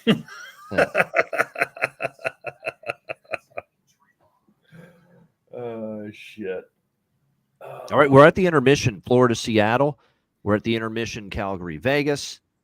We're at the intermission with Tampa, Vancouver. All those scores are the same. No goals in the first period with Panthers, Kraken. 1-1 for Calgary, Vegas. 1-1 for Tampa Bay, Vancouver. So those still no score. 15 minutes left in Winnipeg, San Jose. And San Jose, San Jose, Winnipeg scoreless. There are still only 5 minutes into it, though. Yeah. Actually, that might be.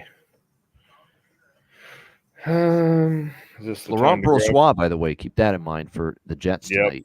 That's why I'm just looking. Blackwood for San Jose. Might take the over on the period. Of course, you remember the great song I came up with Blackwood. Blackwood shitting in... I got to get my proper singing voice ready. Blackwood shitting in the dead of night. Take that puck, learn to stop it. All your life, you were only waiting for that red light to turn on. My friend calls him Michael Blackwood because he got his name wrong once by mistake. He's like, well, he's not good enough for me to correct it. So yeah. Pretty sure the second verse includes an injury and a lengthy time off. Interesting observation here by Bankroll Spence, who's of course been a long time chat contributor for our show. Igor looking mentally defeated in the post-game interviews. Igor Shesterkin might be Quick's team. It's definitely not what you want to hear. You don't want to see that bad body language and that lack of confidence. Maybe he has it right now, lack of confidence. Yeah, 11-1 shots for San Jose. They've actually come out pretty nice. I was just about to say, Cheshire, just put that up. Yep. Sharks -0.5 in the first is around +300. It's just might be worth a sprinkle. I don't know. I don't know. I just took Sharks to score first goal in the game at +120. This feels like that Philly live bet I lost with her because they were dominating, and I said eventually they got to find it. I bet them next goal, Nashville scores. Yep. That's how it can work sometimes when the run of play is going one way and they can't capitalize, and then one chance the other way and it's in. But I agree. I mean, based on the current the way that game's going, I mean, definitely San Jose is carrying the play big time early. The TV timeout's not going to help them. You know. Yeah. I've never seen this many late games on a schedule in a long. Usually you'll get 2 or 3 games max at 10 p.m. Eastern, 10:30 Eastern. I've never seen 5 like this for quite some time. Yeah. Yeah. This is like we're having a whole nother 7 Eastern shift or 7 p.m. Eastern window of games all over again with this many at once. Welcome to the West Coast. Yeah. Well, I love West Coast games. I love and the East Coast. I love those games that end at like 1 a.m., 1:30 a.m. local time. Yeah, I love the late night stuff. I think if Edmonton wasn't the TNT game, they probably would have a 9 o'clock game. So that probably bumped them up because they were. Why wouldn't I love it? I don't go to bed till after 2 a.m. every night, and that's every night, 2 a.m. at least before I fall asleep. Oh fuck, dude! I can't remember the last time I seen 2 a.m. Fuck. What time you usually wake up? Bedard in on it. Oh, look at this. He's flying early. Bedard. I'll bet you Ian rolls out of bed by 9. You're right about that. Yeah, 9 a.m. is usually around that time when I get up. Yeah, 6.5, 7 hours, right? Yep. Right. That's why I'm usually pumpkin time for me is 9 o'clock because 4:30 comes fucking early in the morning. So plus when you got the dog wants to take up more space in the king size than what he fucking needs. So There you he go. usually wakes me up about 3 times a night. Oh, that's the worst There's a part. lot. Yeah, the pet's got to wake you up to go to the bathroom, take a shit, take a No, piss. he literally he's a 100-pound dog. He just throws his weight around. Oh, Like wow. literally he'll fall on you. And yeah, so it's like, what the fuck? Oh, the dog. Okay. Roll Some over, go space back here. to sleep. You're crushing kinda deal. me, you know. Great point, Well, we Chris. bought the- Great we point. bought- San Jose has only lost one first period in their last 11 games. Oh, Chris Otto says there's an Edmonton goal. Oh, 2-1 Edmonton. Oilers. He did score. Fucking Gagne, and we didn't bet him. I didn't bet him. We talked Oh, I about bet no him. geezers are Let's scoring go. tonight. Did you Did take someone that bet exact him? score? I bet him when we were talking about the Sam 2016 Gagne guys. for the Oilers. I Holy know. shit. Unbelievable. Hi, guys, And I that's forgot to amazing. bet. That's amazing. I gotta hit something. The 2016 machine keeps on rolling. Hey, there's my over 1.5 team total. Edmonton. Nice. First period. There you Plus go. 140. Cash that. Who Stella got the Girl says, assist? I haven't seen 2 a.m. since my fucking honeymoon. I don't even think I've seen 12 a.m. on mine.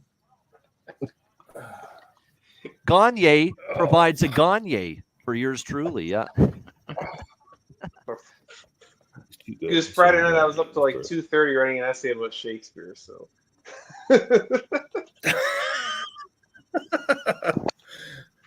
You were or that's Chat what my GBT parents- That was was? Derek Let's Ryan be that honest. bet Come it. on. I was. I still haven't used that thing. But I can tell when someone else uses it real easily. But I don't say Oh, it. no doubt, right? Well, yeah.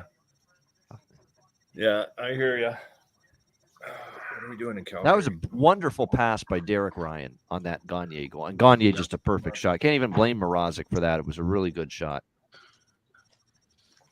Remember, this guy was a sniper in his early days and his junior days. This guy could flat out Yes, score. he was. I remember Sam Gagne getting 4 goals and 4 assists against the Hawks. Yeah, like years ago. Yep. With the Oilers. So yeah. Yep, that was back in his first third or fourth year in the league. That was when he was hot. He had good hands. He had good feet. He had a really good hockey. That sense. was the Hawks' last circus trip when they were going to the West during the Thanksgiving time. Is that all the way back to the Ryan Smith era? No, not that far. You got to be close. Not that far. Well, no, it should be. Smith was still with the team when Gagne came in. Was he not? I think it was. All right, I'm guessing. I'm going to guess it was 2014 when that happened, right? Wouldn't it be earlier? Oh man, what a Gagne's pass been that in the was league, for what, Gagne. Holy. 13. Oh, maybe it was only 2014. Alex, maybe you got that wrong right. Sam Gagne 4 goals. February 12th, 2012. February 2nd, 2012 with 8 points. Okay. All right. So 12 years ago, 13 or 11 years ago. So then Hawks, Oilers. They're mentioned on the Edmonton broadcast. Yeah. That he scored 4 goals 11 years ago. Yeah, That's the thing. wins. Sportsnet in Canada, it's only in the Oilers region, so they're getting just Jack Michaels and Louis, the local Oilers crew.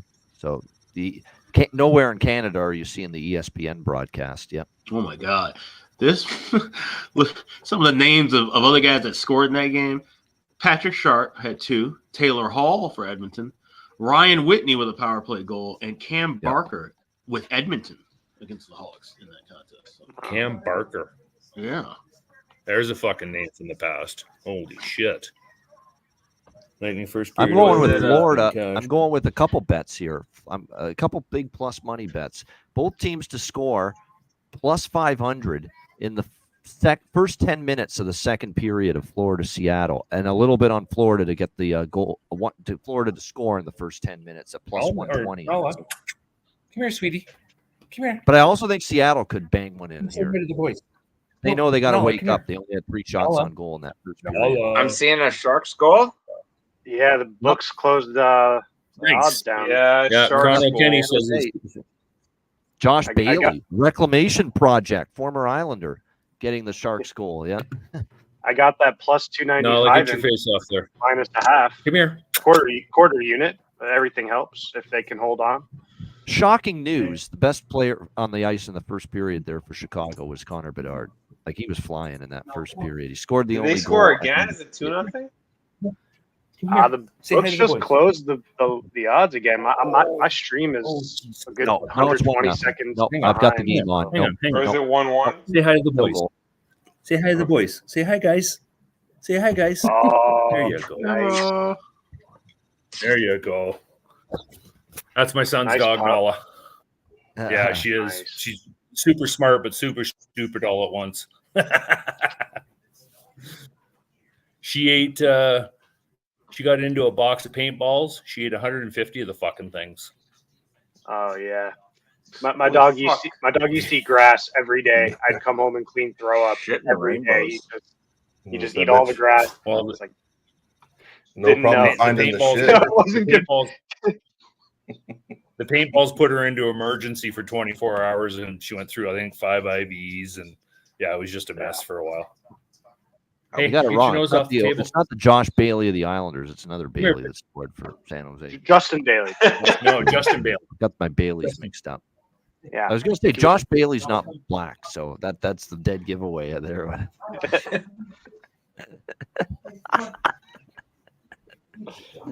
It's your first giveaway. It was. Yeah. I only got the update on play the 101? screen that Jay Bailey, and I'm like, oh, wait a minute, that's Justin Bailey. Well, he doesn't even have a picture on NHL.com. Just a shadow. By the way, Morgan Barron almost scored like a shift to go for Winnipeg. He had a great chance, and Blackwood stopped him. Yeah. Morgan Barron, though, is doing what I expected him to do. Noticeable. That guy's going to be a good hockey player for them, I believe it.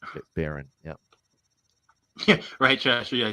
Josh Bailey would have been a fitting scorer for tonight, considering all the other mid 2010 players.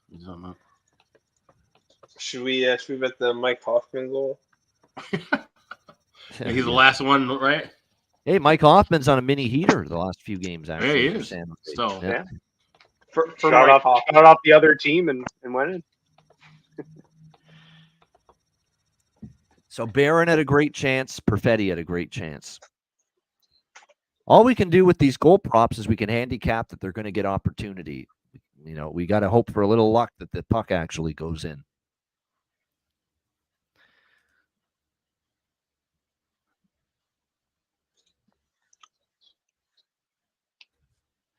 Yeah, it's not like the NFL where like you kind of know Josh Allen was going to score on Sunday. Yeah, I find their NHL with that's what one of the greatest. I don't know if I came up with it on my own, or a large part I did, but I'm pretty sure I also heard someone else say it. The best player prop and the best value with these is finding those opportunities with players going up the lineup, and it has just proven to be such a spectacular, huge profit-producing angle for me with goal props. Yeah, and I was going to say, the key to player props, you're not necessarily betting on them to happen. You're just trying to grab the best price, considering that they're going to be in the, given the most position, the most time to score a goal. Yeah. That's also, exactly whoever bet that 2-1 exact score cashed. Oh, I took Lafferty tonight for Vancouver, plus 500, 3 goals in the last 4 games, and he's on the top line, and you can get plus 500. How can you not bet that? That's right. Yeah. Live draw. As soon as someone scores, wait a little, hit draw live, and pray.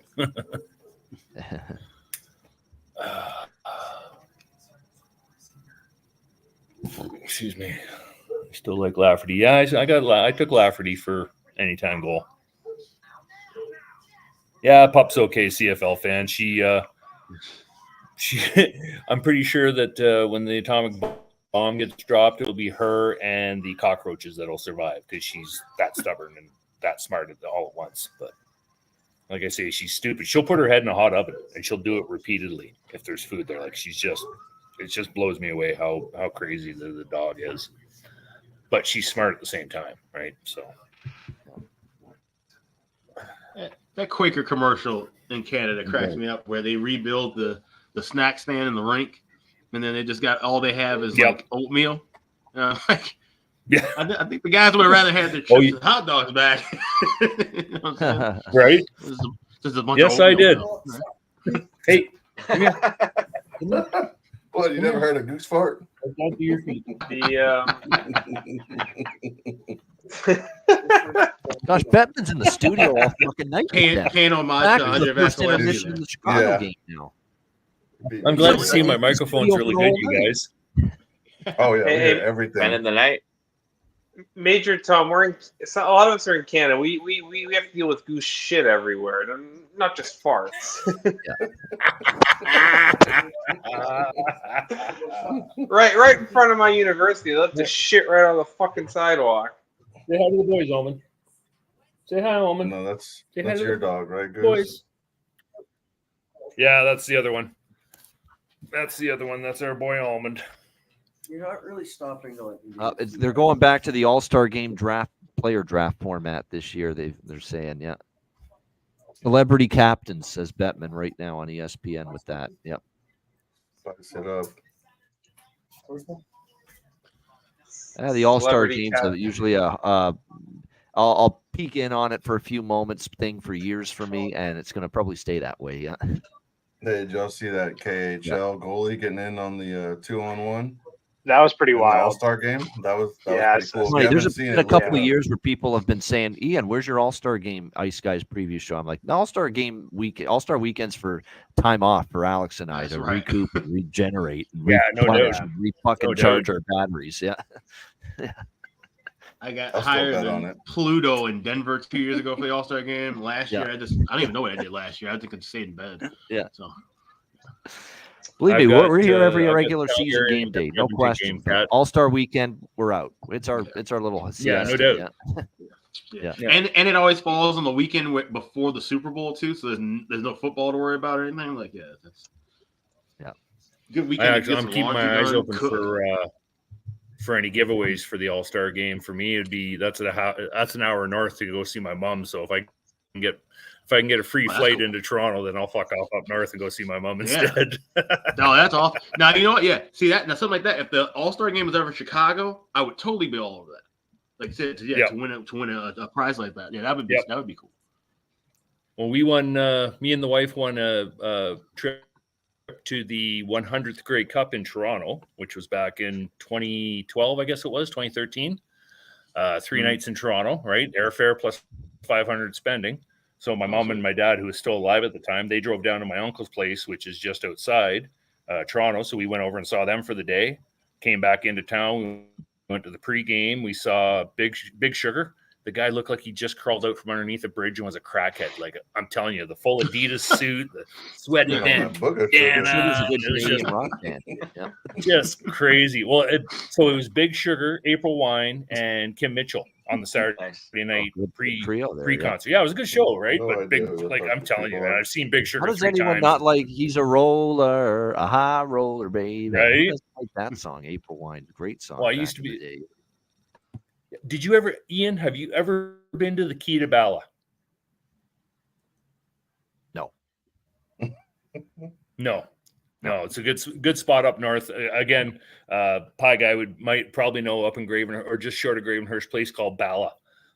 They've got a bar on the water, so you get it's basically just a big ass barn, but you can go hang out on the deck and it's overlooking the water. People have been jumping in the water for years, but you can go see April Wine, David Wilcox, Blue Rodeo, anything Canadian, right, would always come in there. So good little spot to go see bands too. But is that in Bracebridge? Bala, Ontario. Good little summer cottage town. Yep. South of Gravenhurst, about oh shit, I don't know, probably 45 minutes short of Perry Sound would probably be the best way to say it, because it's right up. It's up 69. Oh, okay, so it's a little further north. Yeah.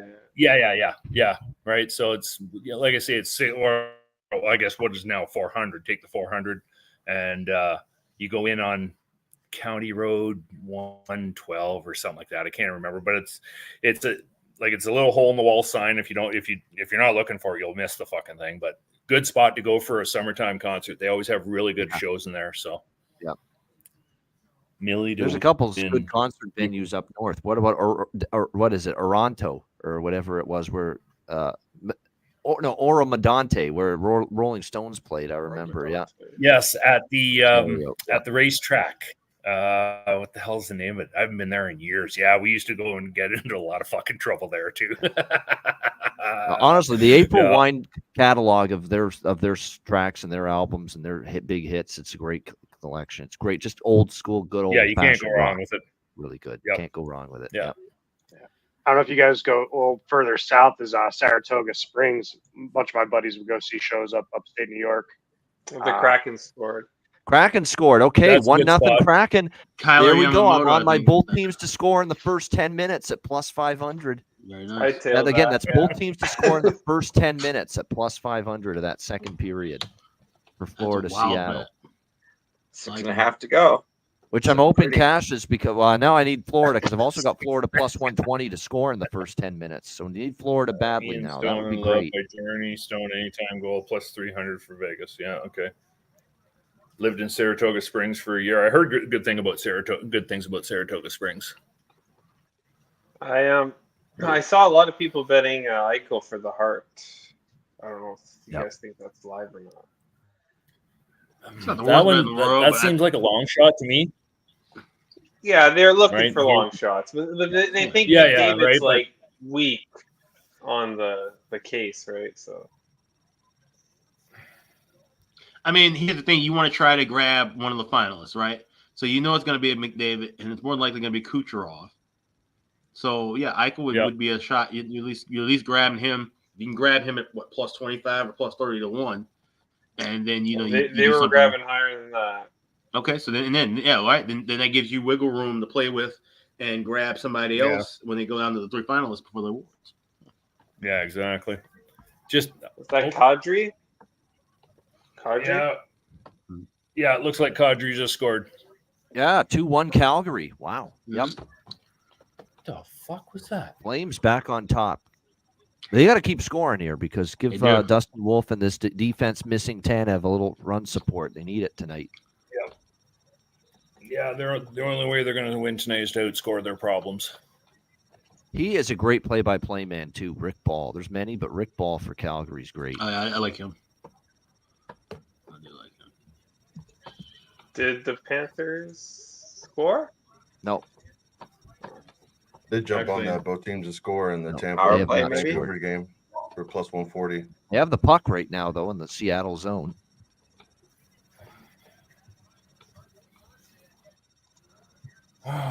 By the way, I'll tell you what, with Greg Millen does a lot of the Flames games, especially during the week. He's got to fucking get it right with Huberdeau's name. I mean, he's, you know what he's called him a bunch of times? Huberdor. Mm-hmm. Humidor. He calls him Humidor. Yeah. I almost think Greg's fucking missing a beat here somewhere along the way. Yeah. And there's Humidor. He takes the puck. Yeah. Did you see Rob Ray take the puck last night? Sponsored venue in LA, the Troubadour. Yeah. The Troubadour, yeah. Yeah. So they had Rob Ray on the Barn Burner podcast this morning.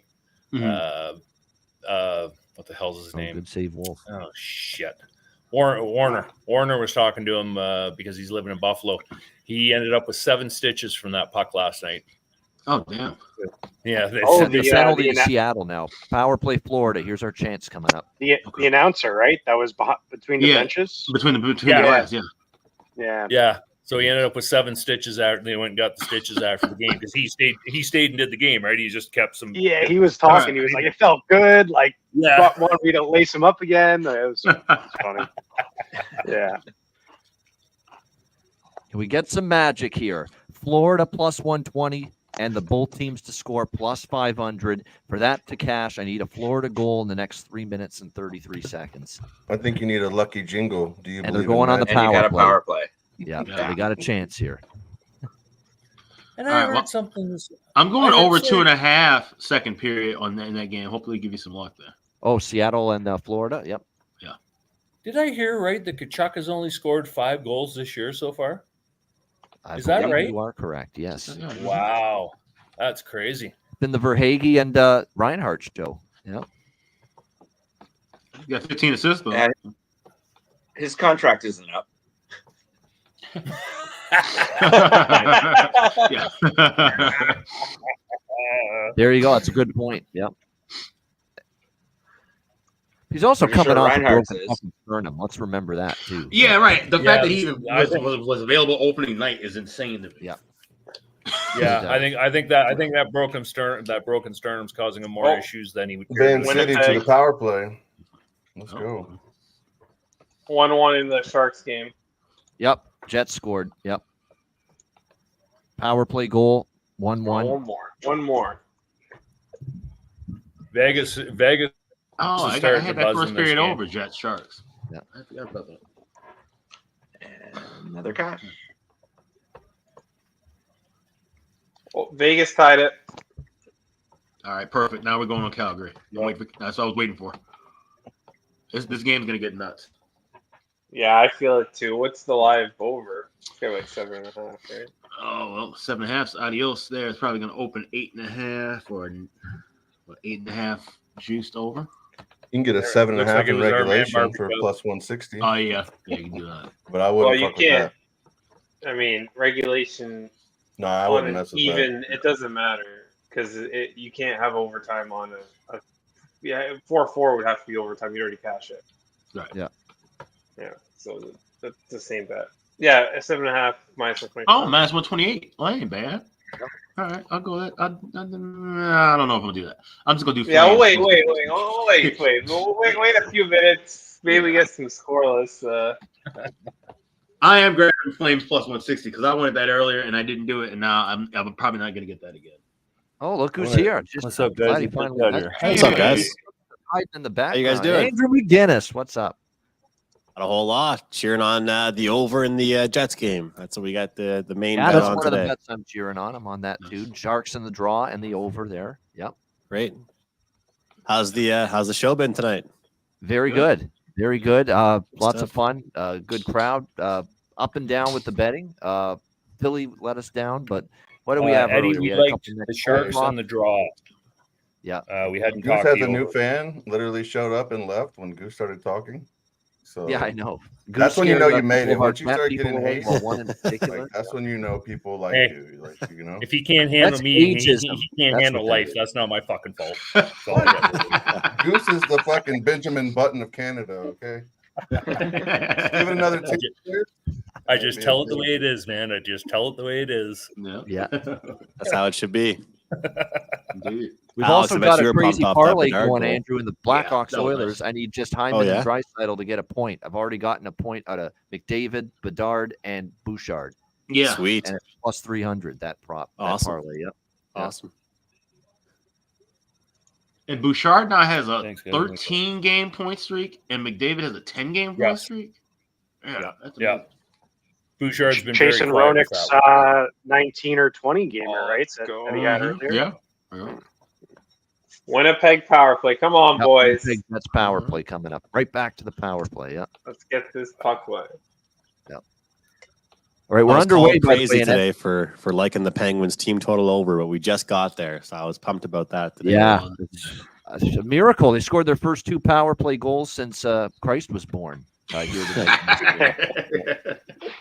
I didn't catch the show today, Ian, but pretty much my own rant about when I gave out my bet on the Penguins, I pretty much ripped them apart for the entire analysis, then just said, this is the game they're going to score. I have no evidence to tell you guys that they're going to play well today. It was like it's like one of those gut picks, feeling, right? Like there's nothing you can really, you know how sometimes you got to give analysis on picks, but like really sometimes there's no analysis for it, you know, like it's Vegas like scores. Barbish, close shave Barbish. And you wouldn't think Ingram his numbers are going to stay that good all year, right? Right, exactly. Right. But like, how do you go on it? Because they haven't been scoring, and I think their last 5 they've been scoring least in the I know. league there. But yeah. Oh, there we go. Bedard now a 10-game road streak for him with points, I assume. Yep. Very nice. Oh, Vegas scored? Yep, 2-2, Barbashev. No, again, right? Yeah, that was earlier. That was earlier. Yeah, we. Oh, okay. My stream's like a good 2 minutes behind. So yeah, that was the 2-2 I was gonna goal. say, yeah. no, it's still 2-2, Vancouver's on the power 11:37 play left to against go. Tampa. yeah, I'm actually watching last week's game. Yeah. Keep in mind with Pittsburgh winning tonight, though, Arizona's defense has been unglued in this road trip. Remember, they gave up 5 to Boston. They gave up 5 to Buffalo last night. So they haven't been locking it down either. So that contributed, I think, a little bit to the Florida power. Did we get it? So sorry to, yeah. Sorry to tell you this, Andrew, but I'm going to be in Montreal on Saturday, and I'm putting a hex on the Habs. Oh, just so you know. I don't think you're the one that's going to do it. They're doing it to themselves. Yeah, where are you from? I'm in Calgary, but we got a freebie trip to Montreal for 4 days. That's great. Enjoy yourself. So I'm gonna get to the Bell Center there and get a picture in front of Guy and is Rocket Richard the other trophy or the other statue up front? Yeah, and there's a certain part to the side of the building where there's like several of them. Like you definitely want to check it out. Get there early for sure. Yeah, it's super nice. Yeah, for sure. Right. Like I say, I'm a Leaf fan, but I'm also a hockey fan, and I watched too many years of watching Lafleur fly up and down the ice to not get a picture with the statue. So, but yeah, so we're down in the old section right off Old Montreal. Okay. Down by. Just northeast of the Basilica, I think, is where the general area we are. So so we're looking forward to it. Never been there before, so we're looking forward to enjoying Montreal for a couple days. That's our guy Jimmy Murphy's second home, Montreal. Oh yeah, he loves Montreal. Boston. Yeah, I'll throw some goat's blood on the side of the Bell Center and fuck you guys up for 90 years. One thing about Montreal, I'll say real quick, Goose, is that it's a real like good walking city. Like you can get around a lot easier. Like everyone says that's like the advantage of there compared to like Toronto is like you can really like you could spend a whole day just walking up Crescent Street, Sherbrooke Street, St. Catherine Street. So yeah, it's great. Yeah. We got. I mean, you can 2 walk full days of doing this ourselves. And you can walk around Toronto, but you have no idea where the fuck you're going. That's the right. Yeah. You can walk around. It's the worst city in the world for wayfinding. It's so easy to get lost in downtown Toronto too. I noticed. Yeah. Oh, the train sign and the bus sign look almost the exact same. How do you know which one's which? I remember years ago, it was actually a Raptor game, not a Leaf game, at Scotiabank Arena, and it was Air Canada Center back then. I like walk around a couple of blocks and end up right back in front of the fucking Air Canada Center. I'm like, I've been walking for 20 minutes. I'm back where I started. What the hell's going on? My bet that I'm pissed I didn't make tonight that I looked at all day and stared at it was the under in the Panthers game. Man, I think Seattle's going to turn into an under team down the stretch. Their offense is That's very cool, Rich. You got autographs from both those guys. That's fucking very cool, dude. I did sports cards for a few years back in the day. Made it a revival. Nice. Yeah. No, the Richard one was super cool, though.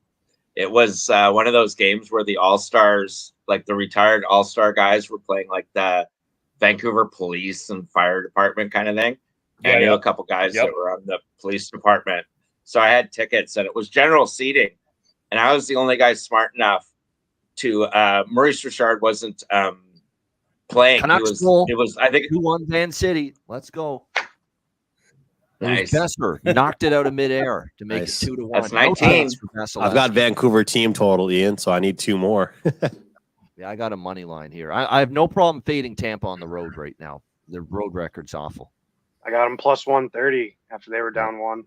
Nice. Yeah. Just saw it. Like, we're going to give Tampa credit for the last finally winning a road game, the last game against Seattle, a team that just is totally in shambles right now.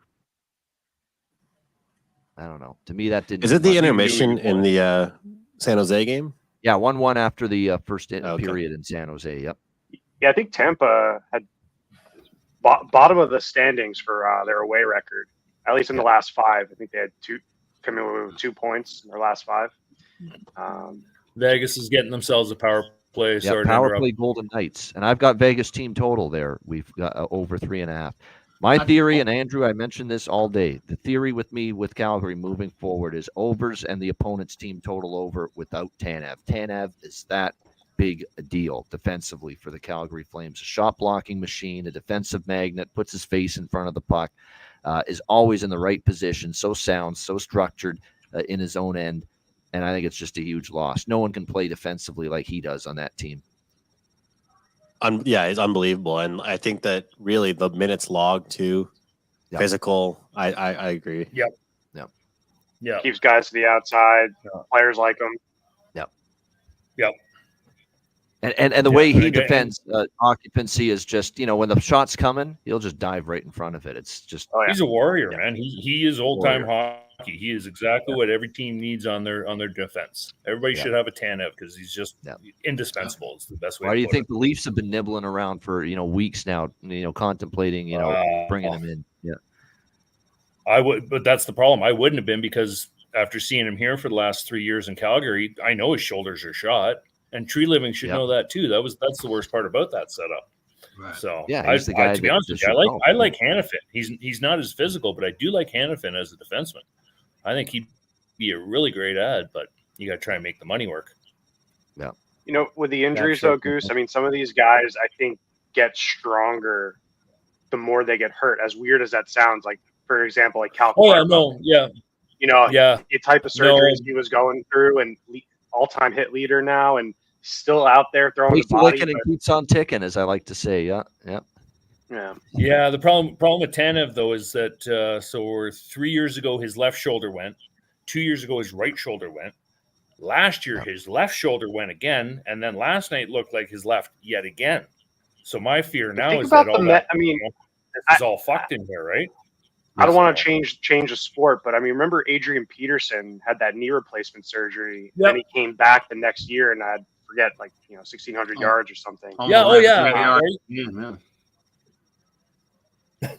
Just the medicine these days, it's. But for me, looking forward in Toronto, if they're going to bring in somebody, I'd rather see Hanifin. Yeah. I think Hanifin got more upside. Based on his age, right? You know what I mean? Yeah. Better chance to stay healthy. That's the one thing too. Tanev plays such a rugged, physical, block anything. He'll put a face in front of any rubber, and it lends itself to more wear and tear on the body. It just does. Plus he's that style. 33. Like Tanev just turned 33, so we're gonna end up with another Muzzin, right? You sign him for 3 years, you're gonna have him for what, 1? Like 1 year. And it's Giordano's buddy. Giordano wants a line mate. He knows, Leafs need a shutdown. We need something, Mike. They played well enough to win last night with the dads as well. The Leafs. That's the thing. Yeah, they did. So they need the dads around all year. And they played their best game of the year against Nashville with the dads on Saturday. Yeah. Although I forget who put a trade out last night. It was a hypothetical trade. It was Nylander, Roberts, Domi, and somebody else. And coming back would be Nylander, Robertson, and Domi out. You're saying going out with Huberdeau coming back, 50% retained, and a couple other little pieces here and there, kind of make it work, make the money work. Or no, sorry, not Huberdeau. Shit, who am I thinking? Who's the other slug these days that can't play hockey or doesn't want to seem to play hockey? Laine? Yeah, Laine. Thank you. Oh, Columbus. That's exactly right. And then Laine, you could put him on the third line, and he doesn't have to be the man. But I don't have any faith in him. To be honest with you, I didn't like him even when he came in the league. No. So what's going to happen with? What do you guys think is going to happen with Ovechkin and now moving to Virginia? I mean, you think that's kind of a strange development in the league, and I mean, he's really hasn't been able to do it this year. I mean, I could maybe see him going to maybe it's a younger team. I don't know. Calgary. Yeah, you're right, buddy. Yeah, you know what? I honestly think that the more I watch Ovechkin play, the more I think he's not getting there. Like I honestly ship think him to Chicago. Let him ship him to Chicago this year. Yes, Ovechkin? I'm all. Yes. Yeah. I just don't think he's going to get there. I don't think he's going. What is he? 67 behind? Yeah. Is it 67? Someone wrote an article Something about like that, this, and they compared Ovechkin to Solane, Teemu Solane, who years ago at 38 37, 38, 39, and even in 40 was scoring in bunches. Then he hits 41, and all of a sudden, boom. Boom. It's like just all of a sudden the decline is sharp, it's rapid, it's a fast descent. Yeah, and I'm not saying Ovechkin's there now yet. It's too soon, but signs of it you're seeing. If you put Ovechkin on a power play unit with Connor Bedard, pretty sure he might get there a little bit closer than the guys he's got right now. Because the power play for the Caps has been dog shit for years. It's only been this is true. So the game is going to get so fast. A lot of these younger guys, like think about Columbus, Kent Johnson, some of these guys are they're speed skaters out there. Yeah. I mean, and an Ovechkin just sitting in his office essentially. But who do the Caps have right now that can speed? Nobody. Everybody's either hurt Dylan or Dylan Strome, yeah. Yeah. Right? Who's been good. Like he actually has TJ's been hurt really again, good if for I'm them. not But mistaken. you don't want him Pride of necessarily Mississauga. being the best scorer. The funny thing about Ovechkin is his shooting percentage this year is easily, it's not even close. It smashes every other recent season for his lowest shooting percentage of his career over the last few years. But people are questioning, is that just bad luck? Him hitting a post, him just getting robbed by a goaltender, or is this just a cognitive decline of a skill set that has been so strong for so long because of age? That's the big question. Yeah. I think it's more the latter, honestly. I do. The skill set is declining for him more rapidly than we ever could have imagined. Yeah, I think he found the edge of that cliff, and it might not be a sudden drop, but it sure as shit is a pretty steep decline. That's for sure. Yep. Right, which is unfortunate because for years he's been fun to watch, but I know the Gretzky record is in fucking jeopardy right now. As far it's not a given, it's not the lock, it's not the guarantee people said it would be, just even 6 months ago. But here's the thing, though. He's in such good shape. The guy hasn't had any major injuries. He could easily toil around for another 5-6 years. So 5-6 years, is that 15 goal seasons? Yeah, you got the record. But what does that do? What does that do to the like? If you want to break the record, break the record. I really don't care. To me, Gretzky will always be the greatest, and that's just all there is to it. But if he's going to go from team to team to team to team, get 15 goals a year, doesn't it make that record a little tarnished? Like, doesn't it make it cheap? But Gretzky, I think it already is. You can already say with the empty net goals he scored, right? And here's the thing too, though. Like I know Gretzky in his final year only hit 15. Right? That's not the argument. My argument is that if Ovechkin's play is declining, so Washington says to him this year, "Well, listen, we're done with you. We can't keep you around. We can't afford to pay you anymore." So he goes from team to team to team to team for 5 years, getting 15, maybe 12, maybe 18. Isn't it a cheap record? You know what I mean? No, the reason I don't think it is because of the longevity. Like I said, we're talking about him possibly playing 23, 24 years to get this record. Going on, Pearl. So I think, I don't say right. You played in this league 24 years, and you've been one of the greatest goal scorers of all time, then you should have the record. It wouldn't make sense for him. If he's toiling around and then decides to become a fourth line guy and isn't worried about playing goals anymore, that would be strange. You mean he's going to become Corey Perry, Ovechkin? Yeah. Yes. Yeah, I don't. But let me ask you guys this: I think I remember, like, we had this conversation like back when I was still doing the daily videos with you guys with Yandel. I think that's who it was, and Jimmy was pretty passionate about it.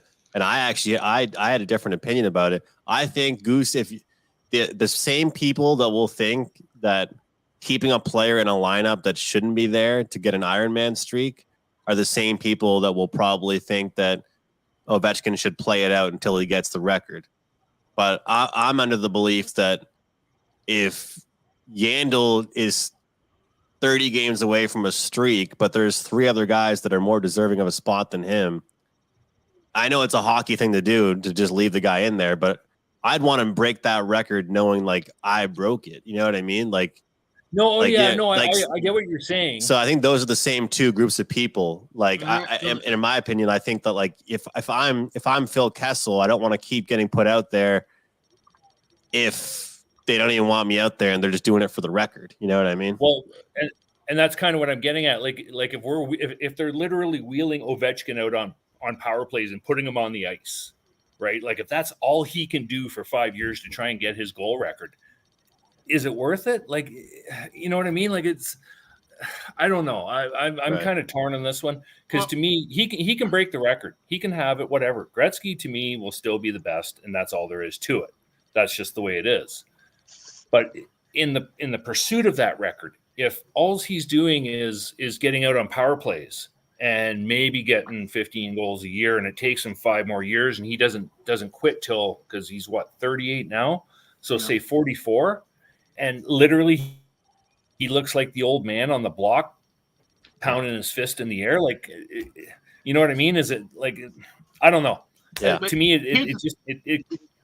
it's one of those ones where you talk about it and you go, oh, I remember Ovi, those last 5 years. Fuck, that was painful to watch, but he got the record. So I don't know. Right. I'm just kind of torn on that. It reminds me of Alex Kovalev.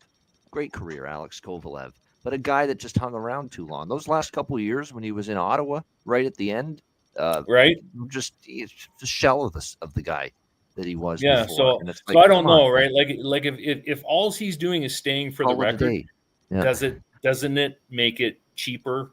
Depending on how he gets there, I guess I guess in a roundabout way. I guess I'm arguing about how he's going to get the record. I guess. And here's the thing too, and here's the difference between that situation and the Keith Yandel situation. Keith Yandel was on a team they were shitty, they weren't going anywhere, and you just go in and play him and let him get the record, and they scratched him for a guy who was an AHL lifer. So that's insane. Yeah. But in this situation, we're also talking about, and like I said, with Gretzky at the end. Gretzky was still giving you 50, 60, 70 assists. He was doing other shit. He just wasn't scoring goals. If Ovechkin just stops doing everything else and he's just sitting there, cherry picking, waiting for goals, he's got to be doing other things to help him. Are you taking the body? Yeah. Right. Yeah. And that's the thing. The only thing he has left is to still be physical because he's still in great shape. He can still deliver the good hit. Yeah. But he has to open his game up to a dimension where he's never really had to before. And it's easier for him to do that outside of Washington, because here's the thing. Washington's going to have a rebuild that might take 10 years or longer, especially now they're talking about, moving out of DC.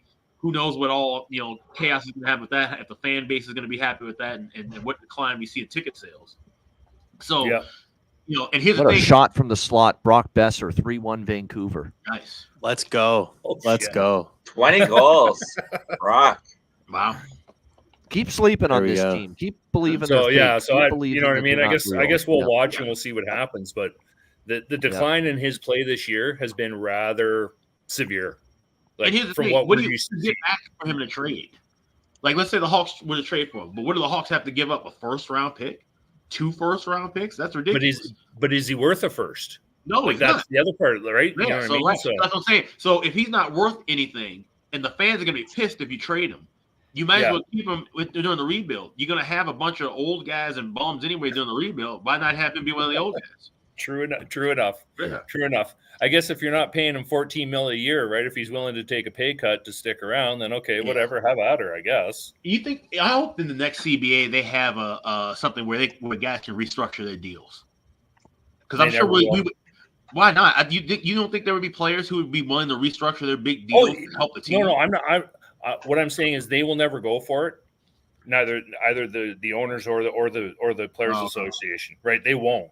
But to me, as a fan, that would make more sense because then you could, again with Huberdeau would be the best example right now. Mm-hmm. You trade Huberdeau, you restructure his contract, and Calgary gets away from it. He gets away from Calgary. Somebody, you know what I mean? Yeah. It would make sense. It really would.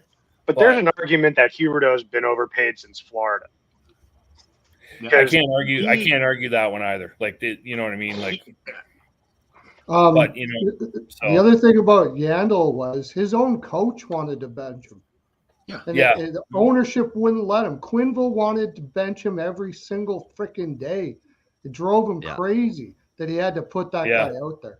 That to me, like, that's an Iron Man. Your own coach wants to bench you, and your ownership is telling you. No coach wants to play you. You mean, No, exactly. He doesn't not bench you. Sorry, he wants to put you in the stands. Doesn't want to play you. Like, Calgary how goal. is that an Ironman? Like, Yep, there's a Calgary goal. Wow, 3-2 Flames. There you go, Sharon Alex. Govich. By them. Wow. Yep. There's Sharon Govich with another one. Yeah. There's a prop. Igor Sharangovich again. Coming through. Is that 2-2 or 3-2? 3-2 Flames. 3-2 Flames. That's 3-2, and that's it. Pumpkin time for the old boy. Hey, he hung in there longer than normal. Yeah. So everybody be good. I'll be listening to the show, and I'll travels. even poke. Yeah, you too, Goose. I'll even I'll throw up a kamasava on Thursday, Friday, Saturday, Sunday for you. Have fun. I'll be in the show. Enjoy Montreal. Enjoy Montreal. Yeah, cheers. Safe travels, man. Will do. We'll see you on the other side, guys. Happy New or Merry Christmas and Happy New Year to everybody. Yeah. Best of Merry Christmas. Best of the season. Merry Christmas. Merry All right, Christmas to cheers. you and yours. Validated. Appreciate you. Be good, boys. Later. Yep. All right. 3-1 Edmonton. They just added to their lead. I need a couple more for Edmonton. Dreisaitl. Hey. Is every one of these late games going to go over? I I think every late game might go over the total. It's got a chance to. Yeah, except Was of course Lindholm Florida, offside? Seattle. Yep. I bet some second period over in the Sharks game was like minus 130, 1.5. Yeah. You know, I don't hate that. Pull out I that like Philly that. game, right? You know me. You know what I love about my totals thoughts process, and it's just for me 99%. Unless I really, really love something for an under, and that's rare. I'm like me and one of the guys from where Andrew is, Wager Talk. We're simpatico when it comes to totals. Me and Rob Vino, we will never ever look at an under. It's over or past like 98% of the time. I think I'm in that boat too. Yeah. Honestly. Yeah. I mean, I think it's not 98%. It's like 95%. Yeah, I won't bet every game over, but I'll be damned if I'm making a strong case for an under. I couldn't tell you the last time I bet 2 unders in one day in any combined sport. It's funny. I've got a good record this year with unders, but I think I've only made like 4. Yeah, you got to really pick your spots, Andrew. That's the point. Yeah. Not to pick your spots and be very selective with them. Yeah. I'll tell you guys one thing I've noticed, and this is before covers like just recently changed their trends tab. I don't know if you guys noticed that. I hated it. The old one was awesome, but they used to have a thing that would like talk about how certain teams would do against losing and winning records, but also the total of a game based on the competition level. And I've noticed if you have a price that's like minus 250 or higher, the full game's actually going under. Like you're seeing like a lot of 3-1s, 4-1s, and things like that. Or you're better off taking the team total under for the team that's the underdog. Because a lot of people think like, oh, it's going to be, it's a minus 300 favorite. It's going to go way over the total. But a lot of times you're just seeing like shutdown dominant wins for the favorite in those big price ranges. Yeah, that's true. That's true. When you do see the favorites win, it's in a complete domination fashion. So it's not like, unless you're Toronto, where you come back 3-1 in overtime and you're a minus 200 favorite. But yeah, right. Chances are you do see the Buffalo Boston kind of games where it's like 3-1 Bs like that.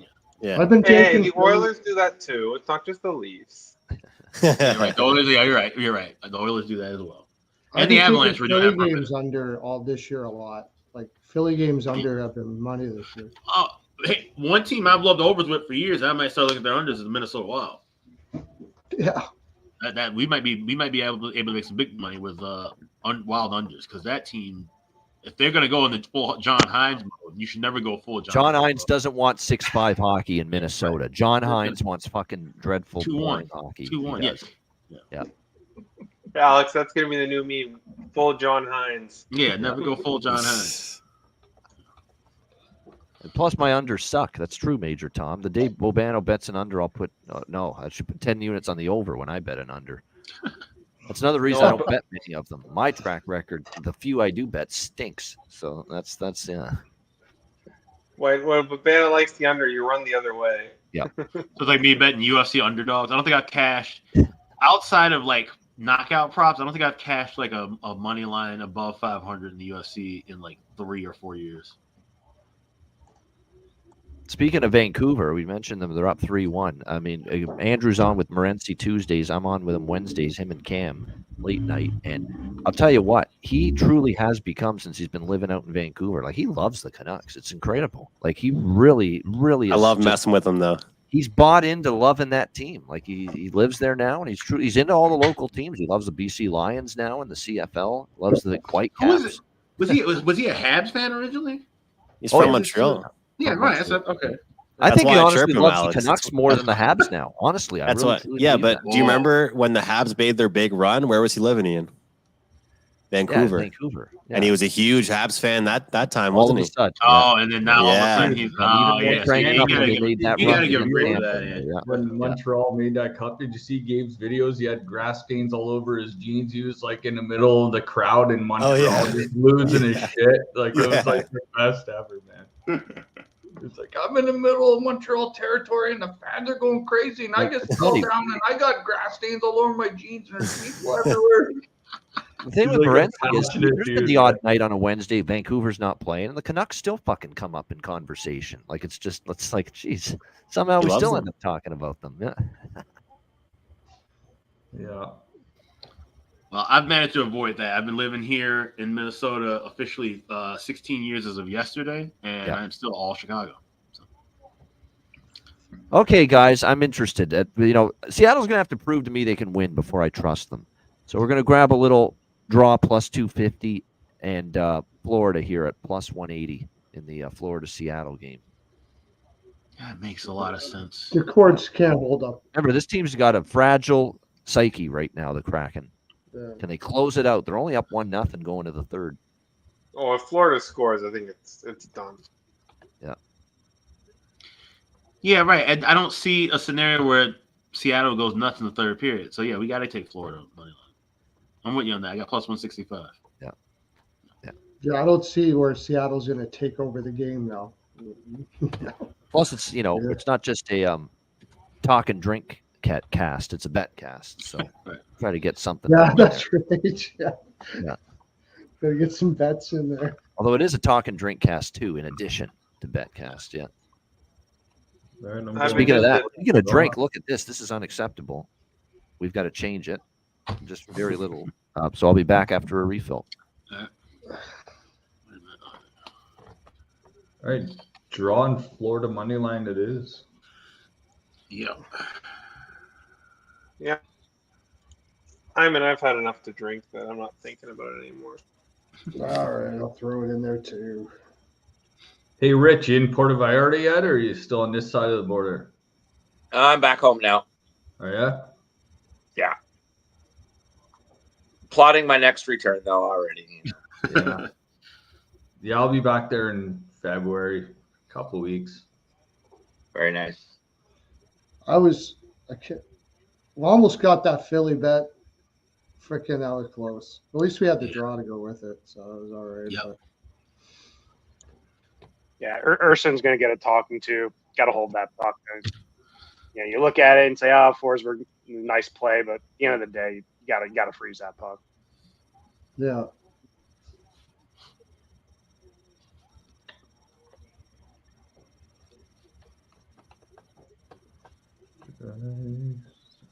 I don't think I trust the Flames to hold that lead either. I do. But yeah, but if you don't grab 160 now with Vegas. Okay.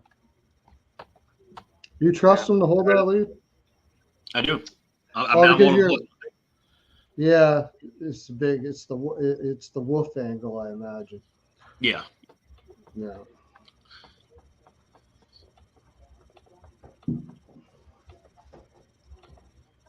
And you know what, Vegas, like I said, it's been status quo for Vegas to kind of, if they're down one, to just fight back, find their way, get a win in the third, especially at home. But who's to say they're just going to do that every game? Not going to do it every game. I could definitely see them at least getting a draw out of this game.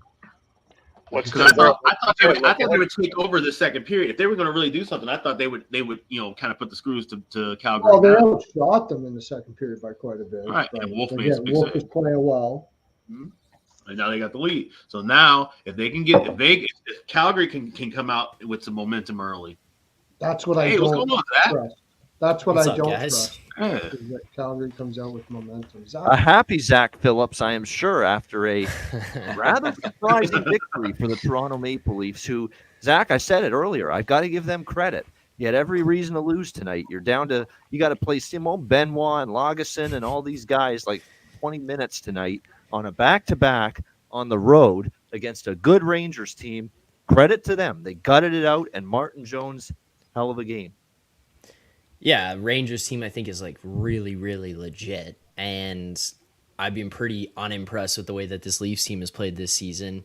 I mean, you brought up Simon Benoit. You want to hear some crazy shit? Like I'm late here because I do like a Leafs post-game show. I had people calling into the show tonight telling me how much they love Simon Benoit and want this guy regular in the lineup. Like, gotta love that. Let's pump the brakes a little bit. Simple. He's not turning the puck over. That's passion, man. That's passion, though. The ice. He's physical. He's putting people on their keister in front of the net. Yeah. That's what you want. Yeah, that's what I said. I'm like, look, he's been really good here. It's kind of all you could ask for, right? Like Lagesson, Benoit, Lajoie, not necessarily like the biggest fan of him, but like he's done pretty well when he's come in here. It's not like you're sitting here screaming about these guys being in the lineup. So it's a good win. It was a shit second period. I thought there was for sure like 4-1 memes going to be coming like crazy. But hey, you pull it together a bit there in the third and close that one out. It was pretty good win for the team tonight. I am eyeing that bet, Jeffrey, as we speak. I'm waiting for it to get to plus money, and I will be interested in Winnipeg, San Jose live over 5.5. So I am interested. Stay tuned. What do you guys all have for bets here tonight? What's everyone sweating out for the rest of this? I got Calgary 160 and over 7.5 in game. Okay. Ian, Ian's got way more than I do. What do you? I would be here for 20 minutes to recap everything I'm on right now. Props, sides, and totals. I'm on Vancouver. I'm on that. I'm on over 6 in that game. I'm on Chicago, Edmonton. I'm on a bunch of props. I'm on Vegas team total over and draw with Calgary, Vegas. And I'm on in the Florida. I'm now on Florida money line and the draw against Seattle, which I bet in the second intermission here. And I'm on San Jose plus 160, I believe, plus 180. Actually, plus 180. The draw with Winnipeg, San Jose, and over 6 with Winnipeg, San Jose. But I might be adding over 5.5 in that game as well pretty soon. Okay. So that was actually pretty quick for me to get through all that. So Ian, now what are you on for Sunday tomorrow? Yeah. Watch the show. That's good. That's going to take a while there, Pie Guy. That's going to take just a little bit. Yeah. I have one NFL bet locked in this week. I don't like the card, but I did bet the Lions. I don't know if I can lay points with Detroit Lions right now, honestly. Their defense is falling apart. The offensive line's got injuries. I'm not saying I'll be on Denver, but Detroit's in rarefied air. They're a good team in December. That never happens. Yeah. So the reason I bet it is because Detroit needs to run the football.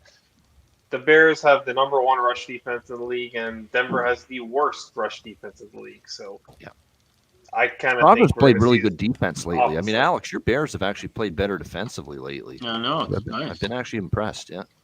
It's 4-on-3 for Edmonton here at the end of the period, but I think Chicago's going to get out of it. Yeah, 3-1 Edmonton after 2.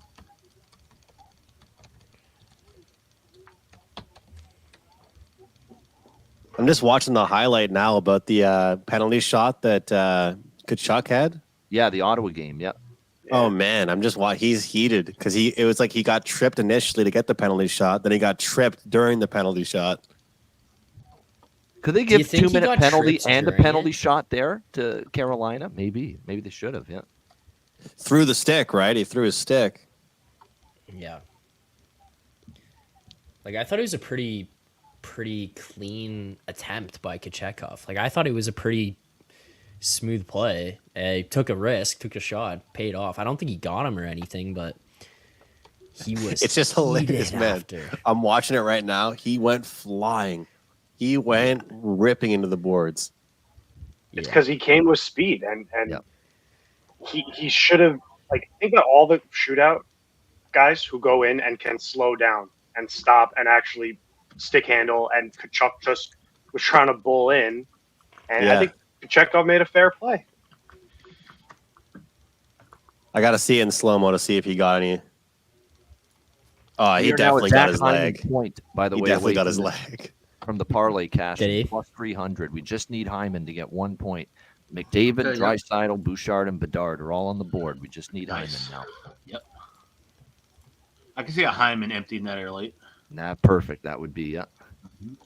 All I know is I love seeing a goaltender with passion like Kochetkov has. So we haven't seen that in a while. Where, Binnington. Yeah, they were chirping at each other. Yeah. He's got a Burr under his saddle. He's got a Binnington, kind of. Yeah, he's got a Binnington in him, but it's not as whiny bitch spoiled brat. No, he's not as bitchy.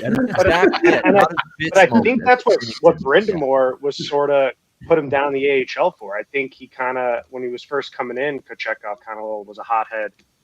And, I think that might have contributed to him going down a little bit. But they need him now. Where's Freddie Anderson? I haven't seen that guy in, He's hurt like you. A couple months. Yeah. Anyone else down for plus 110 on the over 5.5 in the Jets? I am now. Or is Yeah, that- just pick San Jose. I'm in. I just saw it. Flashed on my screen. Plus 110. I'm locking that in. Over 5.5. I'm taking it too. Jets. I still got to wait for plus money. I'm at 102 right here. Yep. So there you go. There's your answer, Jeffrey. Yep. We're in. Plus 110. I was just waiting for plus money. I'm not laying juice. You give me plus money on it, I'm in. Yeah. I still want to cash my original bet, but I'm going to need some second period goals here. Yep. What'd you had second period over 2.5 or something like that? We have one more period to get something out of Lafferty. Full game here. over. Plus 500. Sammy Lafferty. Oh, Yeah, still need Marchessault and Eichel to score. I have them anytime goal scorers. I think a big second. You know what? It feels like in honor of John Massey, in honor of John here. Do I do a little Vegas plus 400 in regulation? Come back and win in reg. Calgary tired now. This is the back end of the back-to-back for them. Decision. I'm gonna sprinkle on that. Plus, this is a John Massey special right here. You know how many of these he's won in the late night hours in regulation, team trailing going into the third. I didn't do in regulation. I just did money line, so I'm going against. Yeah, if you want to be safe with it, you can just take plus 160. Money line. I've already got him in regs, so I'll take him money line. Yeah, plus 3. I'm going to, sprinkle on that for me. I put it on my tab here, along with all these. Put it on the tab. Yeah, plus 375 for Vegas and regulation here. If I had $50 every time I said put it on my tab. Yeah, I know. Yeah, 350. I had a $350 tab when I was. What it was last year too? No, it was before the pandemic. Like it was just everyone that's like it was like a betting convention for people I know in the Hamilton area that are bettors, big bettors, and we just went all day at the biggest bar in the city for NFL Sunday. We're there from like 1 p.m. to like the end of the Sunday night game. Like really, honestly, we're there for like 12 hours, not 12 hours, but like 10 hours. 350 fucking bar tab. Oh shit, that's good time. I've had a few Sundays like that for sure. The worst is you leave your card there and you got to call them. We're only doing one of these once you have my a year. Card? How much was my tab, by the way? They're like, yeah, we already ran it. You can pick it up. Yeah, with the 20% gratuity on there too. Yeah. Oh yeah, that's not including the tip. Yeah. I woke up in Montreal and went to go pay my hotel bill, and it was $2,300, and $2,100 was a bar tab, and I don't remember for it. Jeez. God damn. Did you get a bottle? I was buying rounds, obviously. Right? Mini bar. God, oh yeah, right. Oh, the mini bar. Yeah. I don't, mini bar. I don't remember it, so that's how I woke up half on the floor. Yeah, it was bad. You go downstairs to the lobby. You can drink for $100. You go open that fridge in the mini bar, get a candy bar and a pop, and you pay just as much as you pay for all the drinks downstairs. Yeah, those French Canadians, as you know, Andrew, I would imagine, they can drag you into a party pretty well. They like to drink. Oh man, yeah. We need to get Draymond Green on some skates. Apparently, he fought somebody the night in the NBA got ejected. I've just seen that. Yeah, he swung at that guy. Yeah, he's not scared to throw down, that guy. Jets are going on the power play here. All righty. Oh, I got plus 118 now on that over 5.5. So now I'm jumping in with you guys. He's got to calm the fuck down, though. Seriously, Draymond Green. To be honest with you, I mean, he's just kind of losing his mind now. Well, somebody just gonna knock his ass out one day. Yeah. Yeah, Eklund 2 minutes for holding. He just already had a holding penalty. Kind of negated the momentum there with that penalty because San Jose was really, really hemming Winnipeg in their own zone with big time pressure. I got a San Jose -1.5, Seattle -1.5, Chicago -1.5 going right now. So Chicago's gonna fuck me here, I think, Alex. Yeah, you need a little mini miracle out of the Blackhawks in the Yeah. third. They got a 4-goal third period in them. Yeah. Yeah, I don't know about that. Yeah, I was thinking about the over in that, but I don't know. Edmonton kind of looks like they want to try to shut them down a bit. I think we're talking about the Hawks need to get going though. I cashed the under 7 with New Jersey Edmonton over the weekend. Before Edmonton's run, like when they were kind of struggling, a lot of those games were ending on 5 goals. I just remember getting hooked on the 5.5 quite a bit, and they picked it up. Obviously, now their team total 3.5. Has been hitting quite a bit, but Bettman finally called it a night. He is not there anymore for the second intermission in this Chicago game. Yeah. Oh, good. Yeah. Tapped out. He tapped out. I guess it's bedtime for old man Gary Bettman now. Midnight on the East. Yep. Had to get home, get his little milk and cookies, his pajamas, and his little cognac, a little brandy. I was wondering. I'm like, if he Oh, drinks, what do you think his drink is? His drink of choice. I'm guessing he's a wine. Wine. He strikes me as a red wine kind of guy. Yeah, I could be too. Yeah. Yeah. Courvoisier. Yeah. Yeah. Just some sweet ass Courvoisier, like maybe heat it up a little bit under the glass. I'm shocked they got 3 intermissions in the Seattle or the Detroit St. Louis game and the first intermission out in Chicago Edmonton. He stuck. That is the most I've ever seen him talk, to be honest. Yeah. To be available to talk, that is pretty significant. Yeah. We pulled out that 9.5 for the Carolina game, eh, Alex? Huh? We pulled out that over on the Carolina game, 9.5. Oh yeah. That was the Leaf game. The Leafs game, yeah. Our Leafs game, right? Yeah, Leafs over, yeah. That's what I meant. Oh my gosh, Paul Anka was doing the old crank the noise meter up before the Vegas game tonight. Paul Anka. Oh really? Canadian legend singer from back in the day. Yeah. Is he? He must have a residency. He's got to have a residency in Vegas. That's right. That one song he did, "Stay with Me, Diana." Yeah, that was like from the 50s, 60s. That song. Yeah. My mom likes that song. Yes, I know all of his music. I do. That's me. Crazy. Yeah. I can give you Bill Haley in the comments too from back in the day. From Rock Around the Clock, all those. Yeah. That's my dad's music night. Yeah. Yeah. You know what was a great old song from the fucking 50s? Bobby Lewis, Tossin' and Turnin'. That song. Yeah. That was a great song, that one. Roll down the shades, turn on the light. Go down the stairs, went to the kitchen for a bite. Roll up the shades, turn off the light, jump back into bed. It was the middle of the night. Okay, do we all underestimate the size of Bobano's brain right now? Yeah. It's got fucking so much shit stored in there. It's crazy. I just want to see him at karaoke night. Everybody's just tearing it up. Versatile music man, I am. Yep. Name that tune. Yep. Yeah. Yeah. All right, so we're underway in the third period in 2 games. Calgary Vegas is in the third, 3-2 Calgary, 3-1 Vancouver. They're into the third against Florida Seattle's in the third now as well. All going. Winnipeg, nothing on the power play for them. Squadouche, unfortunately. So it's still 1-1 there. Still lots of time left, though. 6.5 left in the second.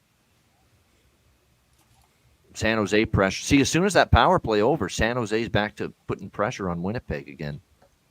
This is pretty impressive from the Sharks. These are usually horrendous spots for them historically, home off a long road trip. But they're playing with some adrenaline still from this heroics they had on the road trip. This Quinn's one hell of a coach, man. Yeah, Quinn knows how to get to him. Yeah. Yeah.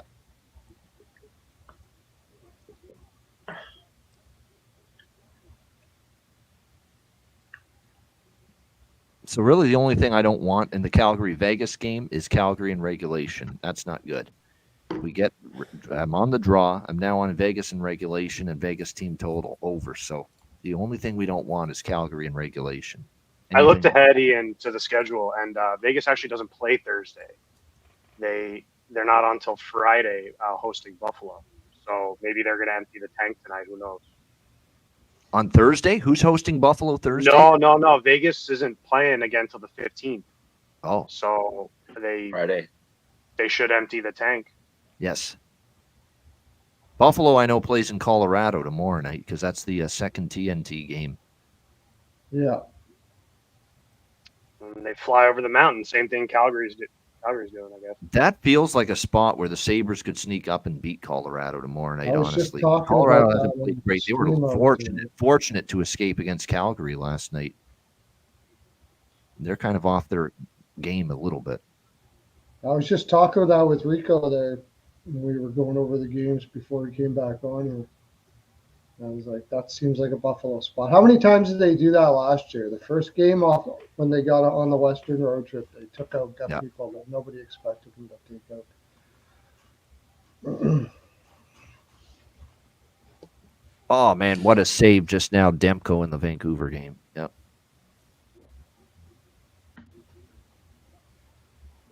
Wow. This is frustrating. Great hockey This for them. this Jets and Sharks game is dead. Yeah, There's a Never whole give lot of up. shit all going on out there. They're just skating around. They're doing cardio. Yeah. Hey, it's a long way to go. It's almost Never looked quit like on they shook hands and said, let's just have a draw so we can move on. Ian, I never do that. I'm an optimistic better, but this is It does need to pick up a little bit. I will agree with that. Yeah. There's some 4-goal third periods we've seen over the years. Yeah. But I mean, the Jets are so happy with the draw here because they have LA tomorrow. They're really going to try to grind it out against San Jose here too. So. Yeah, you're also getting you've got Brossois actually playing really well here too. Keep that in mind. Again, second good game in a row. Yep. Tampa power play here, by the way, coming up. So this is a huge moment for them to try to get back in it.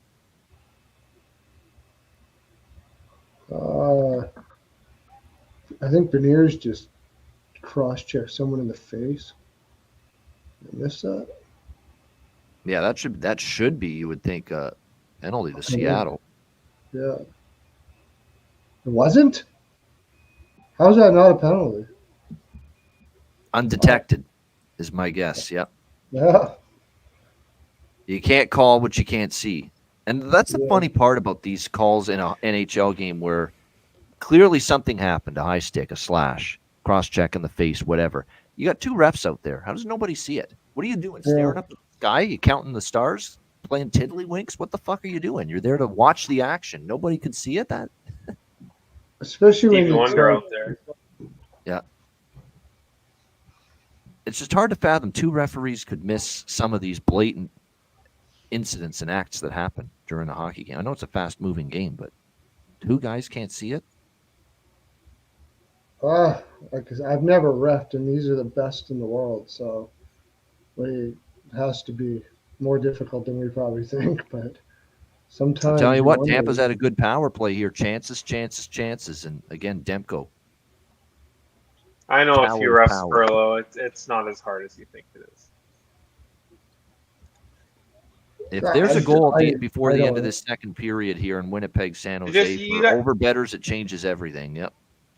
The thing with the refs is that they need to be on the same page. They have to have something in place. Yes. Like they have to be communicating. Hey, the guy's right there. Sometimes he misses it. He has to look at the other ref and say, "Did you see something?" But a lot of times they don't do that. They just ignore it. Because sometimes I wonder. The guy in the corner. Sometimes I wonder, like, if a guy's being like extremely annoying to them and all that kind of stuff like that, that they'll just let him take a high stick every once in a while and just say, "Whoops, didn't see that." You know, there's like a whole bunch of stuff within the game that's just like, "Oh, did you get hit high stick?" Really? Oh, it's too bad. That's too. You know, I could see power it. play for the VGK now. Golden Knights down by 1 with a chance here. Oh, that was That Oh, yeah. that was was a ticky tack call there. That was a bad call. That's a bad Yeah, he just fell down. Well, Yeah, that unless you really think Uyghur did that on purpose. Yeah, He there's could no have. way he did it on purpose. He could have. He could have been like accidentally on purpose. Like, hey, I'll just dive down here. I know I did it when I played. Sure. Yeah, but I don't Oh, know. Demko again. What a stop. He's He's putting on a insane show, this man. year. Thatcher, Demko. He's insane this year. Yeah, Yep. He's like, I mean, when you get like their defense isn't the greatest, but you got a goaltender playing like that. No doubt. He's been great. And now he's been great, but at the same time, we do have to compliment Rick Tocchet because he's cleaned up the penalty. The penalty kill was not perfect, but man, is it so much better than it was at the beginning of last year. Remember, it felt like it was an auto goal every time a power play for the other team against Vancouver. That's how bad their penalty killing was. Like, just put a goal on the board. Just forfeit the penalty kill. They're going to score anyway. That's how bad it was. Backdoor passes Vegas, galore. Vegas, Stone. There it is. Oh, Was this shot? Yeah, it's Yeah. a prop for me. This is where the tired leg. Remember, you played in the altitude last night, the thin air if you're Calgary last night. So Yeah. this is where that kicks in a little bit. Third period, sixth period, and 2 nights right now for them. Yeah. Yeah. That was an intense, high-paced game, too, that Calgary-Colorado game last night. Yeah. Yeah, that was a nice little nifty move to the backhand by Stone and just got it through Dustin Wolf. I think Dustin Wolf might feel he should have had that because I think it went right under his left arm there. Yeah. Well, that's great. I have to find out that my main elevator's out. Going up and down 5 flights of stairs to get some Wingstop, and then I see that fucking. Oh, shit. Yeah, that's not fun. Hey, but you got wings, though. You got Yes. wings. I think even if I- Calgary loses this game, it's pretty ballsy win, and you haven't been able to say that this year for Calgary too much. Like it seems They're not like getting blown out. You know, they're close in these games, right? They lost to New Jersey by 2. They lost to Colorado by 1. they're And playing with now some passion now. They're tied. I'll just say this: they would have been losing this game if it was Jacob Markstrom or Dan. 2-0 Kraken. Agreed. Seattle just Agreed. scored. 2-0 Seattle. shit. Florida and Draw are in dire straits right now. Yeah, it doesn't look Time good. to open it up. Belmar.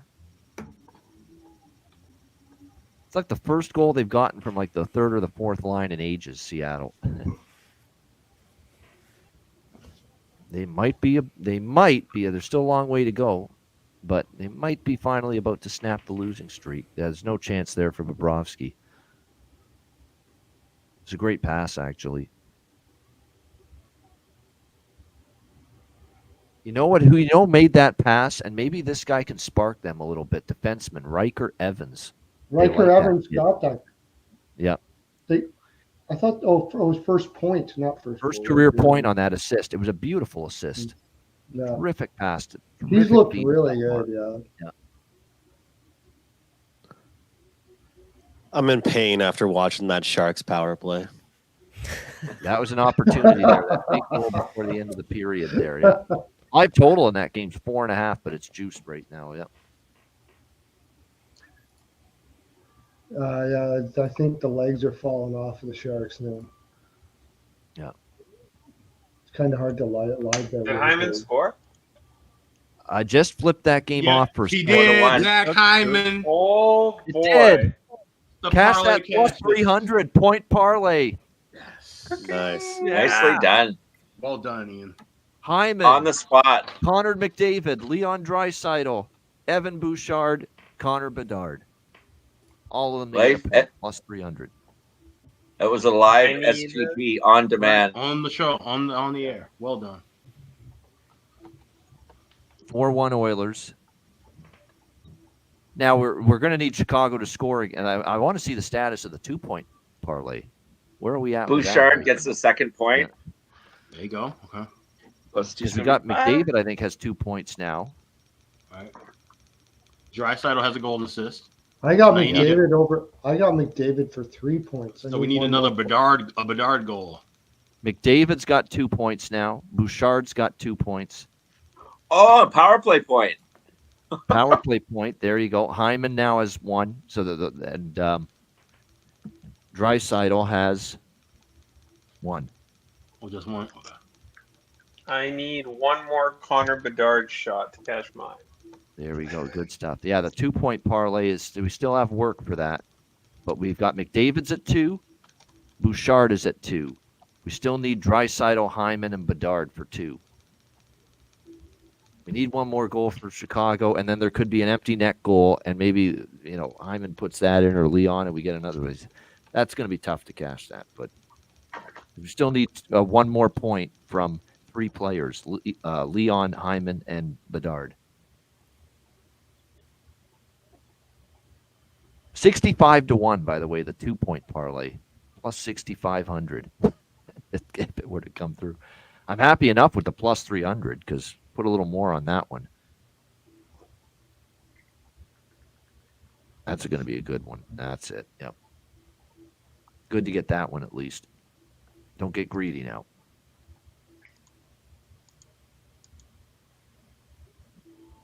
Still 3-1 Vancouver. Sharks game in intermission. 1-1 there, yep. Need a third period explosion in San Jose.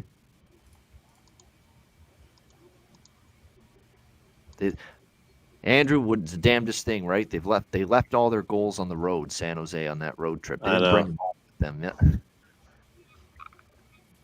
Low volume has been a beautiful thing for me lately, but at moments like this, it's like, damn, there were like 6. Like I had a couple plays tonight, but I was like, man, this is one night where if I channeled my inner Bobano, then I would have had a great day having 17 picks. Grind out profit. Like for me, I've had days like that. 17 bets, I go maybe 9-8, 10-7, and I'm happy because it's profit. Yep. Right. Yep.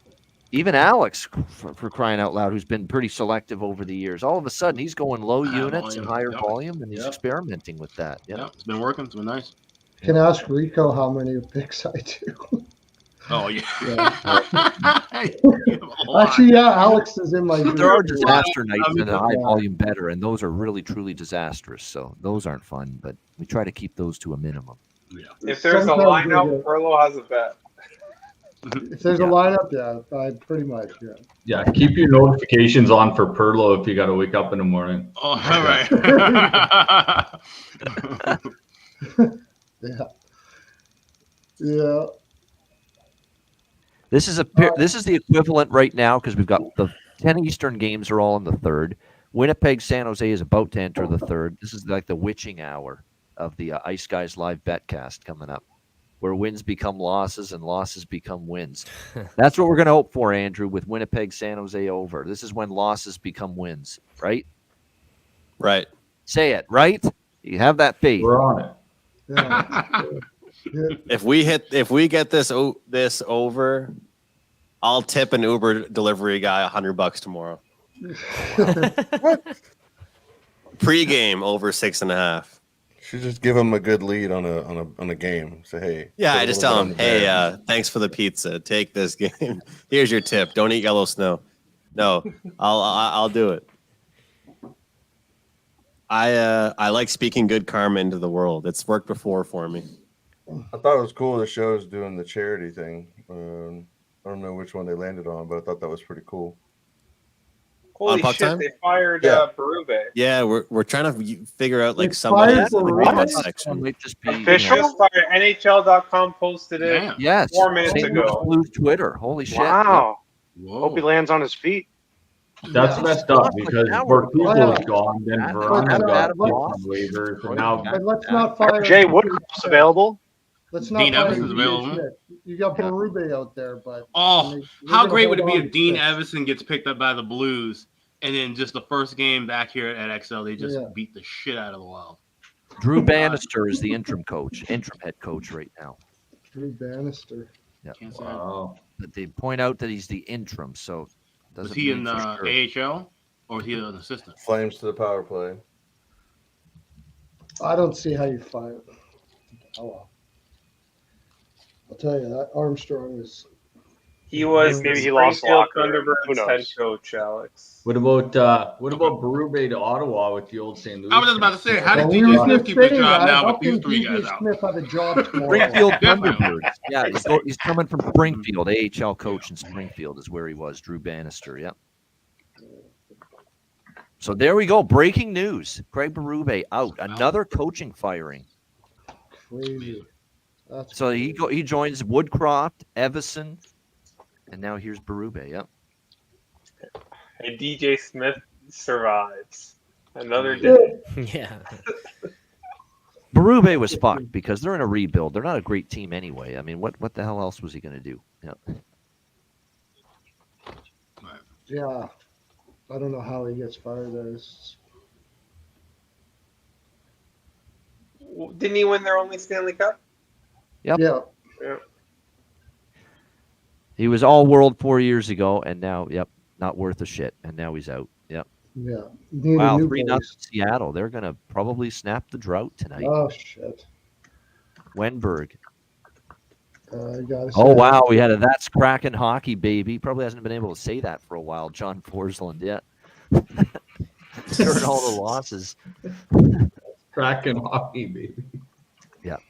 He says that's hockey, baby, on a national broadcast during a big goal or a great play. And he just puts in the that's cracking hockey, baby, when he's doing a Seattle game. Yeah. Good for him.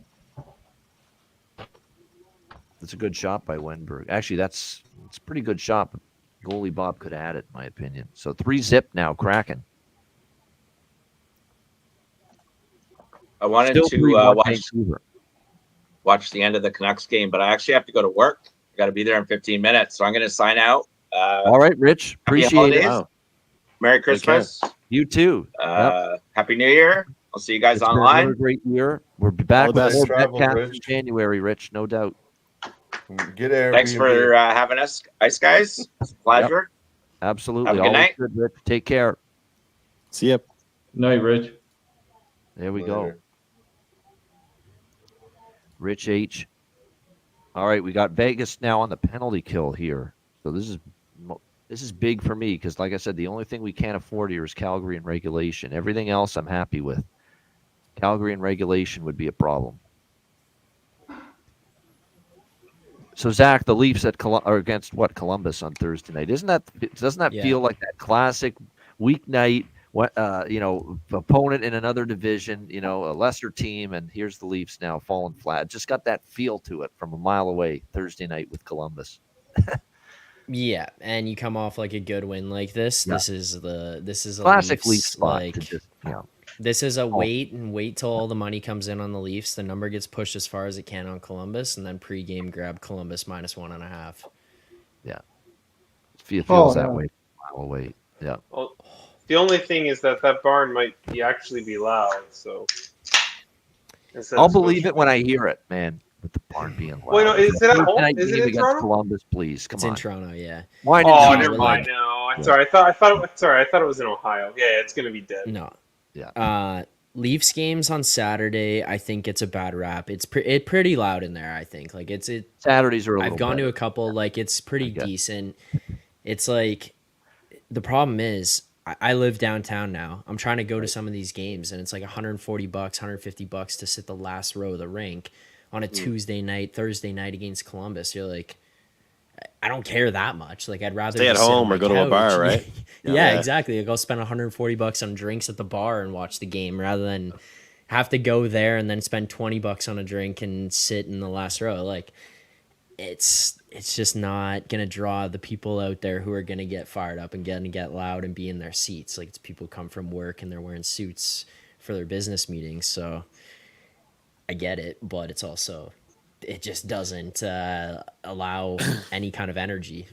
Yeah, like I'm a Habs fan. I love chirping the Leafs. They chirp me, but the fans. But I mean, the fact of the matter is, I don't blame. Like I'm guessing you're a Leafs fan, right? Obviously, Yeah. Like I don't blame you. You know what I mean? It's not your fault. Like it's not your fault that they can't. Like I don't know if you watch Spit and Chicklets ever. Yeah, Like when Biz was like, they should do a swap someday. Get the guys in the upper bowl down there. Like obviously that would never happen. But I That's thought a that great was idea, hilarious. Yeah. I mean, those guys in the suits will never sit up in the upper bowl, but it's true. Like, and to be honest with you, like even like everybody talks about how awesome the Bell Center is, and I absolutely love it. But I will say, like, I've been to a few games like over the past couple of years where like you need a goal to get them going. Like once one goal is scored, then the Habs, like they could be down 4-2, but they just need a goal to get them into it. They're very like impatient Habs fans. Like once they have something to cheer about, then they'll cheer. That's why like that's why I'm not happy about Wi-Fi being in the AHL, because even though Strubal's playing well and whatever, like I still think that just having someone to just hit and like be a heavy hitter, like for Armia being in the game and not Pizzetta, it's just like I get it. People are like, you know, physical hockey is getting out of the game, but you need to be able to have someone that can fire the crowd up. Yes, 100%. It happens in Toronto too, where it's like you're like what you're saying, like they need something to happen for them to start going, and it's hard because I mean, look, it's on the team to do it, but this Leafs team traditionally starts really slow, and then at home nobody's fucking doing anything until something happens. So it's like the whole first period is just dead quiet, and you're sitting there going, "What the hell are we doing?" Then the other team gets a lead, and then now you're actually fighting back. Like it's uphill battle. And to your point, like you guys have players who can do that. I agree, like 100%. Pizzetta, Jack-Eye, like those are guys who can bring energy. The Leafs haven't really had that. I was there for that second game of the season with against Minnesota when I think it was like a 7-4 game or whatever. Reeves like rubbed a guy out in the first period on his first shift. Not a hit. Like he rubbed a guy out, and the place went nuts. Like the place was going to explode. And then, as I said to my buddy I was there at the game with, him, like it's sick, but it's kind of embarrassing that's you need those small like, plays, especially in a home game from your rough and tumble players, and the crowd gets into that. That's why you're right. I don't like what they're doing with our guy, my Hamilton boy. That's what he is, Arbor Jack-Eye. Yeah, my Hamilton boy. This guy. Don't like what they're doing right now. He gives them energy. He gives them someone that, hey, if someone takes liberties with, Suzuki or Caulfield or Slavkovsky or any of those guys, Jack-Eye's there. He's got their back. Yeah, I mean, I just think it's like I get it. He was injured for a while, second time being injured, like go down to the minors and like, get it going. But it's weird because I just watched actually Jimmy Murphy did a podcast with Kent Hughes, the GM. And he said, we want our players continuing to be who they are, just get better at that. But yet the whole entire Habs franchise is telling Jack-Eye, hey, man, we want you to work on your defensive game, be less physical. It's like, why do you guys think you signed this undrafted guy in the first place? Like, he wasn't to be your shutdown guy. I don't know. That makes me laugh, kind of. Like, imagine if the Leafs had Jack-Eye. It would be unbelievable. A young defenseman that will do anything for the team, like, that would be crazy if they could get somebody like that. You know what I mean? They need like a 25-year-old Luke Shen, not a guy that is going to leave. Has you know what I mean? elements of that, but he's a little older. That's the thing now, Jake. Can't stay healthy. Yeah, that too. Yeah. No, I agree. Well, we're on my Habs talk. One more comment. Shout out to Slavkovsky for dropping the mitts. I don't care. It was a bad fight. He's showing some grit. Yeah, of course. I like it. Always applaud someone for the effort. Yeah. By the way, pet peeve of mine. I hear people more career fights than Mitch Marner in 4 times less games. more career fights than Matthews and Marner combined. People, Yuri Fisher, and there's so many Yuris. Yuri Patera, a JIRI Finnish player. So many people call Slavkovsky that Yuri Slavkovsky. It's Yuri Slavkovsky. That's a pet peeve of mine. It's not Yuri. He's not Finnish. He's Slovak. Yeah. It's Yuri Slavkovsky. Yeah. Yep. That's a good point, Andrew. Though, like that point, who gives a shit if it's a good fight or not? It's like the fact that he did it. He's like, all right, you got balls. Like you're willing to go in there and do that. Like, I get in fights with people over that with the Leafs and stuff. Sometimes, like last year when Kachuk was rubbing Marner's face in the playoffs and like punching him, the game was over. They had already lost. Like it was literally the final buzzer went. Yep. I'm like, just punch the guy back. Like, just punch the guy back. And like, do something. Why do you got to do that? And it's like, just defend yourself. It's because, all he's going to do is be like, that guy won't do shit. And everybody else knows that guy won't do shit. And it's like, Right. it's not about beating the guy up. Nobody in the world thinks that Mitch Marner is going to beat up Matthew Tkachuk, but show some balls that you'll at least stand up for yourself. That's what I said about Yeah. Nick Cousins against Branson the other Yep. day. That was ridiculous. And I never in a million years thought Nick Cousins would do something like that. Just turtle and cower there. A guy who's been in fight. But the thing is, though, that was going to be a fight. I think Zach's talking about just scrums. You know what I mean? Like, that was, you know, the word I don't want to say, move. But like, that was a, you know, he should have done something.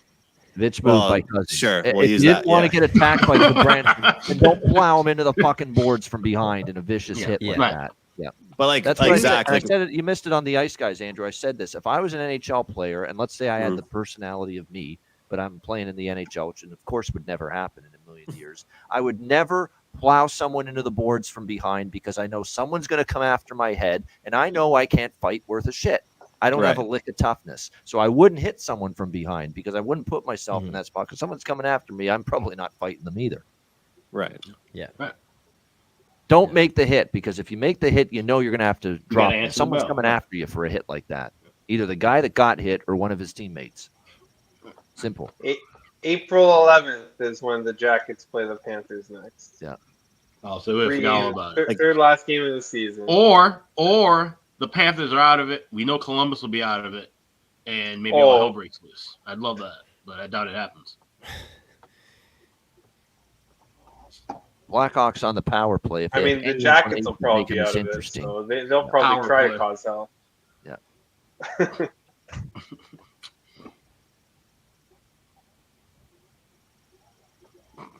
Abdul asked, who wins in a fight, Ian or Andrew? I think Ian's older than me. Whoever it is. Yeah.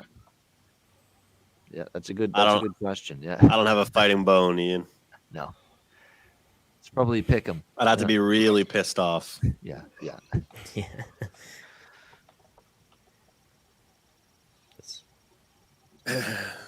I was All right, in looks like Boston they- actually at a bar, and some guy, you guys know Movember, people grow out their mustaches and stuff like that. One of my buddies, like, he had the shittiest mustache ever, and we were outside a bar, and some guy like chirped my buddy's mustache, and for some reason we were all pretty drunk, and we all like just took the biggest offense to it ever. Like, if there's one thing to come to your friend's aid for, that was what I chose. I literally stuck my neck out and told the guy, hit me and let's go. And my friends were like, dude, he fucking chirped his mustache. It's all right. I was so offended some guy made fun of my friend's mustache. That's my They're mustache. like, that's what you Ride want or to die, scrap. man. Yeah. I couldn't believe that was what I chose to square up with somebody about. Sometimes you just have, sometimes you got to answer the call in life. You know? 4-3 Vegas. Wow, that game's nuts. That's the team total. I have I got Vegas the in over. regulation pregame. Oh wait, I don't even have the stuff. over yet because it's just 4. It's not over yet. It's not over Yeah. yet. 3 minutes left, but I have Vegas pregame, and then I had the money line. Holy Carlson, fuck. anytime And goal. there's Vegas in plus 375 in regulation. Very You live. took him in regulation too, Ian. I should have trailed you on that. Mhm. I took him as soon as Calgary scored their first goal. I took him regulation. I took him money William line. Carlson, Wild Bill. And that was just a Took him all the misplay. way to the fucking circle. Let's go. He ran into the referee, so he kind of disappeared in the play, and then all of a sudden he's wide open in front of the net. Mm-hmm. Good little stream. And there's the team total for Vegas. As they cash. do that, Canucks just Oh scored. yeah, Put one okay, away. I had to. Oh, who for The Canucks? Hattie though? for Bozer. The Hattie, bro. Did the Canucks team total just cash? There we go. 4-1 Vancouver, empty net goal. I think it was Besser for the Hattie. Is that Bozer or Besser? And You are guys you just Canucks looking team at total, team right, totals Andrew? sometime I now when forgot. you just see like I those forgot lines to out of bet whack? that. Fuck. you You had just, 2 goals. Immediately jumped to looking at the team total analysis. The one Patrick bet I forget to bet, and that's the Ian, one. you've been riding a live hat trick bets all night. Yeah, and this is the one that hits. I had Aho. He didn't get it. Wheeler. He didn't get it. Kevin you have Hayes. Jeff Carter, Team too? total, right? I didn't. I Yeah, didn't Jeff get Carter. Yeah, I think I saw that on the show today. Yeah. Wish I 3.5. would've trailed you now. I don't know why. So I didn't trail you. if the Jeff Carter hat trick bet hit, Ian's got to go buy a lottery ticket. Like. Yeah, definitely. And the final game of the night, the game that started the latest, has just dropped the puck on the third period. Winnipeg, San Jose. gonna be lots of energy here. I still can't believe the Draymond Green thing. I just keep seeing that on my Twitter. I'm shocked. Like, I shouldn't say I'm shocked. I haven't seen the clip yet. That's so nuts. He's on I'm pace sorry, to get but ejected like 6 times this season. people can say whatever they want to me. Like, after they won a few rings and he thought it was because of him, like, put him on the Wizards and see if anybody gives 2 shits about him anymore. Like, I honestly, like, put him on the Pistons and tell me he makes a difference to that team. He won't. He won't. There's nobody in the Like- NBA is going to keep him in check. To the point where he's going to put his TNT broadcasting career when his playing career is over in jeopardy. Because TNT is going to be like, you're acting like too much of a jackass, man. We can't have you on our network here. That's the craziest fucking thing I think I've seen. I just watched this clip now. Yeah, he just turned around and did he knock him out? Swings. He just whacks him. Just did, yeah. It's like whack-a-mole. Just, yep, that's what he did, yeah. Holy shit! Yeah, they got it. They got to throw the book at him for that. That's insane. Nurkic went down like a ton of bricks, though. We heard the bad news, by the way, Tony Granato, because I just reposted the Blues X about Craig Berube, Kelly Chase for the St. Louis Blues, and a cancer diagnosis too. So Tony Granato, Kelly Chase, man, our thoughts are with you both. Yeah, definitely. Fight the good fight, both of you. Yeah.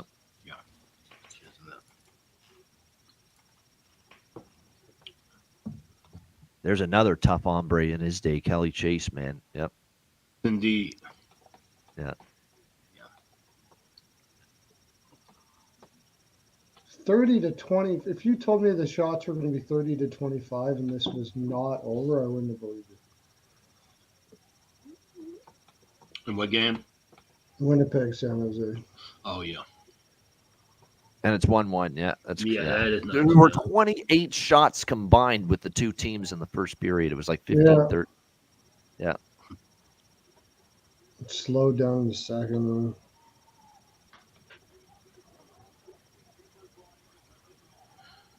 I got to see this now. I didn't see what happened with Draymond Green. Oh, yeah, you got it's good. All right, it Another is a guy- final in Vancouver. Oh, yeah. 4-1 Canucks, a victory over the Tampa Bay Lightning. Cash Oh, Vancouver. San Jose just got a 125. delay game penalty for putting it over the glass. All right, here we go, Jets. Here's your chance. The great Dan Robertson out of Halifax, Nova Scotia, on the Jets television broadcast. Yeah, There we go. yeah. He's got a great voice, man. You know, who's somebody too, Ian, Kenzie Lalonde. She's on TSN. Yeah. She came from the same TV company in Halifax that Dan did. Yep. Just a year pretty ago, cool. she was like literally just working at the small like station here, and all of a sudden, boom, she gets the job with the World Juniors. One of the trailblazing sports media figures out of the Maritimes just passed away recently. I grew up watching him on TSN. Alex J. Walling. He was a guy that was around a very long time, and he kind of opened the door, I think, for, wait a minute, these networks. Give these PEI and New Brunswick and Nova Scotia, people an opportunity on national television. Yeah. Calgary tied it. The game off for a second. Oh, man. Alex is pumped. The net empty. Wow. Vegas and And that's the That's over. right. 7.5. Way to go, Alex. One man's pain is another man's joy right there, yeah. The reg bet goes down in flames, but no pun intended. I did not plan that. Sorry. I did not. Seriously. I did not You plan really that. didn't. I could tell you didn't plan that. Still time left for that bet, right? What, So no, 22? Vegas in regulation crumbles with 50 seconds left. They're going to look at it. It was a high tip. Oh, look Oh, at they it. are? Oh, yeah. I see that Look now at on the replay. Yeah, Look they're going to more. look, but let's Look see. closer. Yeah, they'll give it a look. Oh, It no. looked clean. It No, I went think that's high up, good. but that was a low stick that hit. It wasn't a high stick, but the puck did go up pretty high. There's no high score. That's good. That's going to count. Yeah. Yeah, it's a goal. There he called it. Yeah. And the How about person that? with We're the gonna have some OT here. Oh, Hey, I do we have the got- draw. I do have the draw in this game. It's not all bad. Oh, okay. It's not all bad. Let's see. Yeah.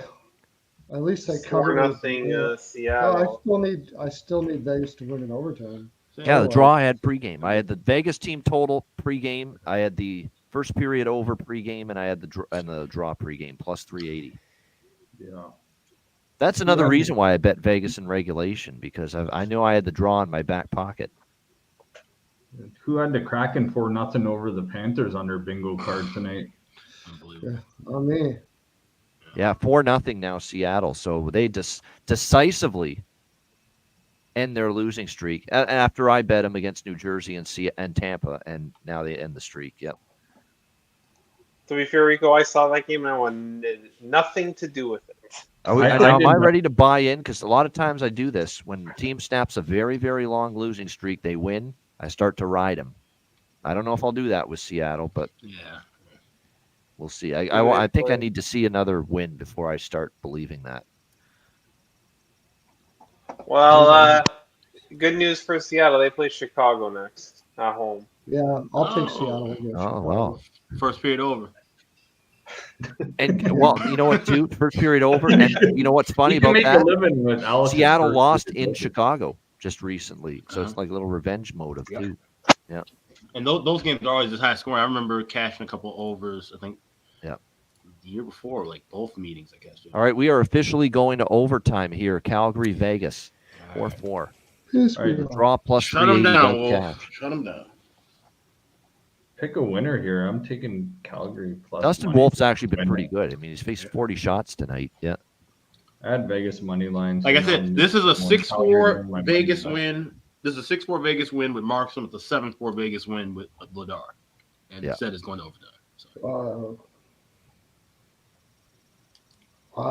I would say it's not. I don't think Calgary gets 4 if Vladar is in. Vegas scores. Vladar is horrible. Yeah, you're so right. bad. You're right. Yeah, you're right. They So give up bad. 7, but they may not even get to 4 themselves. You're right. Yeah, because they're already out of it after the first period. I had Vegas money line here, so I'm taking Calgary in overtime just to make my money back if they win. There you go. I'm going doubling up on black. You're hedging. Red. Yeah. Yeah, Ian's hedges are for. For chickens. Hedging is for gardeners. Hedging is for gardeners. Yeah. Let's go. There we go. Ice X. That's his reasoning. That's his handicapping right there. I was on Seattle tonight because Ian didn't want to take Seattle. Oh, Ice X. Hey, whatever leads you to the win column, that's all that matters. Yeah. Yeah.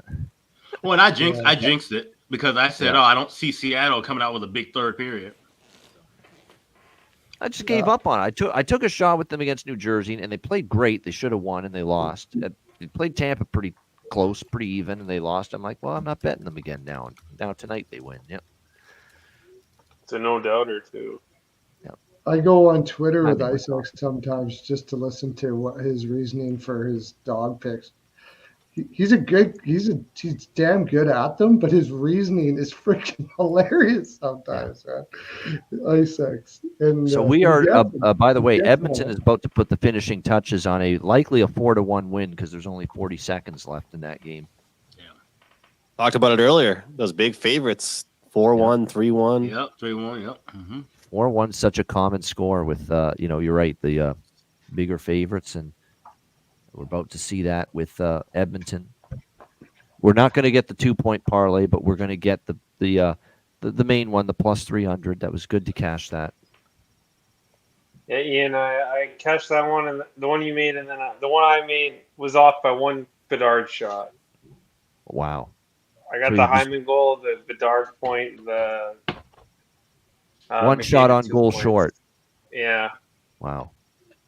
because he scored too early. He stopped shooting. Yes. All right, we're underway in overtime here in Vegas. Calgary's got the puck. It's like time for some Ian. Well, we'll do a Go little Flames, go. play-by-play, not for the whole overtime, but if there's something big chance, we'll do a little play-by-play.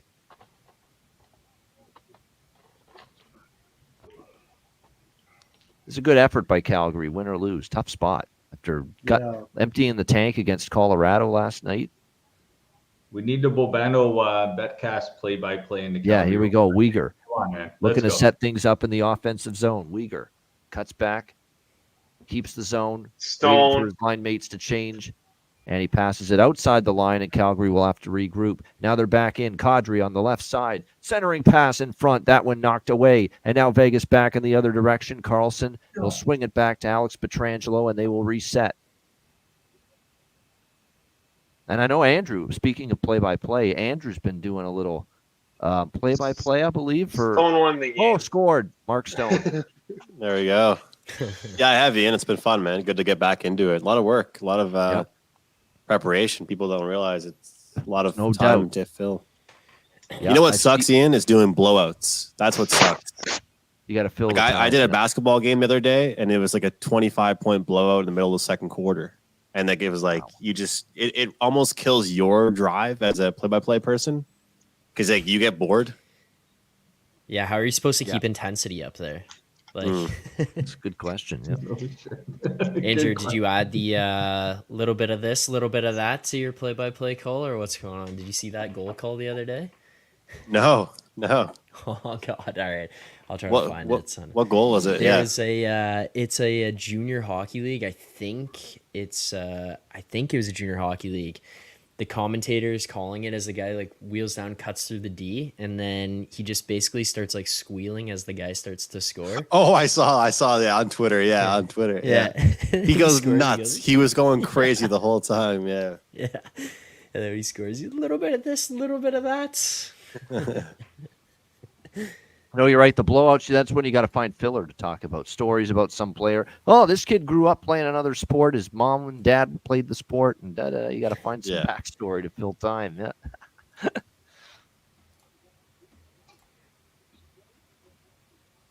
And I know the prep because I see fucking all these announcers like Joe Buck and for football and all these big sheets of paper they have, and especially hockey play-by-play guys. Like they've got these big, huge sheets, and they've got all kinds of markings on them and lineup info and things to say during the game. This guy's on a 10-game point streak. We got to mention that.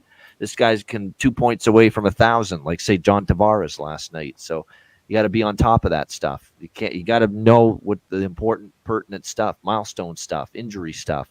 This guy's out. Oh, this guy that's taken his place. Where did he come from? Where did he play before getting this offer? It's just so many things. Yeah. Basketball is nice because you can talk about averages. Yeah. Like enters the game, averaging this many points on the season, or last 10 games shooting this percentage from the field, or whenever this coach plays against this, or, coaches against this other coach, Fillers like that. Remember that sideline reporter in the NFL was getting blasted for making stuff up? Yeah, I'm not gonna lie, it's pretty tempting. Sometimes Teresa Thompson. Sometimes I'll say stuff like, I don't want to put words in this coach's mouth, but this is what they're probably thinking this. But I've talked to them, and I'm pretty damn sure this is what they're thinking right now. I know what Andrew and I are thinking right now. Where the fuck are all the goals in San Jose right now? Yep. I just looked up the expected goals, and it's killing me. I don't even know why I went on to Money Pucky. That's just if you're saying that's going to cheer you up, that never does. That never. 3.3 expected for San Jose. Yeah. I think I'd almost rather it be like 1-1 expected goals, not this. Yeah. And here's Laurent Brossoit playing great again. He was exceptional the last time we saw him against Carolina, and he's playing really well again tonight. I gotta give that man his respect because remember, Andrew, he played really, really well for Vegas before he got hurt, and chances are he's in net for that entire Golden Knights playoff run if he doesn't get hurt, and we never see Aiden Hill. Right. Yeah. Yeah, the tough loss for Calgary to come back and then just all of a sudden get beat like that. But like I said, good win for Vegas. So. Yep, that was a gutsy effort by Calgary. I mean, they got a point out of it, and they got 2 points in these games against. Well, they didn't get anything last night, but they got a point out of this game tonight. We're down to our last game, folks, on this final betcast of the year. We're basically down to our last, 20 minutes or so, however long real time this game takes to wrap up with the Jets and the Sharks, 1-1 midway through the third. Ian, I was wondering where Tara Sloan went. I guess she's covering this Jets San Jose game. She used to be on Hockey Night Canada with Ron McLean and stuff. And She's a shark broadcast. She's like a shark interview lady. Tara Okay. Sloan now. That's what she's doing now. Yeah, on the Sharks broadcasts. I don't think I'm going this is to her make her first last season 20 doing that. minutes, guys. I think I got to be up at 4 a.m. So I'm going to All good, Perlo. All All right, good. good seeing you, We Perlo. appreciate you joining us. It was nice seeing you again, Andrew, or talking to you again. I hadn't talked to you in a Take while. care. It was good talk. And occupancy, Good to see you, Perlo. everybody. Zach was great again. We're just warming up with the Betcast. We're going to have one in January for the main Betcast. We're going to have some impromptu Betcasts on the Patreon for members. And then we're going to get into the flow of just main Betcasts for everyone, 2 a month starting in February after football season. So I got to go over to Patreon now. They don't have the right. Something happened with the YouTube or what? Yeah, Yeah, the YouTube's being weird, so we might have to ditch it. Yeah, that's what happens. They're very picky, That's about weird. Yeah. Okay. See you later, guys. Awesome. All right, Pearl. Good stuff. See you guys. Yeah. I might head out too. It's 1:45 in the morning. I didn't even I realize. know. I was going to say, yeah, you're hanging in there. You're giving us a good. It's appreciated that you hung in this long. No, good to You're be right, here it's with you almost 2 guys. a.m. out And there. Yep. Yeah. I'm usually a late night guy, but I'm usually in bed, still awake, not at my desk with a blaring light on my face. So for sure, yeah. Good to chat with all you guys. Take care. Glad you could make it for the final Good Betcast of seeing the you, year, man. Ice Guys Betcast. We got many more coming, my friend. Take care. Great vibes. Merry Christmas, guys. Happy Yeah, holidays. Merry Christmas. Merry Christmas. Happy holidays. There he is, Andrew McGinnis, longtime Ice Guys contributor, of course. Yep. And he's still good to always see him joining us on the Betcasts. It's that's the funny thing. Alex and I from day one, but we've had a little Andrew McGinnis, we've had a little Jimmy Murphy, we've had a little Dana Lane, who was part of the original Ice Guys cast. So we definitely, even though they're not with us currently, we will always be friends of theirs, and we thank them immensely for their efforts. All three of them, Dana, Andrew, and they're still friends of ours to this day. Yeah. Yep. By the way, I should point out we've got, at least it looks like it, unless maybe his kid gets sick or something else comes up. But now Jay Rosehill's actually joining us next Tuesday. For, nice. second, Okay. appearance on the Ice Guys next Tuesday. So looking forward to that. Yeah, if you guys haven't seen that, he did one of the Player Suite interviews, right? He did. You guys check that out. He's one of the first Great people one. there. Mm-hmm.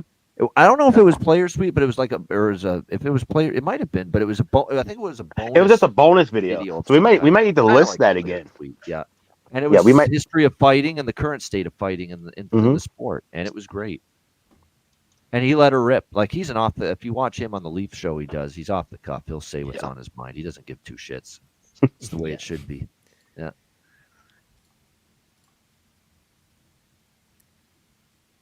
Zach, what's going on with your channel? Because I've just noticed that. I'm like, wait a minute. You used to do this Leaf Insider channel, or it was called Leaf Report or something, and then it's like there's new guys on that, and now you're doing like a 3-man in or 3rd-man in channel is the name of your channel now. It's like weird how that went. Yeah.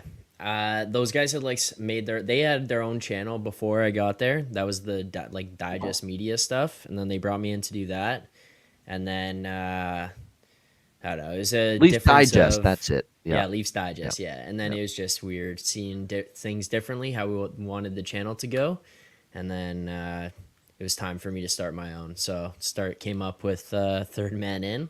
Took me way too long to come up with a name that's not that creative, and then so started that. I was at like 5K subscribers, I built it up, and then had to switch over. So back on the grind now. I remember tuning into Leafs Digest, Zach, like it was just a couple months ago, and I clued into this change, and I'm like, where the hell is Zach Phillips? This is his channel. And now for the last week or two, it's these two other jabronis. What do they do? Hijack his channel or something? Or steal his identity or steal his login or something? Yeah. Yeah, so had to move on, but I don't know. It's nice. Have my own channel now, so be able to do that. Very good. On there. Yeah. Dude, Bobano, man. During the Leafs playoffs, I was tuned into Zach Phillips. He had the whole Leafs nation in his fucking fist, man. And he was like the best host ever after the game, man. Like the people that were tuning into his content after the Leafs games, during the playoffs, before, after games, it was unbelievable, man. So who was it again? I knew this guy was going to skyrocket. Who? Zach, man. Oh, Zach. Oh, there you go. All right. That's kind He words. was Yeah. getting a ton of people after the Leafs games, man. After the playoff games last season, like I couldn't believe it, the amount of people that were tuned into him, and I didn't know who this guy was, and I was tuned into him after every Leaf game after the playoffs. So, like he They should has be paying it, man. Zach residuals for any success and viewers they have on Leafs Digest because he planted the seeds on that channel. This guy has it, and he's going places. So that's all I'm saying. Oh, very kind. Look at that, Thank Zach. you, Rico. I Very appreciate kind that. I do appreciate that. The one And thing Rico's that I a think big like Leaf is, yeah, I know. I've talked to Rico before in the chats as well too, and on Twitter. Like the one thing I think I tried to add, which I assume like everyone had it, but in Toronto when I was growing up playing hockey, I didn't get to watch as many Leafs games, and I would get in the car after, and like you basically kind of consume the game through radio call-ins. Like you get the post-game radio call-ins, and it's just like, I mean, in the nicest way possible, psychotic Leafs fans, right? Like they're calling in screaming about fourth line players and third line players, and like you're just like listening. This is how you realize what happened in the game. So I was like, all right, I want to bring callers back. So I started taking callers on the show. But I think it's fun to do because you just get to hear from other people. That's not just your opinion, and then obviously read the chat, but like hear people's thoughts on stuff gets pretty cool. Well, everybody branches out, man. You have your own boss sometimes, and sometimes you just got to branch out, and everybody is following each other, and it's a community, and it's awesome to see that everybody's doing well, doing what they love, man. That's right. And that's why, with all due respect to, for instance, Andrew being with Wager Talk, personally, I'm done working for other sites and other people. Alex and I, Ice Guys, it's our operation. Subscription service for my handicapping Dub Club. It's my operation. I run the damn thing. I have the say of everything that goes on, and I like having that, autonomy. It's a nice feeling. Yep. Right on, fellas. All right. By the way, Laurent Brossoit just made a hell of a save just now. He did. He's having a great night. He's having an absolute terrific. It's the Carolina game, part 2 for him. So he's picking up right where he left off when they beat the Hurricanes with him in net. We know the over's toast. We know the live over is toast. Now we just need to make sure we get this at least to a draw or send San Jose one of the two. All right, guys. Thanks for having me. I'm struggling to stay awake. Have a good night. All right, Pie Guy. Great seeing you, Pie We're Guy. winding down right after anyway, so Yeah. you hung in there really nicely. Yep. Excellent Appreciate call on Sam Gagne. Yes, which we should have bet like a dope. I did not. Yeah. See ya, Pie Guy. Good stuff. See ya. All right, we got 6 minutes left. That would be cool to end the night with an overtime game, not just because I have the draw. That's a big part of it, but. Oh, also, Alex, I got on here after it happened. What a fucking goal by Bedard. Oh, my God. Oh, yeah. Fantastic. Yeah. Fantastic. Holy shit. That is that ability, the release to come across from the backhand to the forehand in those spots. Like, that's where you get these guys traditionally. You're just trying to drive it to the net or make a play backhand. Some guys are going to have to stop up or make a pass there. For him to be able to add that layer of like, I can shoot here and it's going to change the angle on the defenseman and the goalie, the way that they have to attack this, because the goalie's going to square up to that thing coming across on a backhand. Because who else in the NHL realistically is going to be able to bring that thing across that quickly and get that accurate and powerful of a shot off? It's amazing. He's like an architect. Man, yeah. The way he's precise with his angles. Yeah. He's like a hockey artist, Seriously, a hockey artist. Yep. Well, like even the pass that he made to Foligno in the neutral zone, I think it was against Tampa. Where Tampa Bay. We were just talking about that. Turned the stick around and then brought it back. Yep. Nuts. Nuts. Yep. Here's amazing. The funny thing about Bedard. Like, we're talking about a guy that can do all this shit that he's already put on display, and he's just skimming the surface. He's 18 years old. Hasn't filled out yet. Year, 25 games in, and he's already doing some of this stuff. That's unreal. Amazing. Yeah. Actually, you know how an insane play you guys probably had talked about, but Fantilli the other day through the neutral zone when he goes between the legs, saucer pass through the neutral zone into the middle of the ice.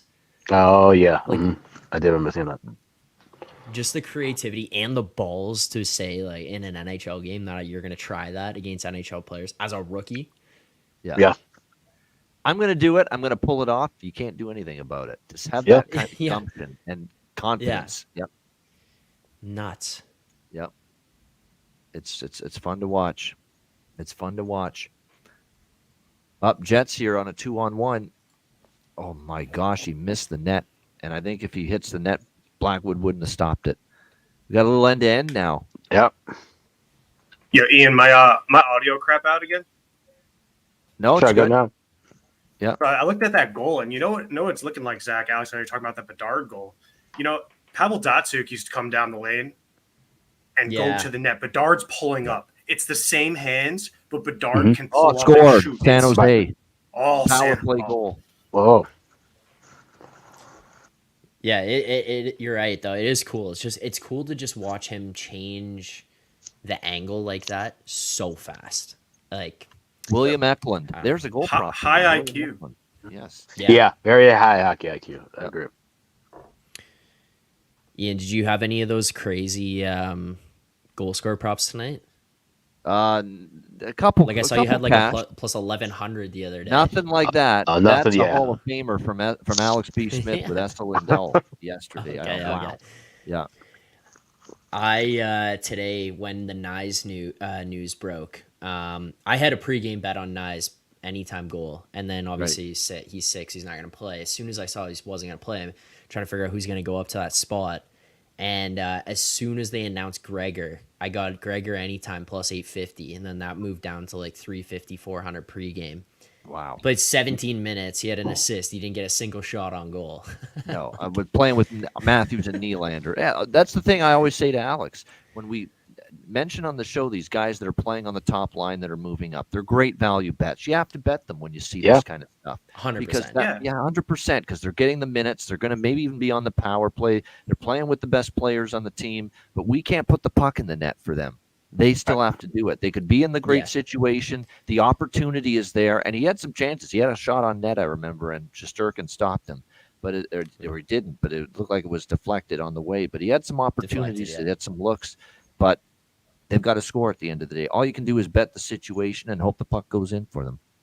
And all you got to do is hit 1 out of 7. If you're getting plus 800, plus 700, these Yep. plus 3, plus 400s, you don't have to hit all of them. You can lose 3, win 1, and you make a little bit of money. And then when you hit a plus 900 or plus 1150, you get even more. We've got some drama developing here in San Jose because yes, the Sharks are up 2-1 now with 3.5 left, but San Jose is just taking a penalty, so Winnipeg will have a power play. I think I'm going Jets money line. All right. Wow. There you go. End the night with one last live bet here. Yeah. Plus 350 I see out there with Winnipeg money line. Yeah. Yep. So I got plus 350. So throw a little beer money on it. I already have plus money on San Jose in the draw. Not the craziest idea for me to sprinkle a little peg at plus 350. Yeah. Yeah. That way we can get that because look, we can get the draw if Winnipeg ties it. If Winnipeg doesn't, San Jose is going to cash. Still going to be plus money, especially if I keep the Winnipeg bet small.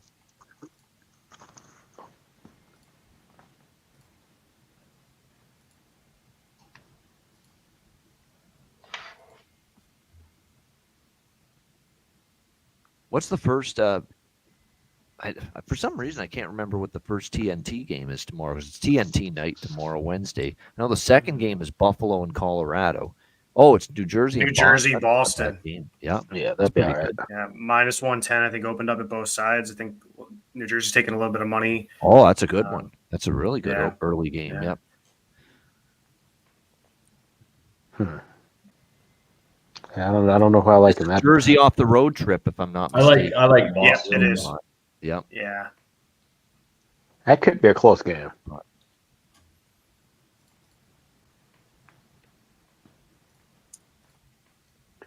Wonder if the That's a total good opened game, up at though. a 6 or a 6.5. Jets and Kings, even with Jets on a back-to-back, that's a really good game tomorrow night. I'm looking forward to that game. Yeah. Jets and Kings, yeah. That'll be Hellebuck. They saved Hellebuck for that game. Kind of figured they would. So we're thinking Dubois, Velarde props, things like that.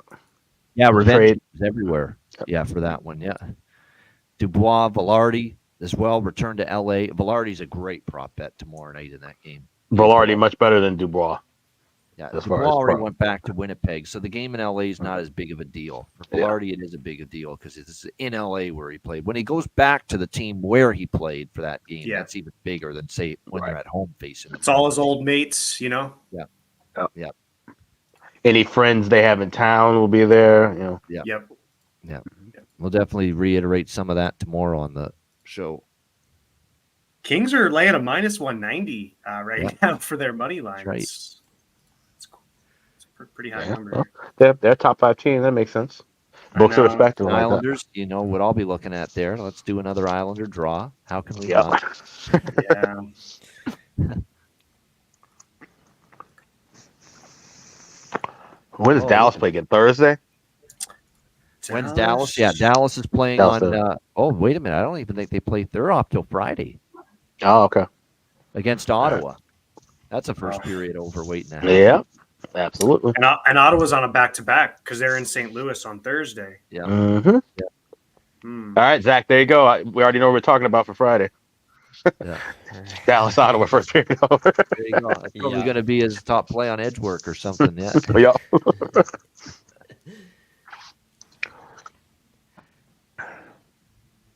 Good penalty killing here by San Jose. Where they're working it around, but a lot of blocked shots, a lot of sticks in the lane. Good job by the Sharks here. Yeah. Yeah, Ian, you called out that stat, I think, on the Ice Guys today with the Jets and the Sharks head-to-heads. Right? Right. Yeah. That Winnipeg's lost in San Jose 2 in a row. Yep. Yeah. And this is I'm better Jets teams. Yep. I'm still amazed we're seeing 55 in white because wasn't Scheifele a free agent this last summer? Yes. Yep. Yeah. I mean, good for him to sign back. I mean, you know, it's his squad. Like, I was kind of surprised by that.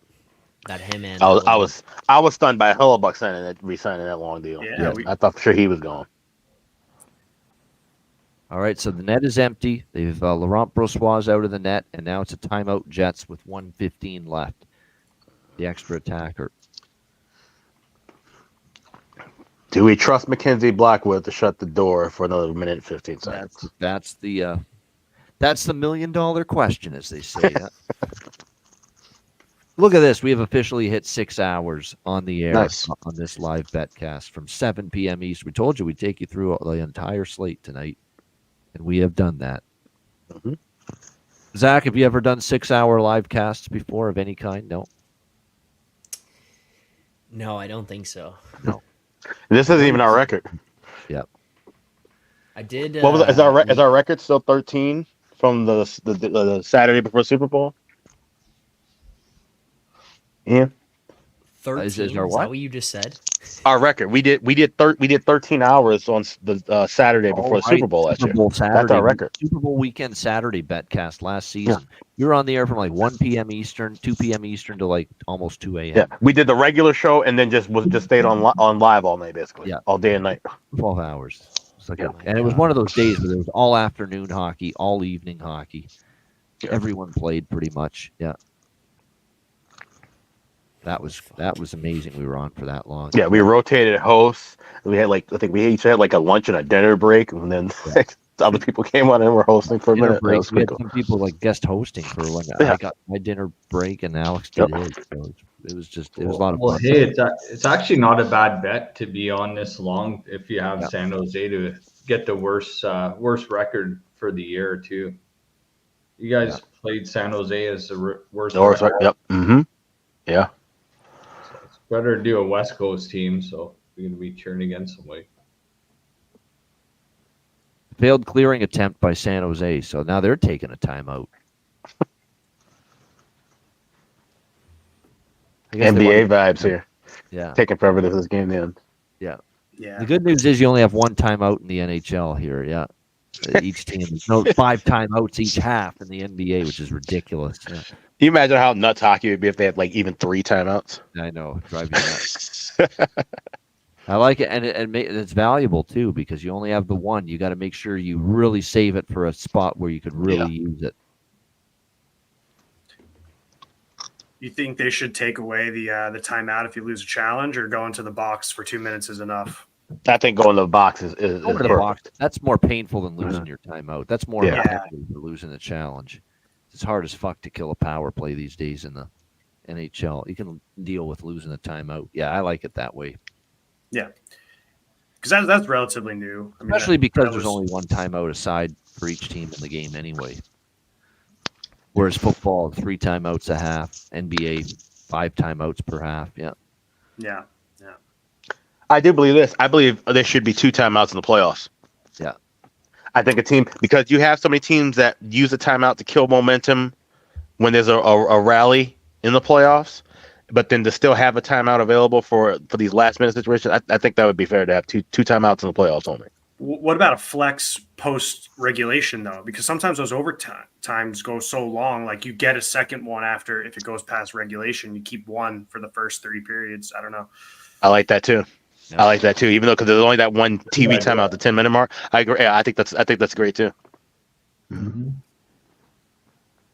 Heaven forbid Gary Bettman would come up with a creative idea like that. But, Well, he invented the trapezoid, right? Yeah. Yeah. Oh my God. Remember when that was coming up through the ranks and it was like, okay, now all of a sudden we have a trapezoid back there. What? and now you have goaltenders who can't play the puck well. No. Yeah. But did it work? Because didn't they do it to make scoring like more scoring, right? Right, yeah. So the goalies can't play the puck in the back, and then they can't. Well, one, it was safety too. They tried to always to throw that in there, but it definitely limiting where the goalie could play the puck. Right. Forcing them to stay in that crease and in that zone. Mm-hmm. But I guess it works because I guess scoring is up. Yeah, but the change in the pads probably helped more than anything with that. Right. The smaller pads. When you look at the size of pads of just any regular goalie from the 90s, 2000s, 2010s, and then pads now. The Jets. Yeah, they are. It's over. It's over. Yep. Yeah. Down the ice it goes, and there it is. 2-1 San Jose. Sharks win again. Sharks win in the historically brutal spot for them coming home off a very long road trip. There were times there were amazing Sharks teams with Thornton Marlowe and Pavelski and Vlasic in his prime. Meyer. Yeah, exactly. Timo Meyer. Go on down the list of the great players they had. Chichu, if you go back even further. Yeah, John. Great teams. They come back home off so much money. They get blasted 6-1. And here's one of the worst San Jose teams in recent memory. They come home off the road trip. San Jose should have won a cup. Yeah. Yes. Yeah. Yeah. I was open to hit the draw, but we'll take San Jose plus one. What was it? Let me see what the price I had. You got 180. Yeah, 180 on San Jose. So yeah, we'll take that. No problem. Right. Hey, I can't believe I'd never in a million years thought I'd be betting San Jose this often the last week or so. But situations have dictated it. Yep. And they are playing with some great spirit right now. This Sharks team got it out tonight with a 2-1 win. Jets do be a spot too. We mentioned it. They got LA tomorrow night. Bigger game. Big opponent on deck.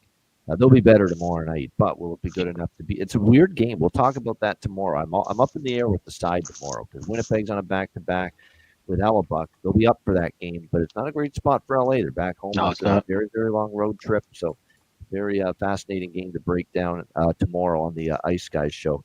All right, we're going to wrap it up. It's been a great Betcast. Before we do, though, final thoughts from everybody still on the Betcast stream with us right now. Occupancy, we'll start with you. Sum up the night. It was a great night. Lots of fun. Oh, it was great to be on stream. It's been a while for me personally, and it's nice to meet some new people and just talk hockey with a bunch of like-minded folks, and that's really important to me. So thank you, Ian, Alex, for hosting Ice Guys to chat. Really, truly appreciate all that. And looking at the card, I mean, a couple mistakes on the early slate. I was choosing the over between Ottawa and St. Louis.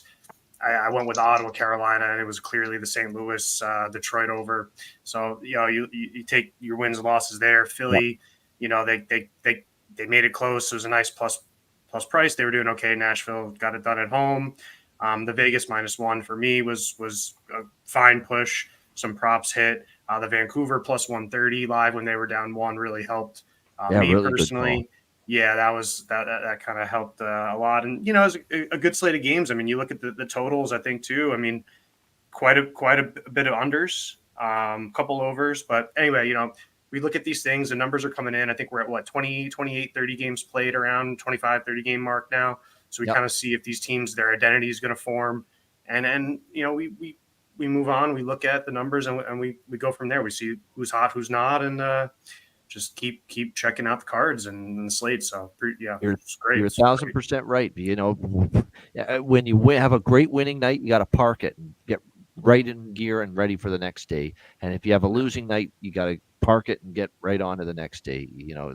That's what I've learned in all these years. Once it's over, it's over. There's nothing you can do to change it. But what you can do is work your ass off on the next card, the next day, and that's the approach you got to take. Rico, my friend, Rico and Barry, good to have you with us too. Yeah, thanks for having me tonight. Obviously, the bets were up and down all night. I sprinkled a bunch of small stuff too, a lot of props, and from a Lafferty goal and this other things too. But Carolina, I knew with the Rod Brindamore players only meeting, they were going to go in Ottawa and win that game tonight. So I had them overall in regulation and money line too. And towards the end of the night, the Brewery firing. I mean, I feel bad about the guy too. So that's kind of on my mind as well. But another thing I want you guys to talk about too, maybe on the Ice Guys, is the All-Star game, the skills competition with the $1 million prize going on in Toronto. So maybe I've been buried just an hour north of Toronto. So it's been a while since I've seen the All-Star game here. So it's kind of interesting how it's going to go down. So if you guys could explain that a little bit more in detail. Great segue to Zach Phillips, who's in Toronto. Zach, you can talk about the night, the Leafs, anything you want, but also the All-Star weekend, which will be, of course, in Toronto. Are you going to be going to that by chance? Well, $1 million might be the cost of tickets to get in there, so we'll see. Wait and see. Yeah. Yeah. I mean, I'd like to go, secondary but market. Yeah, exactly. That's secondary, tertiary, wherever I can find.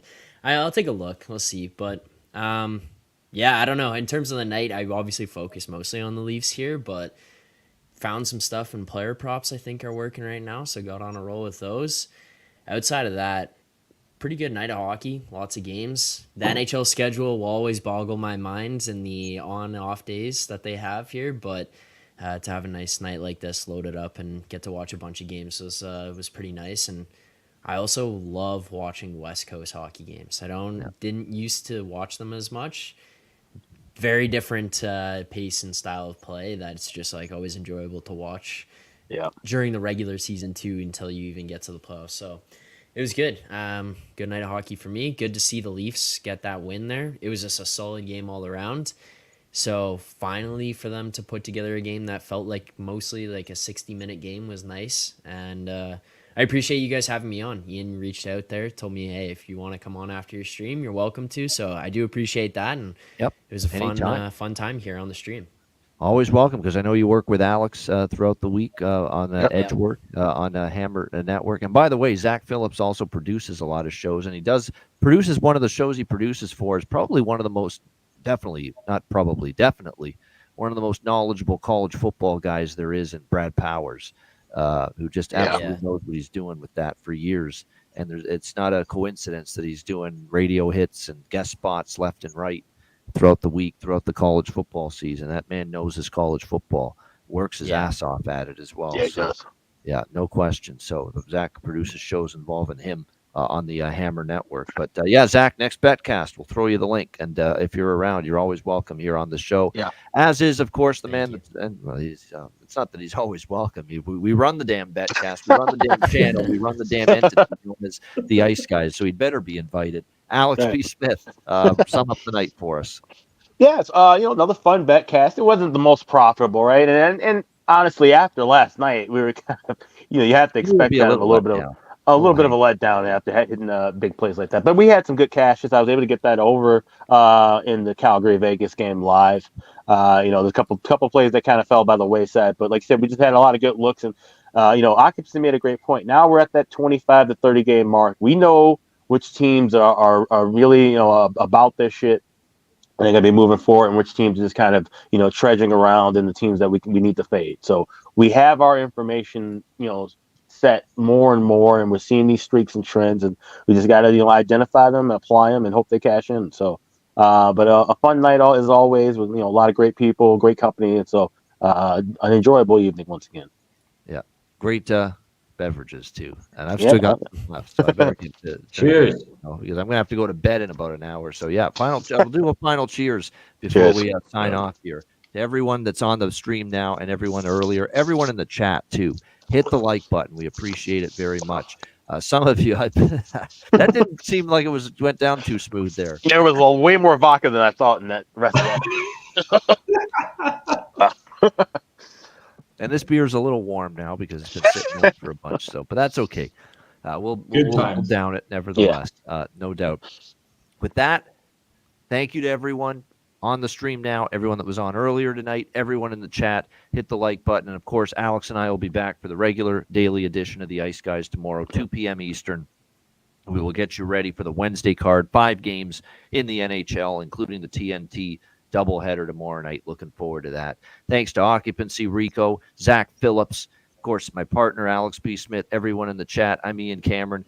Great betcast, our final betcast of the year. Of course, we're doing the daily shows, but just from a betcast perspective, Merry Christmas, Happy Holidays. Plenty of betcasts to come in January and beyond. Thanks for tuning in and being a part of another Ice Guys Live Betcast, and we'll see you tomorrow on Wednesday for our daily Ice Guys show.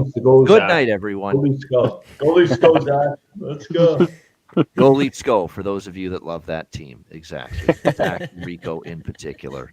Yes, go Leafs go. How about you actually win in a perceived letdown spot on Thursday night for a change at home against Columbus instead of another dull, dreary 3-1 home loss with a dead silent wine and cheese crowd inside Scotiabank Arena on Thursday. Dagger on the way out. Just painting a picture. I'm trying to pump them up. Like, win that type of spot for a change instead of losing and shit in the bed after I keep saying it. They got to do a $1 beer night in Toronto. You let that crowd get super drunk, and then they'll make some noise at the Cup final. Great idea. And when in doubt, bet the draw for Toronto Maple Leafs games. The leader in overtime games. The Toronto Maple draws, as I am calling them right now. Even though they didn't go to OT tonight, they almost did. So keep that in mind. Thanks, everybody. Awesome betcast. Thank you. See you tomorrow. Good night, everybody.